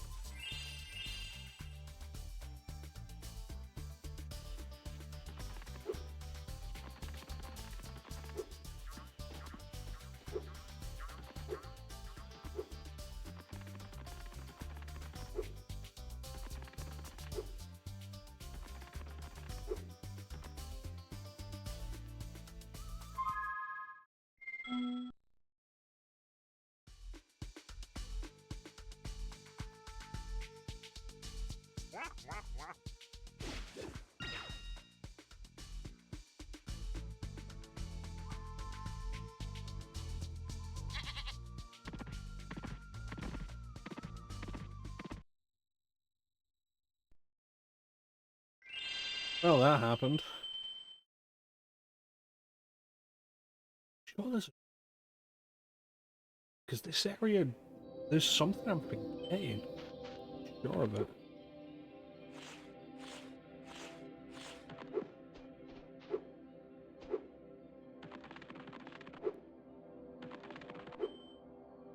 Okay, but that's that done.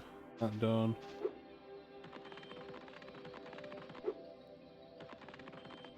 Robotica Farms.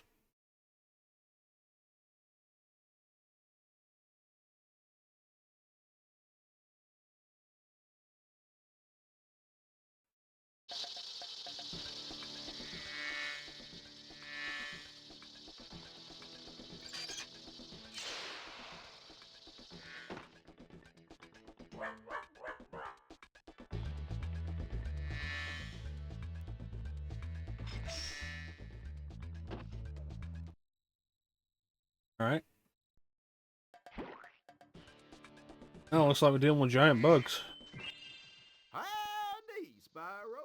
These here pests have infested our farm. Could you find the time to help us get rid of them? Find your way over to the giant bug lamp and turn it on so we can zap any more invading pests.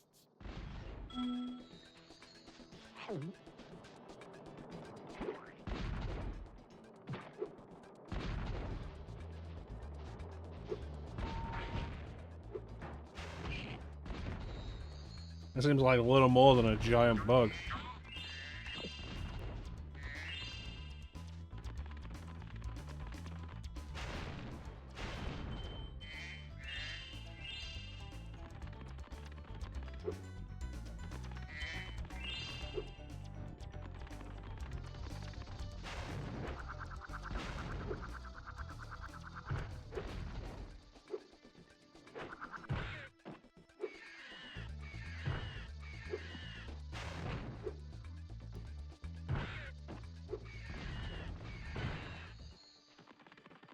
Felt kind of awkward.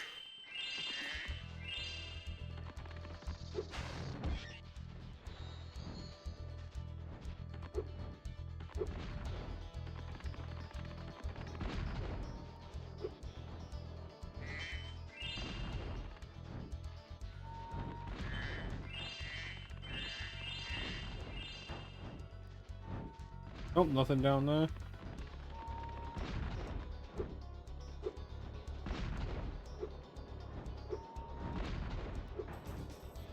You know, I appreciate that barrel didn't explode when I landed on top of it.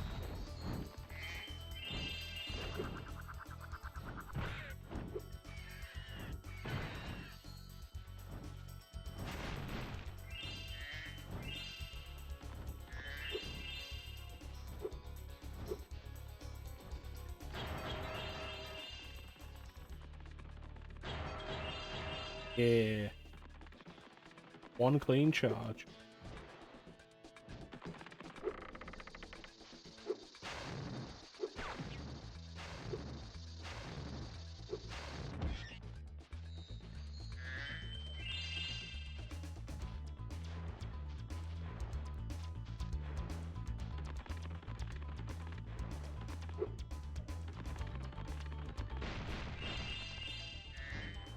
Hmm.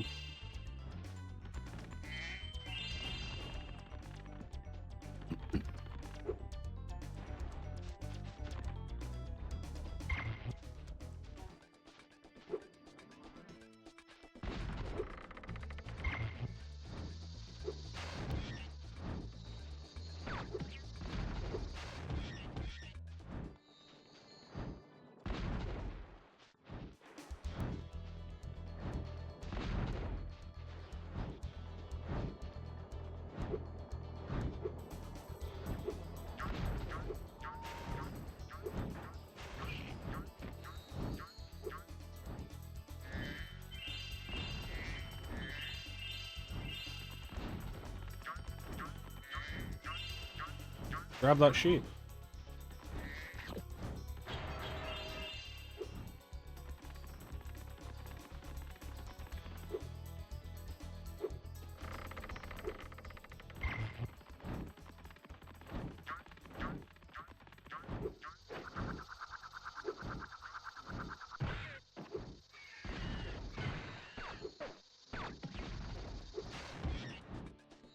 I don't like that if it misses, it can rapid fire until it hits me. That's not nice.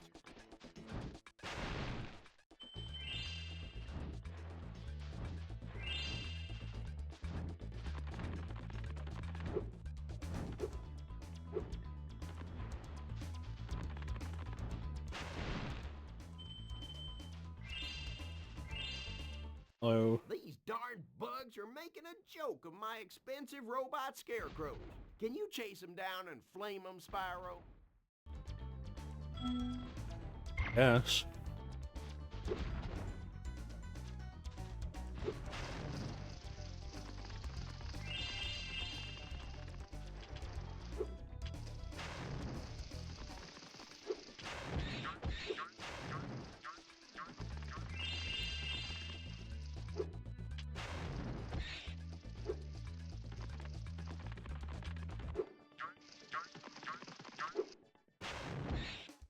My fields are safe from those flying vermin, Spyro.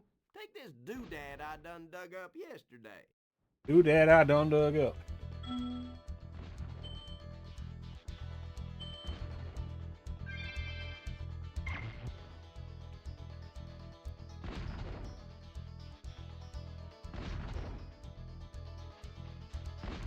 Alright, there was sheep over there. We can get our health back. Sparks back.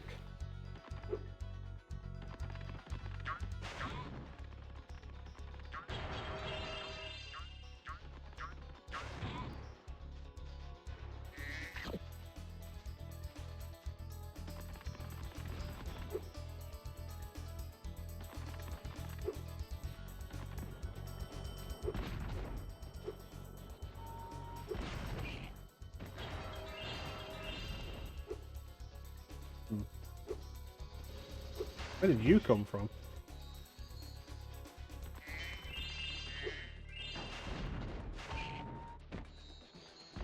Thank you, Zoe.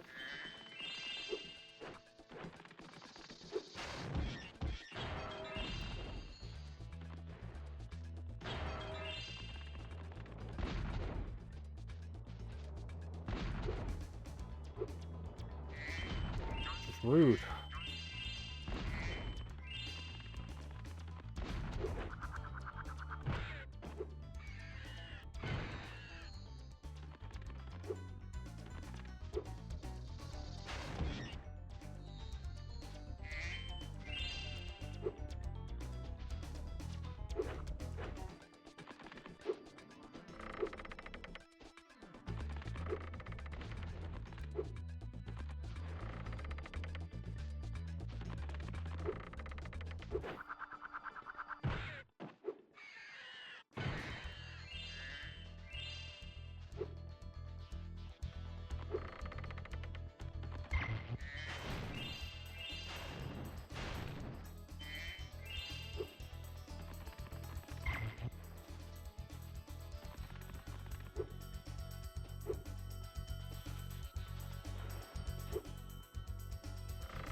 There's a big bug zapper. Spyro. Them varmints won't be coming near our crops now.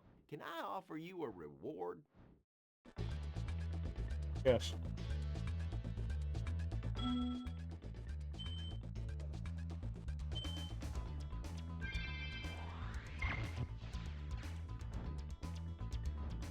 Welcome back, Panda.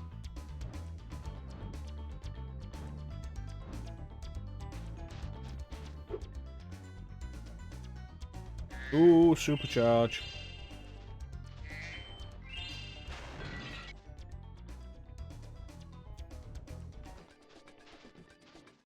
I used to drive my tractor all around the farm, but some fool robot blocked the path up. Do you think you could knock him down with a bit of a supercharge? Well, you know, I don't think I just might be able to pull off that kind of shenanigan. That's fair enough. Real life always takes priority. Oh, shit. Oh, shh.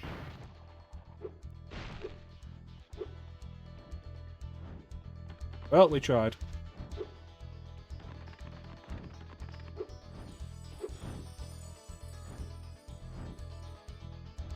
Oop. Alright, I know where that is.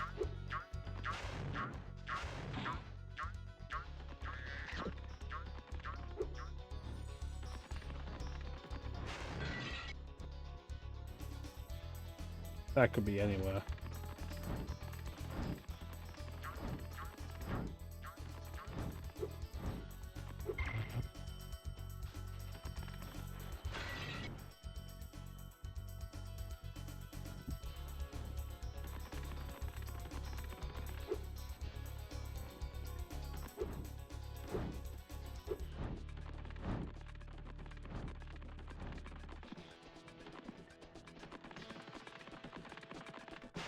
There we go.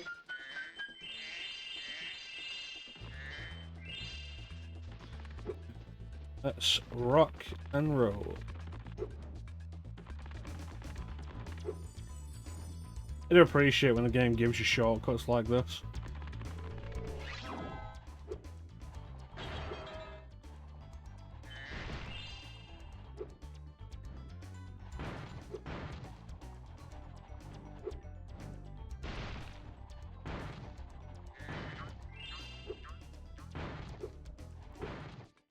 A fine piece of steering that was, Dragon. Here, take this thingamajig I found in the cow pen. Thank you. That's all the orbs.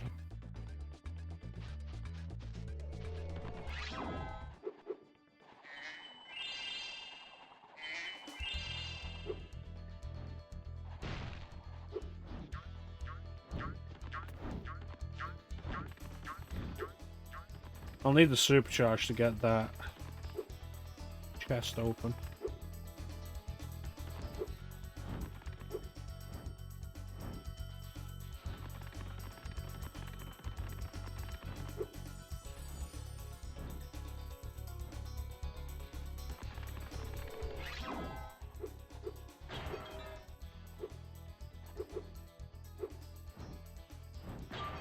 There we go.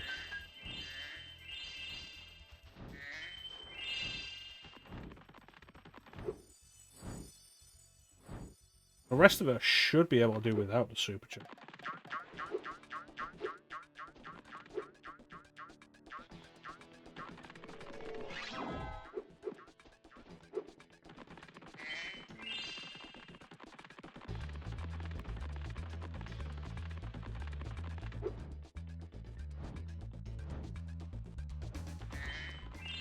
It doesn't help that charging through the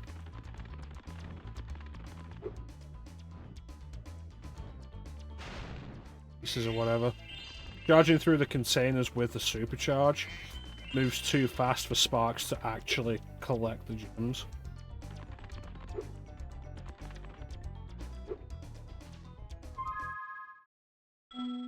Six more.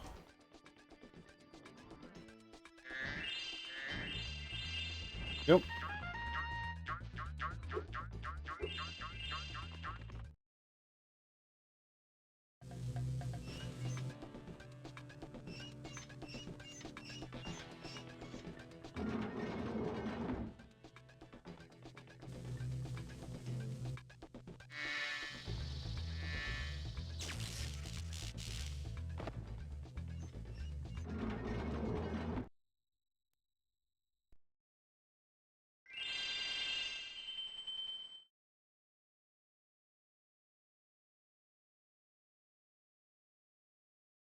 So, one more level.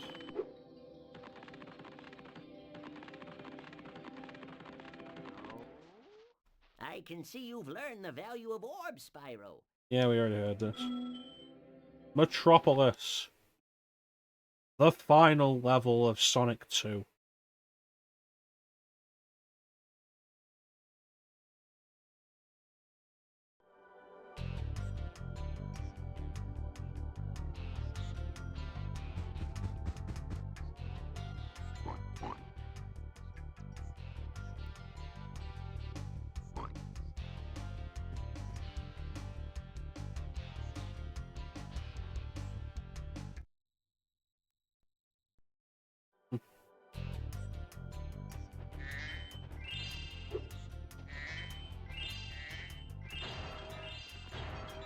What's going on, robot? This insurrection from the farms has got quite out of hand. We need someone to restore order. Find the inventor droid. She's been working on something big.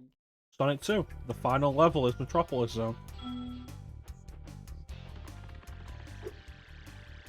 That cow has a laser gun.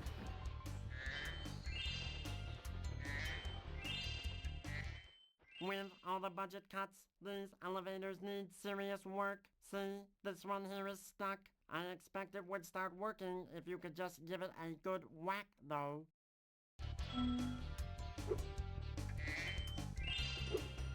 Wing Fortress isn't a real level.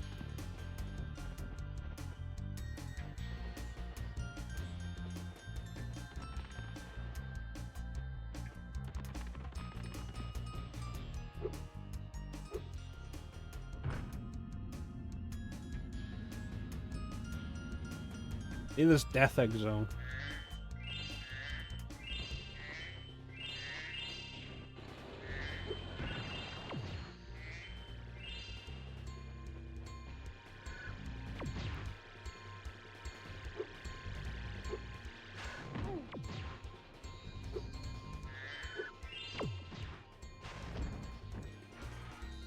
Not quick enough.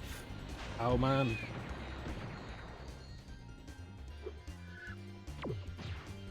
The music can be as good as you want.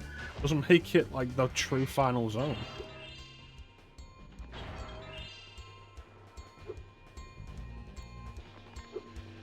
Like, Wing Fortress and Death Egg aren't even proper levels. They're more than anything just the climax of the game.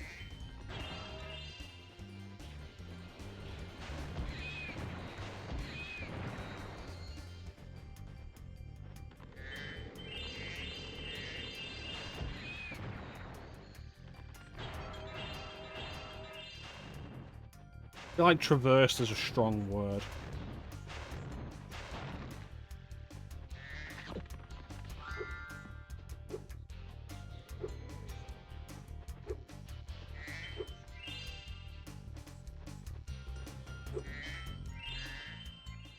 As you can see, a vicious ox has taken over our armory. We thought that freezing the walkway would keep animals out. The ox is very tough. I advise using the bombs against it, and it'll probably take several bombs at that.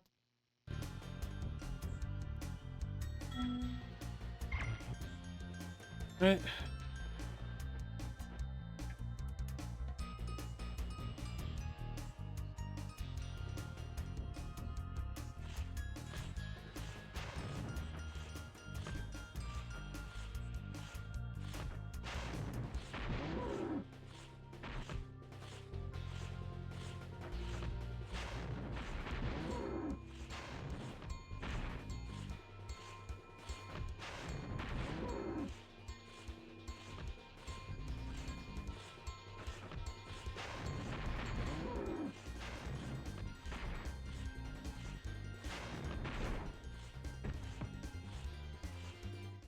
Excellent work, Dragon.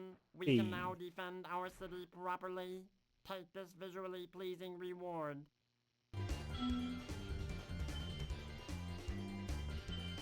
It's barely a level. If anything, it's more Sky Chase Act 2.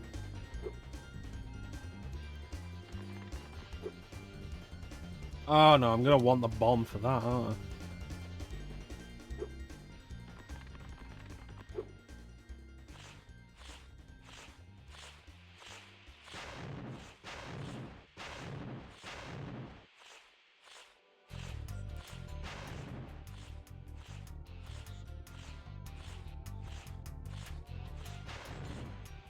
Well, never mind, I can't possibly use the bomb for that.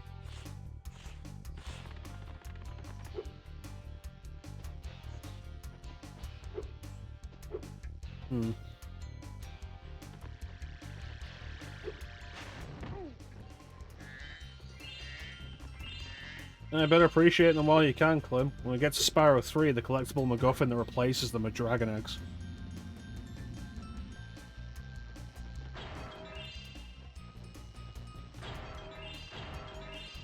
And those eggs hatch when you collect them.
That's something pretty far. Super Flame and Fly. Ah, Spyro. I heard you were coming. Thank you for your efforts in thwarting this attempted coup. Please take this item, which living creatures seem to like. You're a robot, why do you have hair? It's a first for Avalar, a combination power-up. Thank goodness you're here to test it out. These invading sheep in their spaceships must be stopped. I'll stop these sheep and their invading UFOs.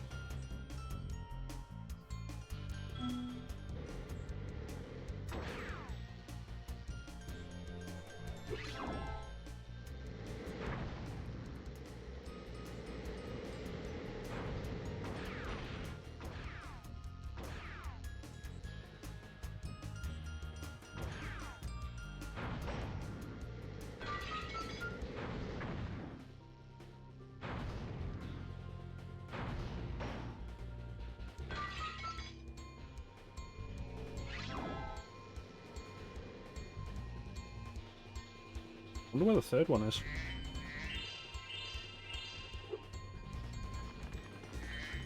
But it's not my birthday flame.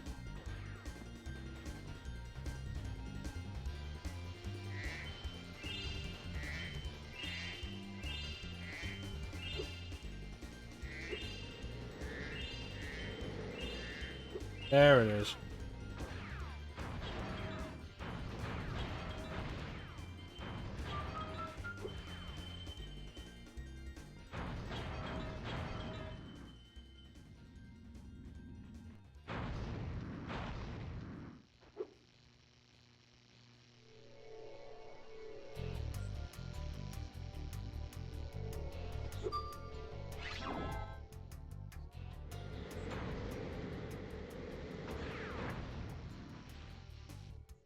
Excellent work.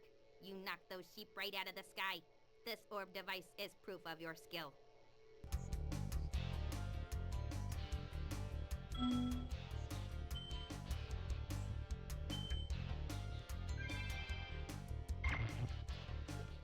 I knew it. Those first sheep sent out a distress call. The next wave of saucers is incoming.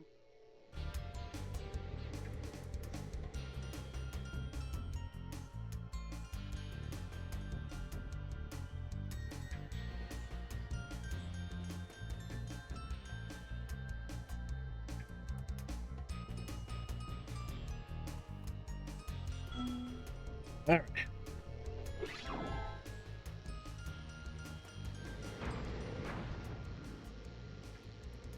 Like lambs to the slaughter.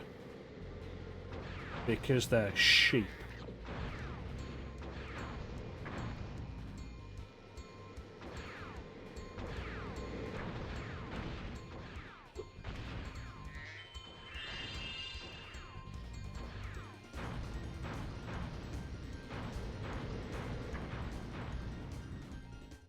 Nice flying, airman. I only got Proven 4 of the them. genius of my double power-up invention. Here, keep this to commemorate your victory.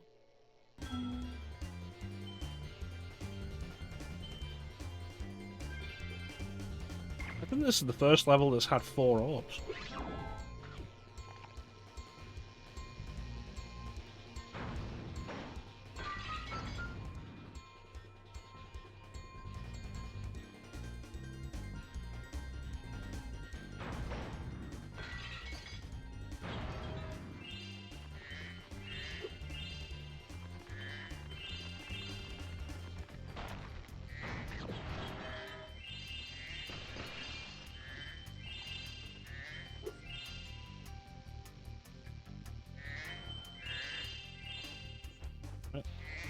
Yep.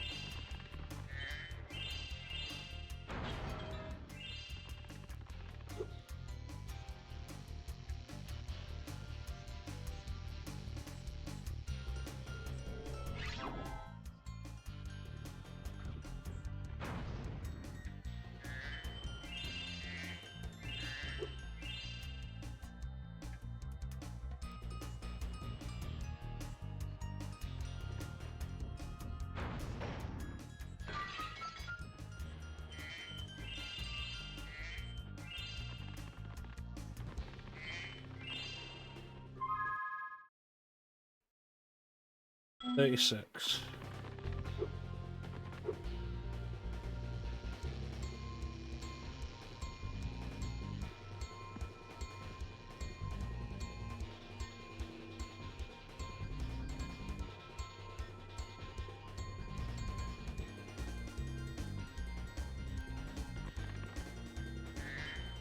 4.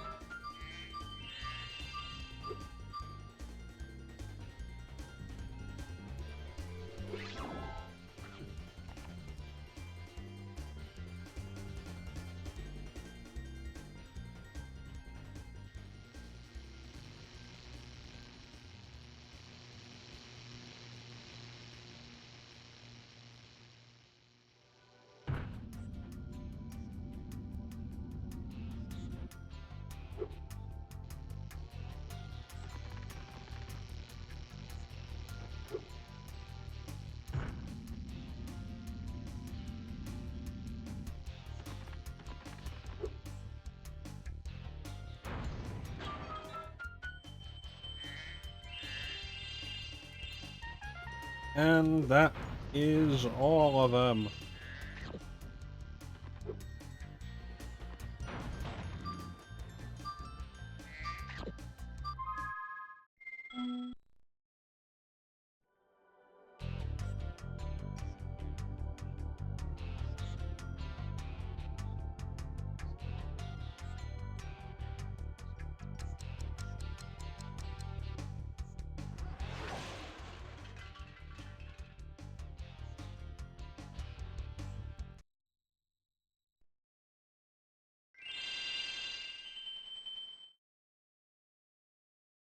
Let's double check the guidebook.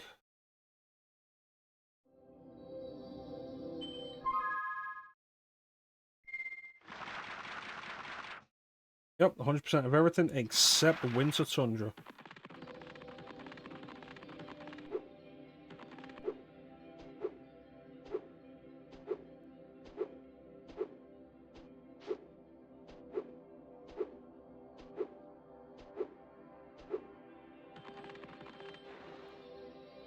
Just go in then. All right, There it Spyro, is. you've got the orbs. Defeat of Ripto is only moments away, right? Right? Well, anyway, good luck. He's right through this door.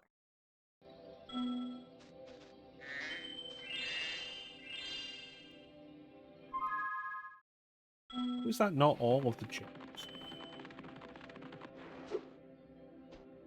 Seriously, I swear this area was bigger. I'm confusing this with something in Spyro 3.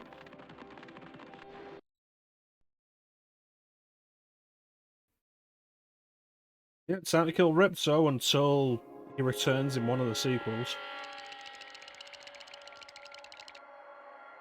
Don't worry, we'll see Sergeant Bird in Spyro 3. Come back here, you useless animals! Hey, Shorty. Maybe I can help. What? You again? Yup. If you want to test that power crystal, why don't you try it on me? I'll stand still, I promise. I like that idea. Dragon, you've just sealed your fate!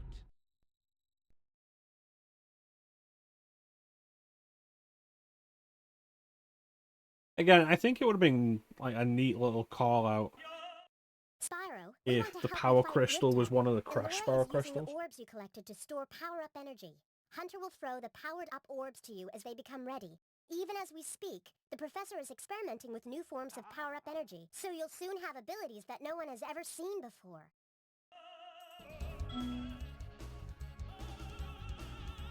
Unfortunately, Ripto can grab the orbs as well.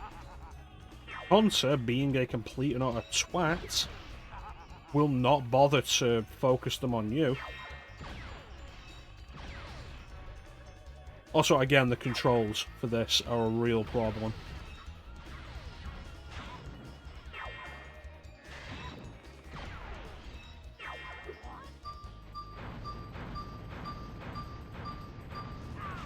Because the camera's just constantly following Ripto, and it really messes with the control direction.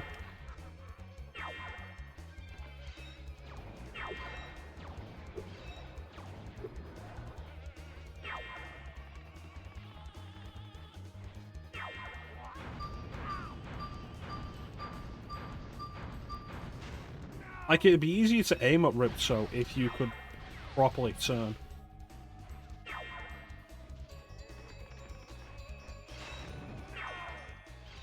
I haven't seen Sergeant Bird's design in the Reignite trilogy.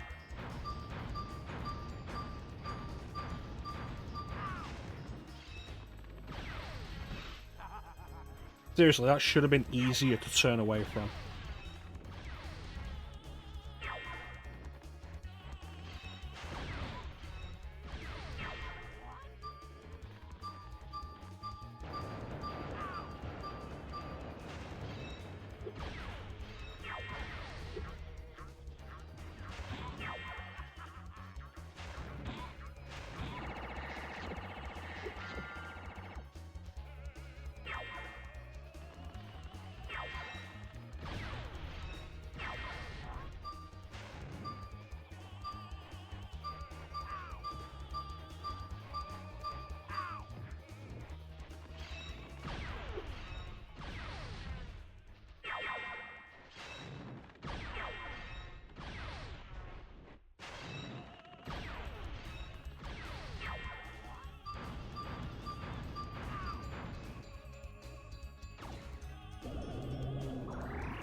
I didn't know I could do that.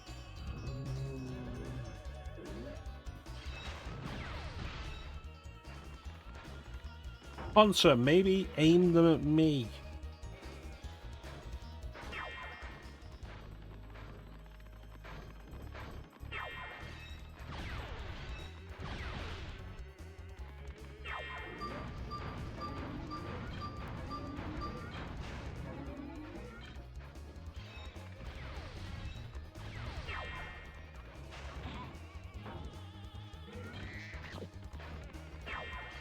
He straight up threw that one to Ripto. You guys saw that, right?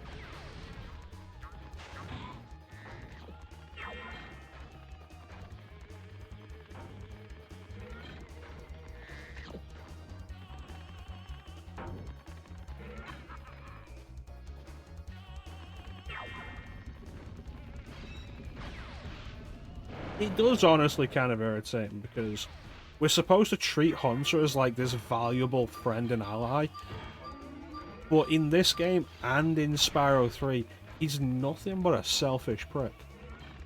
A selfish, cowardly prick. He has no redeeming qualities.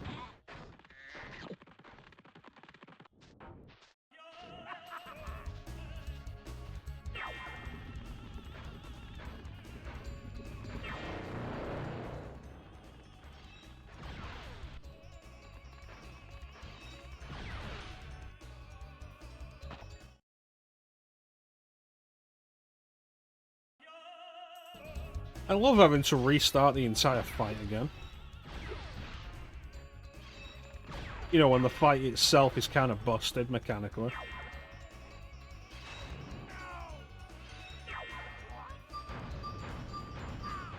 It should be way easier to hit Ripto with this.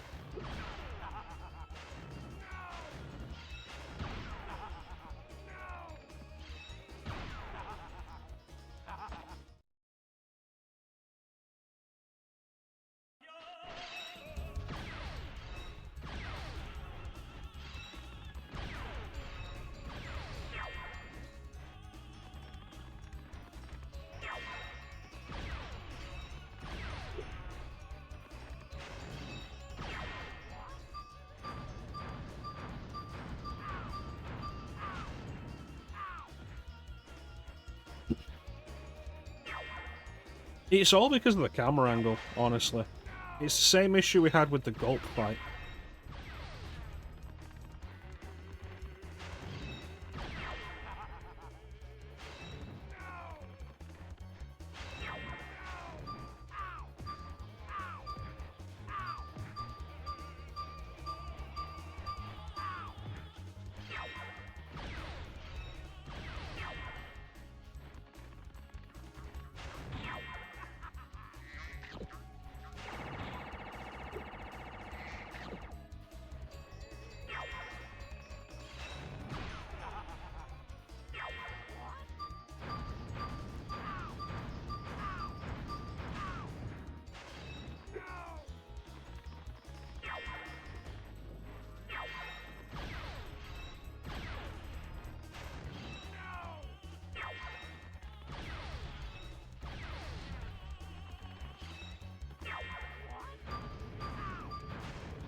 And again, has that all too common problem of a platformer boss being too long.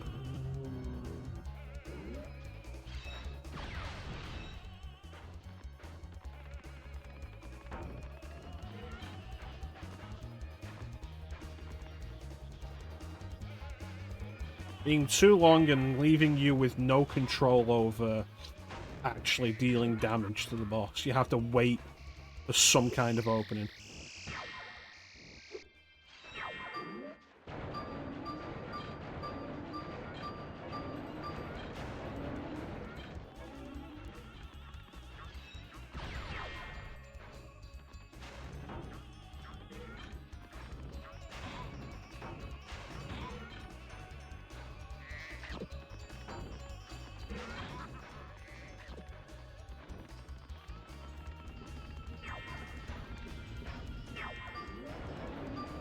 Thanks, camera. You are so helpful.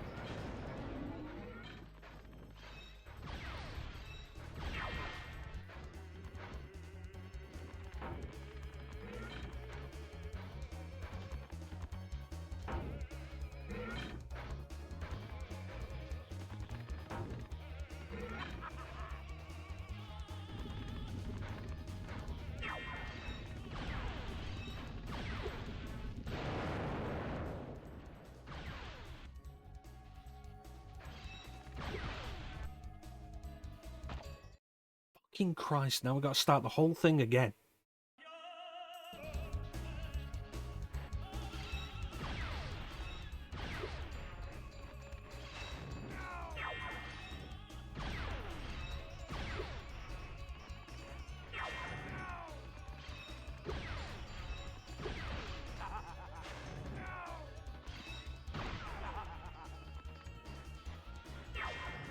Great, Ripto got that one because I couldn't see where the fuck I was going.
Thanks, Auntie. You literally put it right in front of him. I can't even get it because you put it underneath him.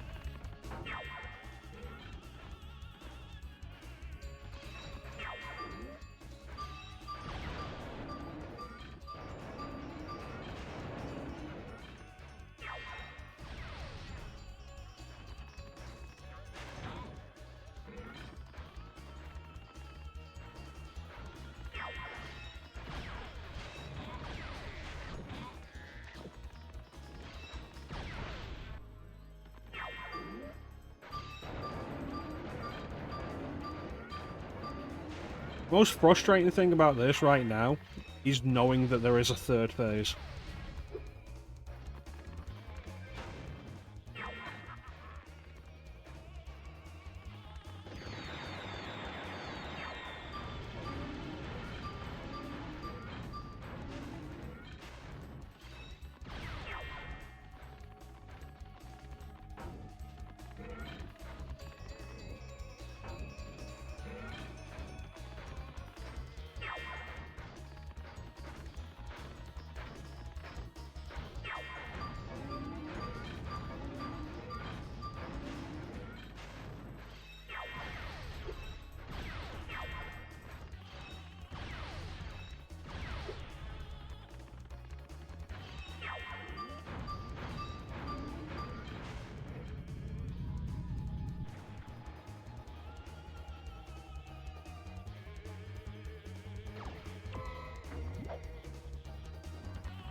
Well, at least they refilled Sparks' health.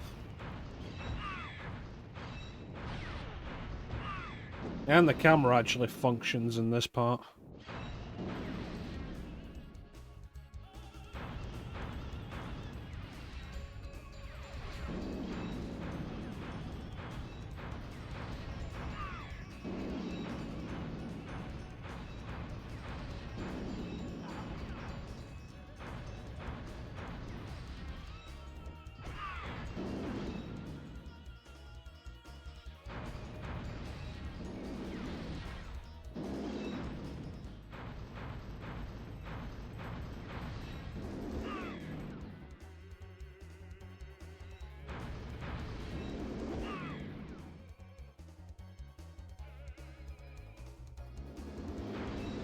The trick to aiming is to just have Spyro's head block your view of Ripto. That way you'll know Spyro's facing him.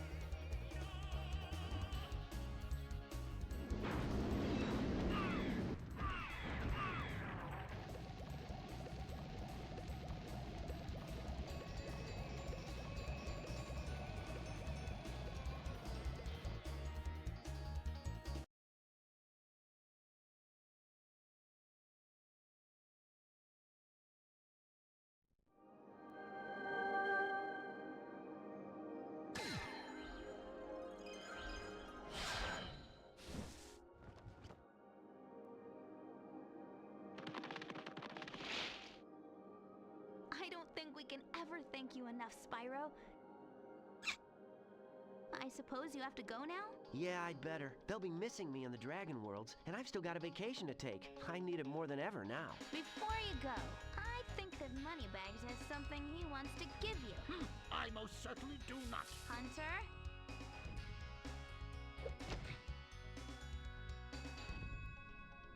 Spyro, Moneybags is very sorry that he made you pay so much on your way through Avalar. No, We he want you isn't. to keep the gems as a reward for helping us. Wow, thanks. Sparks, can you grab them?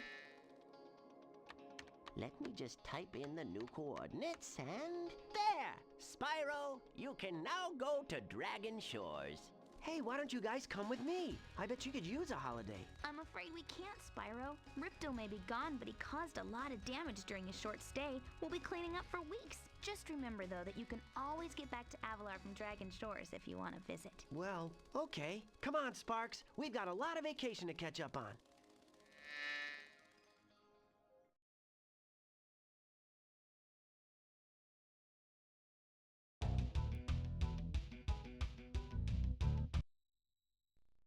I'm pretty sure they're going to play that again when we get 100% anyway.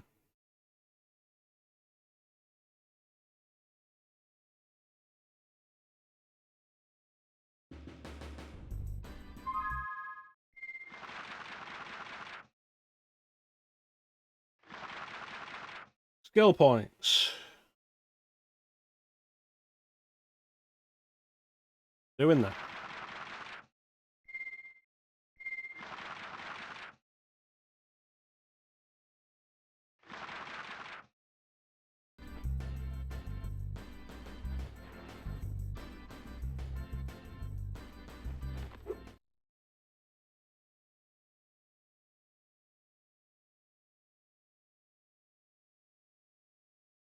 Seriously, what?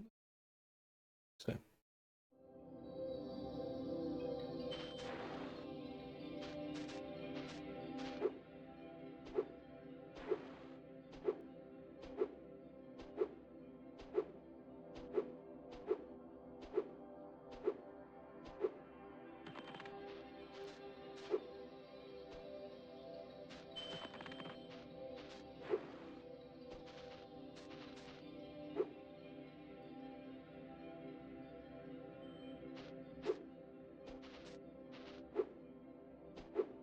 There it is.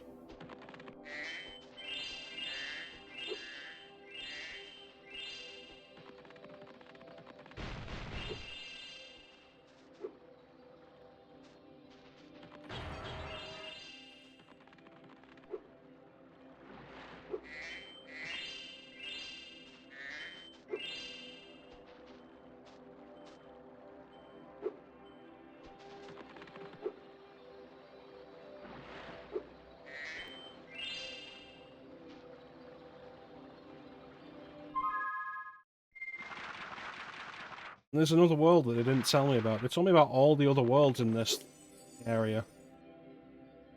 What about that one?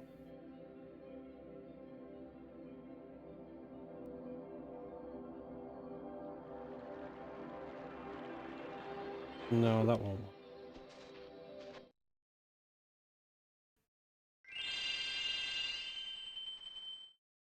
All the treasure, though.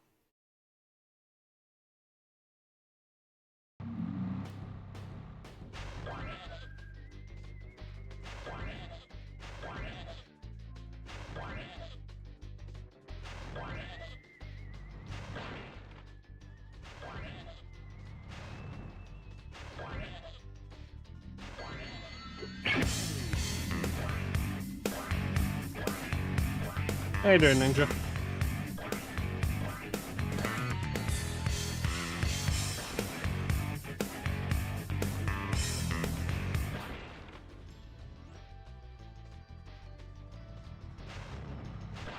Just in time for us to almost finish Spyro 2.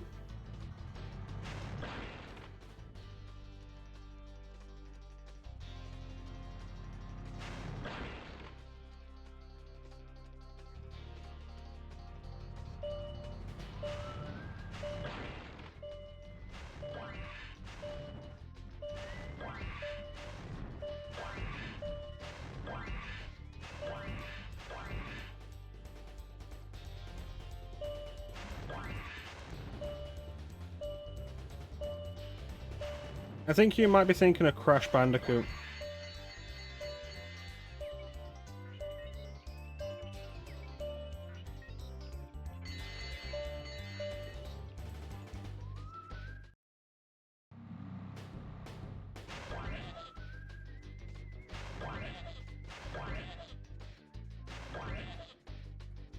Unless you talk about Hunter, who I believe is a leopard.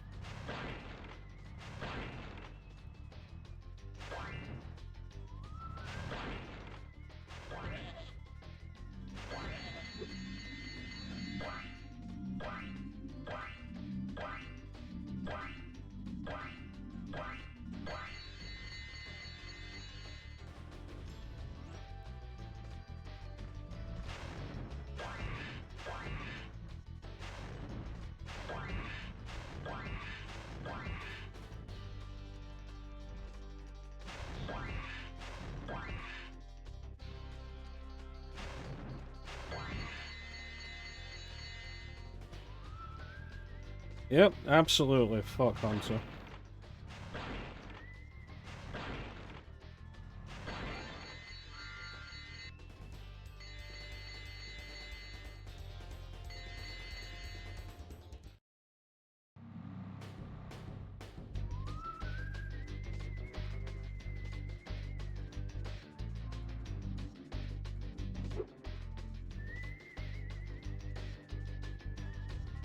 I gotta go and deal with Hunter again.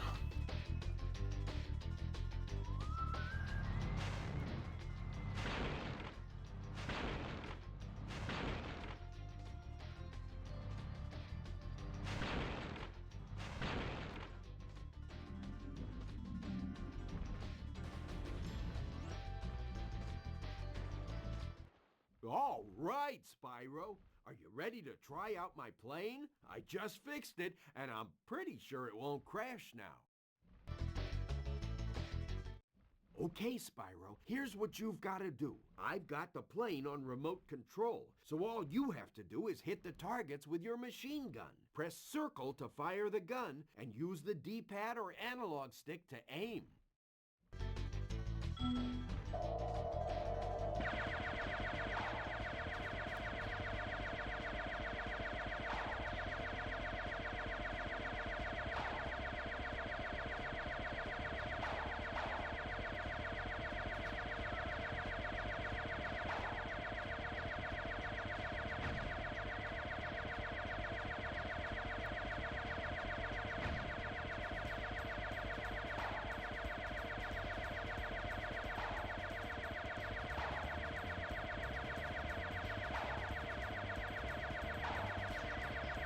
This Hunter's an absolute piece of shit.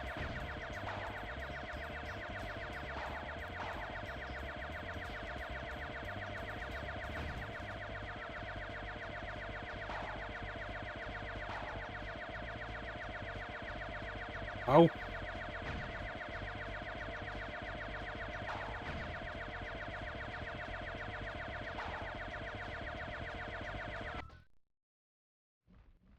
Hey, you nailed all of the targets. Nailed your It mother must last be night. because you had such a good pilot.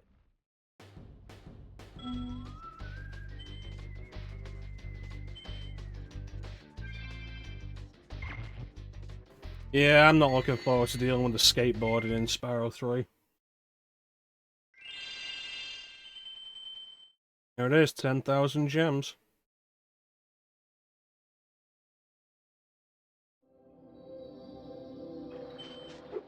I'm supposed to get something for that. Question is, how do I get that final orb?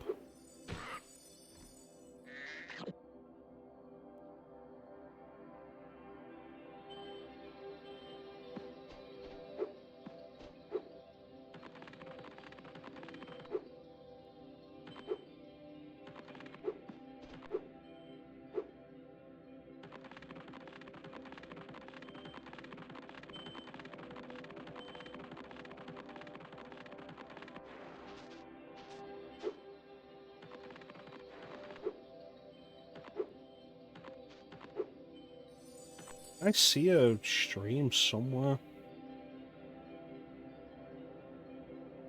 Is that? There we go.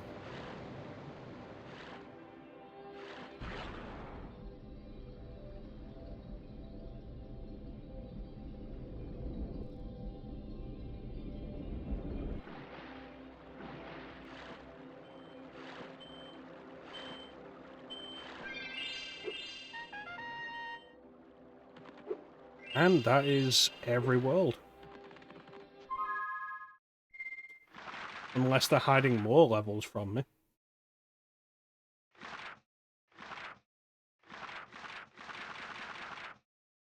We're absolutely not going for the skill points. I don't even know what the skill points are. As far as I'm aware, they're worthless.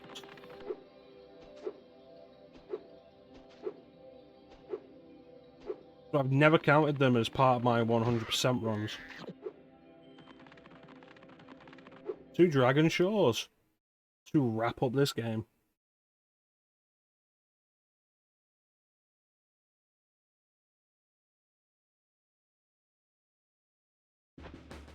Well done, Spyro. Step right on into Dragon Shores Park.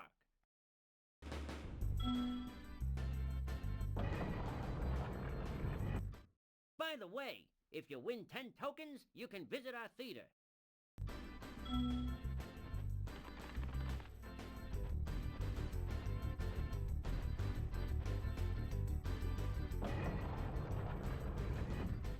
This is the 100% reward for getting all of it. It's a permanent super flame.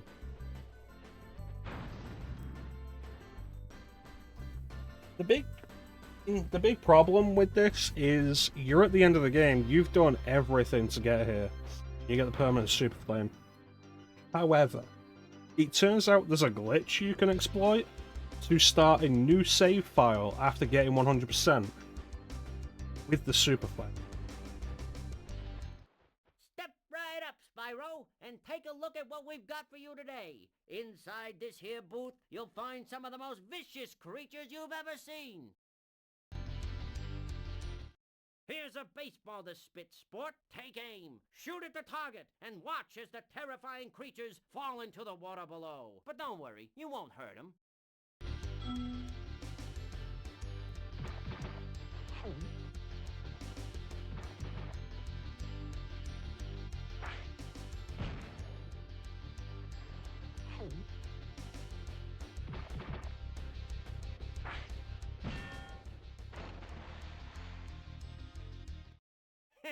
That was pretty funny, wasn't it?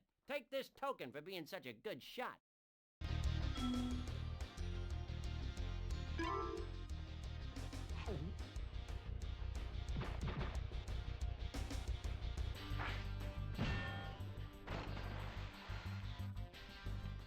This is pretty easy, isn't it?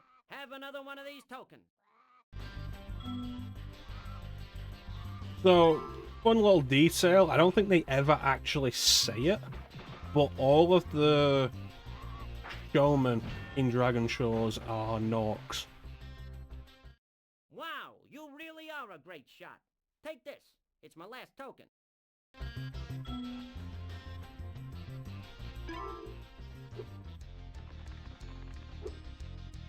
What you got for me? Welcome to the Dragon Shores coaster. Here at the shores, we don't just ride, though. If you can pop all the balloons on the track, a token is waiting for you. Ready to ride? Yeah, let's do it. Watch out for the other coasters out there. It's a crowded track today.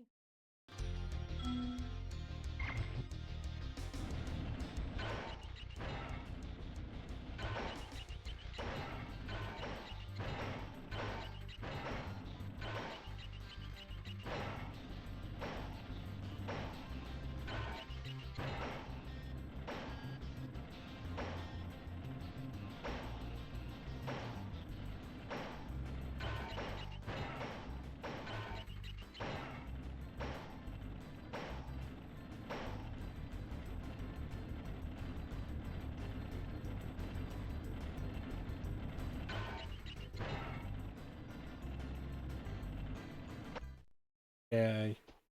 Good job, Dragon. Here's a token for you. All right, I'll flip this switch and now you can ride more tracks. See if you can pop the balloons on these tracks, too. Watch out for the other coasters out there. It's a crowded track today. You already said that.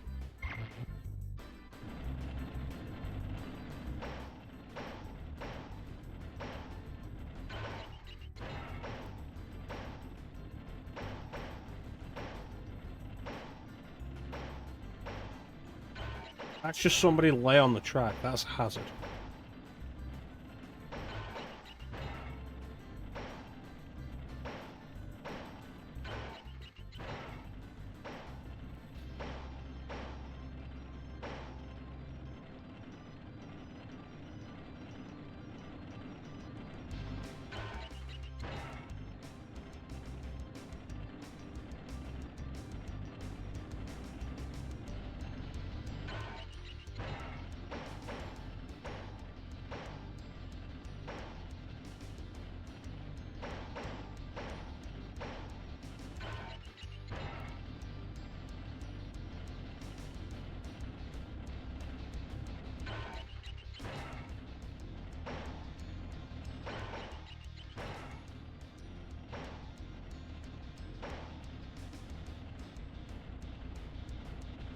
Won't let me jump during the loop.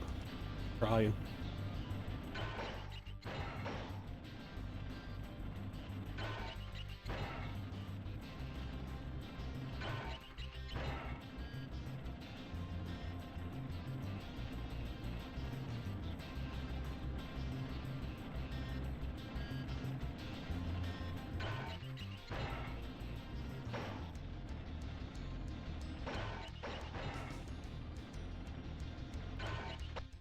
It's all of them. Hey, not bad. Here's another token. There's one more run, and you're on a roll. There's a cannon installed on your car for this run, and you'll have to shoot balloons too. Are you gonna give it a try? Well, I have to get 100%. Watch out for the other coasters out there. It's a crowded track. Saying that.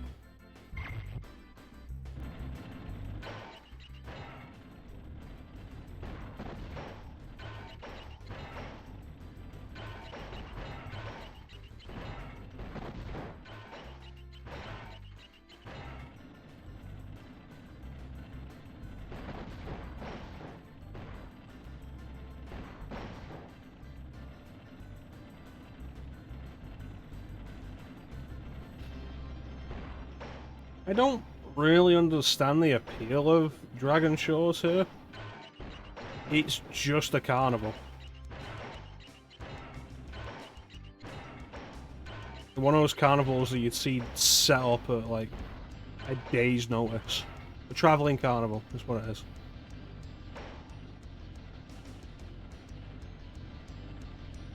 The kind of thing where you're pretty sure everybody working here is a con man, and you're not sure if somebody's gonna die on one of the rides.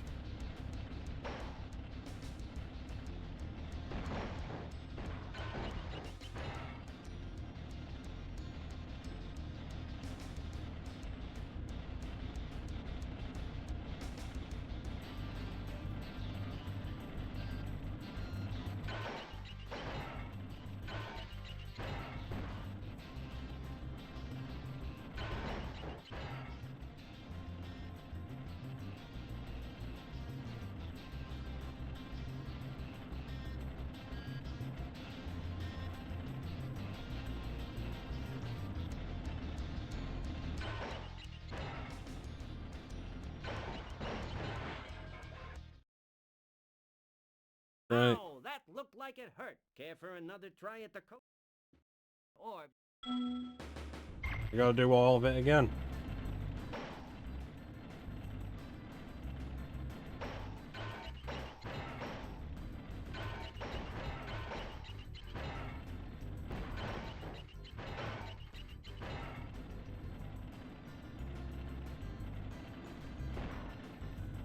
Nasty's loot was more enjoyable than this.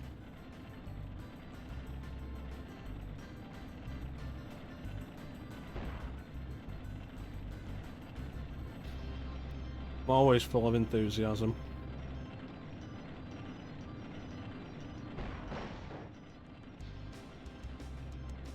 I love doing the same thing 3 times in increasingly longer capacities.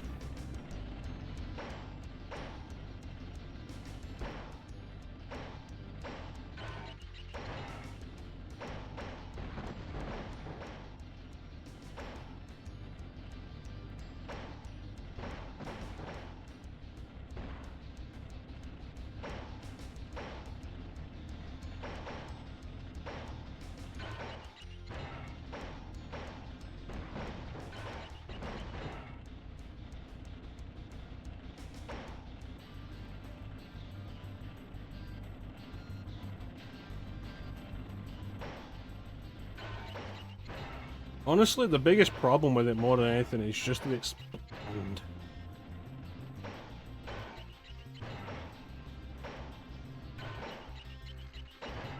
Bland, it's dull, and it just takes so goddamn long.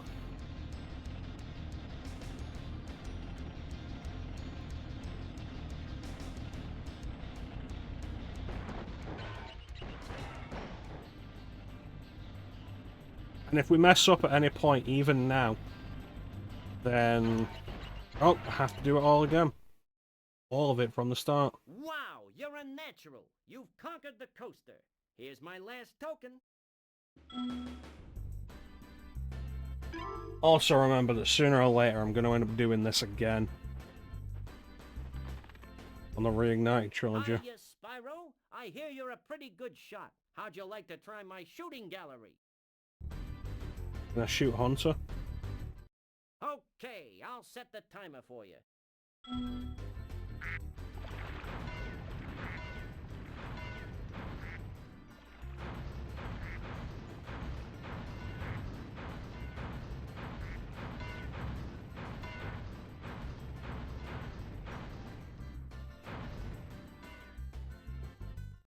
Nice shooting. Ready for a Here's harder version of this? Shoot him together. No. He's mine. Ready for the next round? Yeah, why not? Because if anything's worth doing, it's worth Okay, doing I'll 3 set the times. timer for you.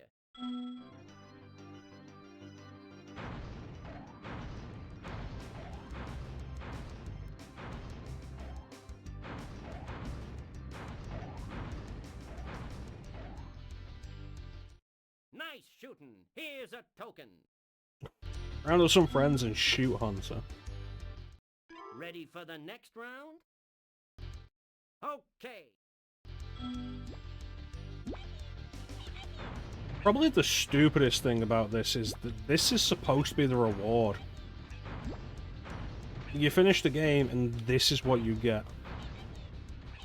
This is the big thing they've been building up to, what Spyro was supposed to be doing to begin with. And it's just a really dull carnival. Right. Here is my last token.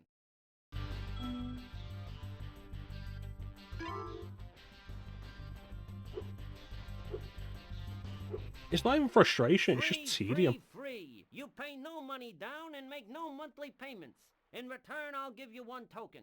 One is all I can give, but you can ride as many times as you'd like. Hop aboard, my friend.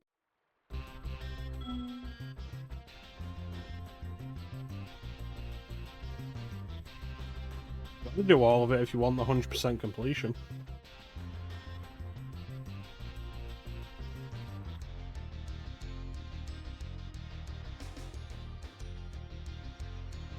Those two are brother and sister.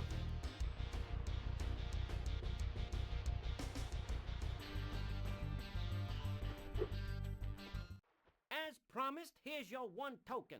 When you have 10, try visiting the Dragon Shores Theater.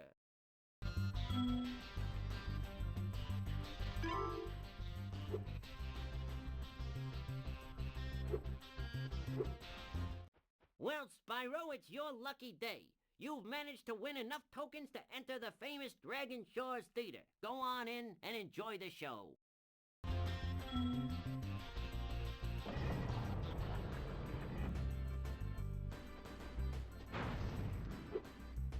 So yeah, again, like, for getting everything, all 10,000 gems, all 64 orbs,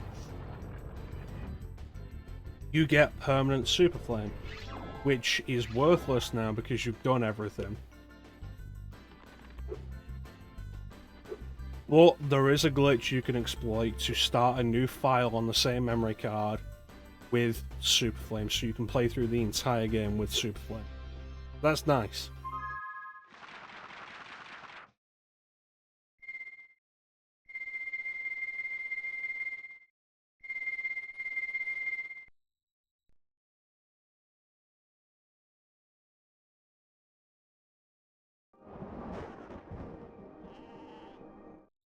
Yep. So the reward for finishing the game is a cutscene.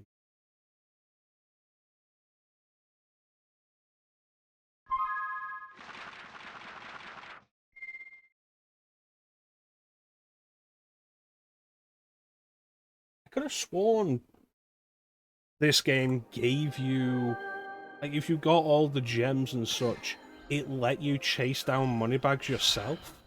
But I guess I'm mistaken with Spyro 3. I thought both games did that.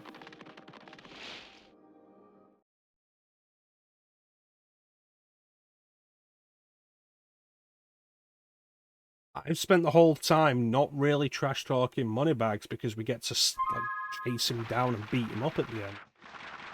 Or so I thought. But I guess I was wrong. Wanna ride the coaster just for... Oh. You know... Like I said, I thought it was 2 and 3 that did that.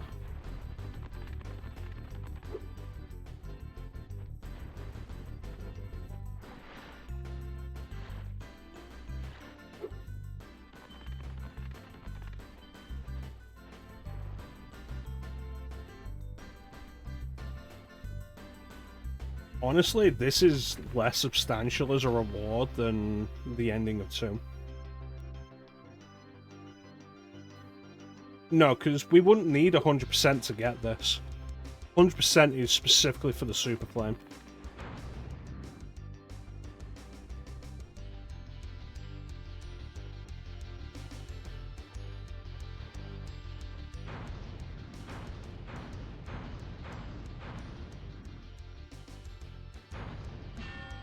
And if characters don't even react to it, what's the point? Good shot, but I'm clean out of tokens. Keep shooting if you want.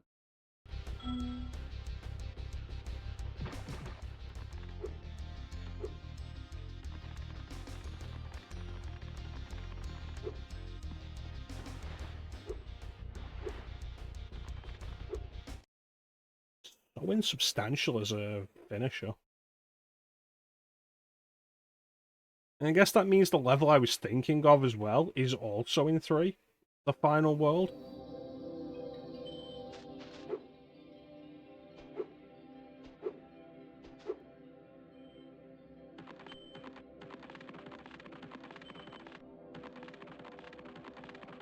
Plus, all the characters are gone.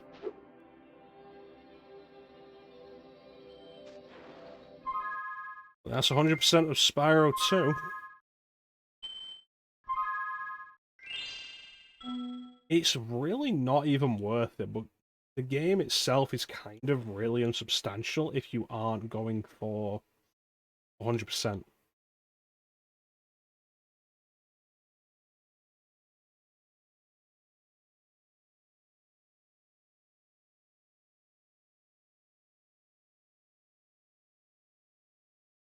Okay, so I don't get this because I beat Ripto before going here.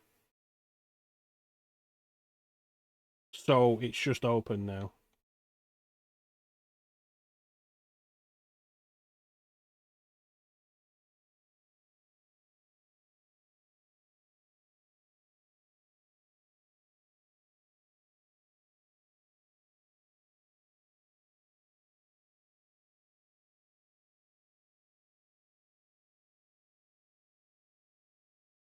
I really don't think so. I think for the most part, Spyro 2 is a big improvement over Spyro 1. Going through this again, though, I enjoyed it less. Maybe Spyro 3 holds up better for me now. I don't know.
There you go. Not even anything you have to mess around with. Unlock the Super Flame and you can use it in any new save on the same memory card.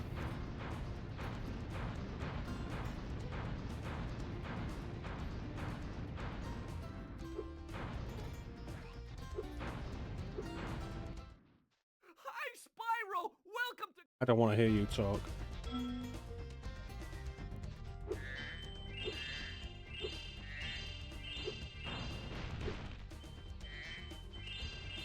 There you go, get 100% and you can just use the Super Flame in a fresh save file.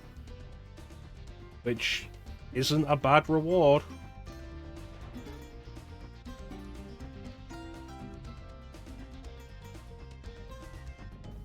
I don't know.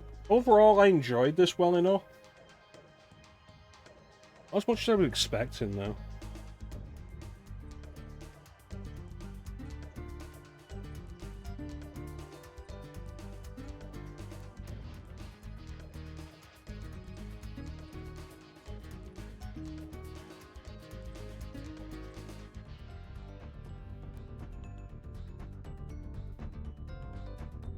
Thanks for the GG's, Panda.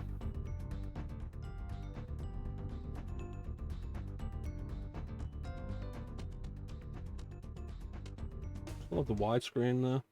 Yeah. I'm not capturing this in widescreen, so you can't see what it'd be like if we throw a widescreen hack on. I don't have nostalgia for this. I never played this as a kid. Like I said last time, I didn't play this until I bought the trilogy on my Vita. I played some of 1, I played most of 3. Played 2. I know. But Spyro 2's done. We'll see how well Spyro 3 holds up at some point. But as we race towards the end of the year, we get some more shorter stuff done.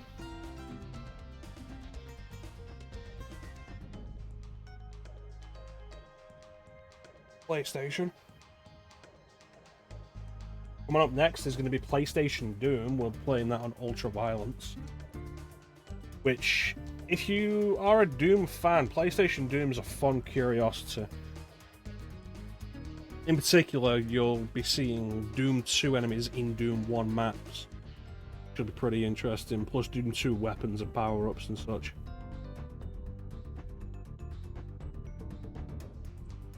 If you're familiar with Doom, it's a fun remix version. If Flame isn't here, we're absolutely gonna do something. Yeah. Nothing to apologise for, Panda.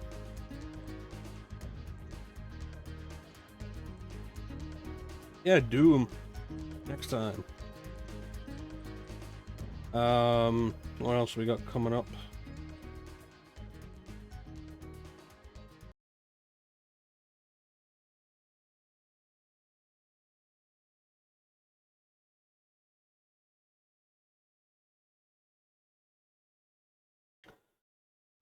Possibly one of these Bond games. Alien Trilogy, maybe. Ape Escape, maybe. Apocalypse, I'd like to do. Do Apocalypse. Like I was saying last time, like a lot of the stuff we've got for the PS1 is either RPGs or platformers. I'd like to take a proper look at Baroque. Looks really interesting.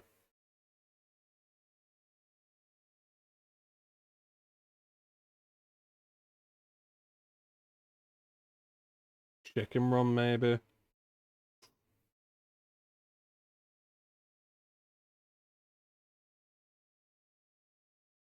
Maybe take a look at the other 2 Deception games. We had a look at the first one, Invitation to Darkness.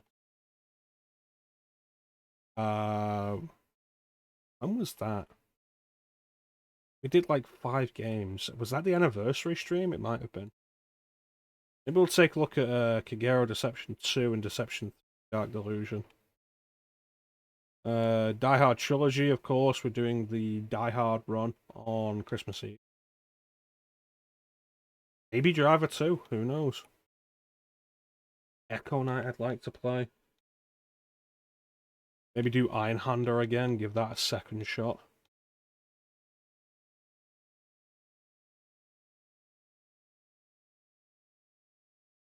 And I did say early in the year, like, if you guys are all good and we do enough games, maybe I'll redo something for the last month. Maybe we'll do Final Fantasy VII again. Been thinking about how I haven't actually streamed the vanilla PlayStation version of this. I've streamed it 3 times. None of those playthroughs was the vanilla PlayStation version. Justin? Maybe. Galarians could be interesting, but could also be very frustrating. Shell, maybe.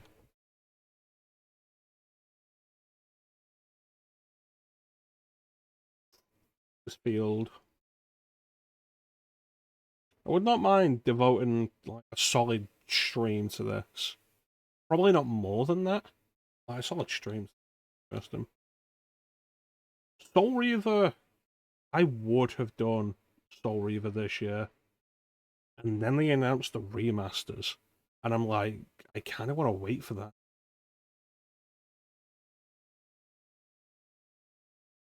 Yeah, I honestly cannot see myself enjoying Galarians enough to do all of it.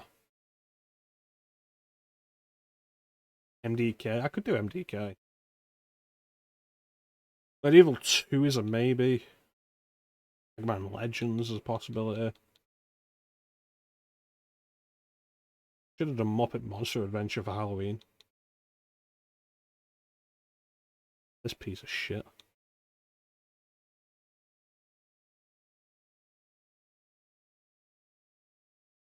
Power Slave again, like I want to just do the remaster by Night Dive. If we do end up doing a racing game, it would be Ridge Racer Type 4.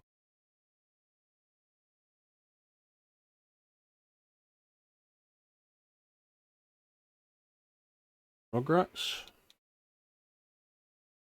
Rugrats Search for Reptile was actually my first PlayStation game.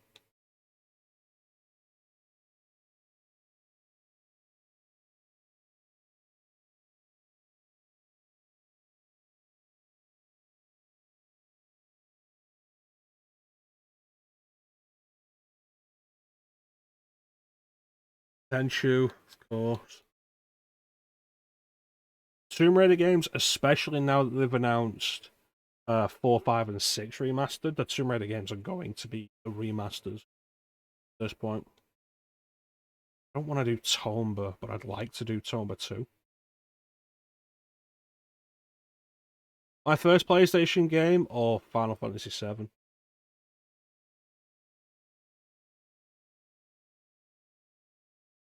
I wouldn't mind showing off some of Vampire Hunter D.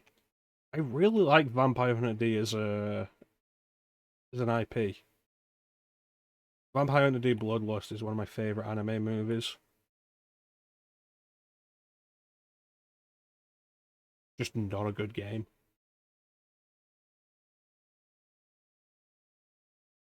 Yeah. There is stuff. And like I say, you'd say do enough games. I think the number I set was 30. 30 games. Might do a replay of something in December. I feel like Final Fantasy VII good for that. Particularly because we haven't done the original PlayStation version unaltered before. The 3 times I've streamed it, the PS4 version, the PS1 version with the Biakos retranslation that it turned out also hacked a bunch. So it did stuff like remove the W item glitch, remove the damage cap, did a bunch of stuff. That ended up being really easy because of that. And then we did New Threat 2.0. So just doing vanilla Final Fantasy VII might not be a bad idea. We'll see. There is enough there to take us up to the end of the year anyway.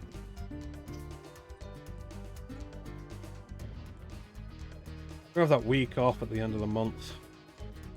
That could be good for just diving into FF7 again. But that's going to do it for us for today. I want to thank everybody for joining the stream. I always really appreciate the support. Big special thank you to everybody in the chat. Chat is always the best part of the stream.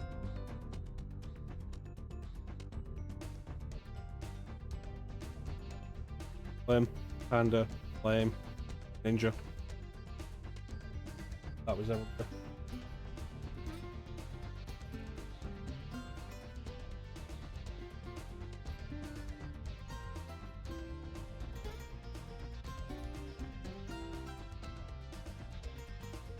Oh, Mia was here. I forgot about Mia. Good to see Mia again. We don't see her often enough.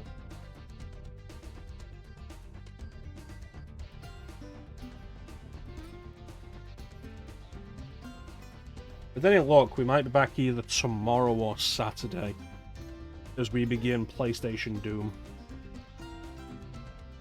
Which I'm looking forward to. I've been wanting to do that for a long time anyway. I think after the end of this year, we're gonna not do PS1 games for quite a while. Games that were on PS1, sure, but like not games on PS1. It's like Exhumed, Power Slave, or Power Slave, or Exhumed in Europe. Absolutely down to do that, but we'd be doing the PC remaster. Power Slave Exhumed. Tomb Raiders, absolutely down to do those, but we'll be doing the remasters. Soul Reaver, do the remasters.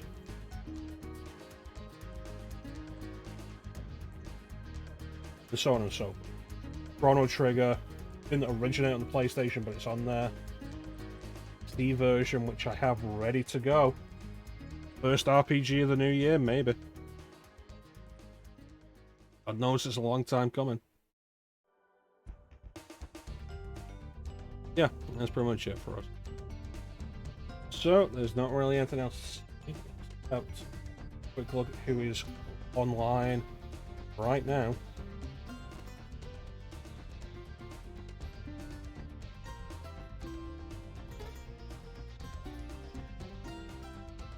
Friend of the stream, Magico, however be his name, is live. Streaming Horizon Zero Dawn Remastered on Ultra Hard. Magic likes to do challenge runs of stuff. Super cool dude. Absolutely recommend checking him out if you want to keep everything going. Keep the Twitch stuff going.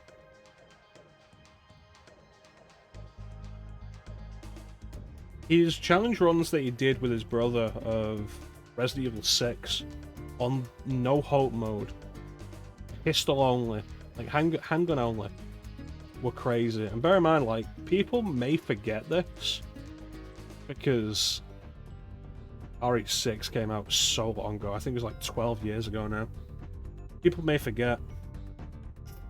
But No Hope wasn't originally in the game. No Hope was a difficulty mode they patched in later.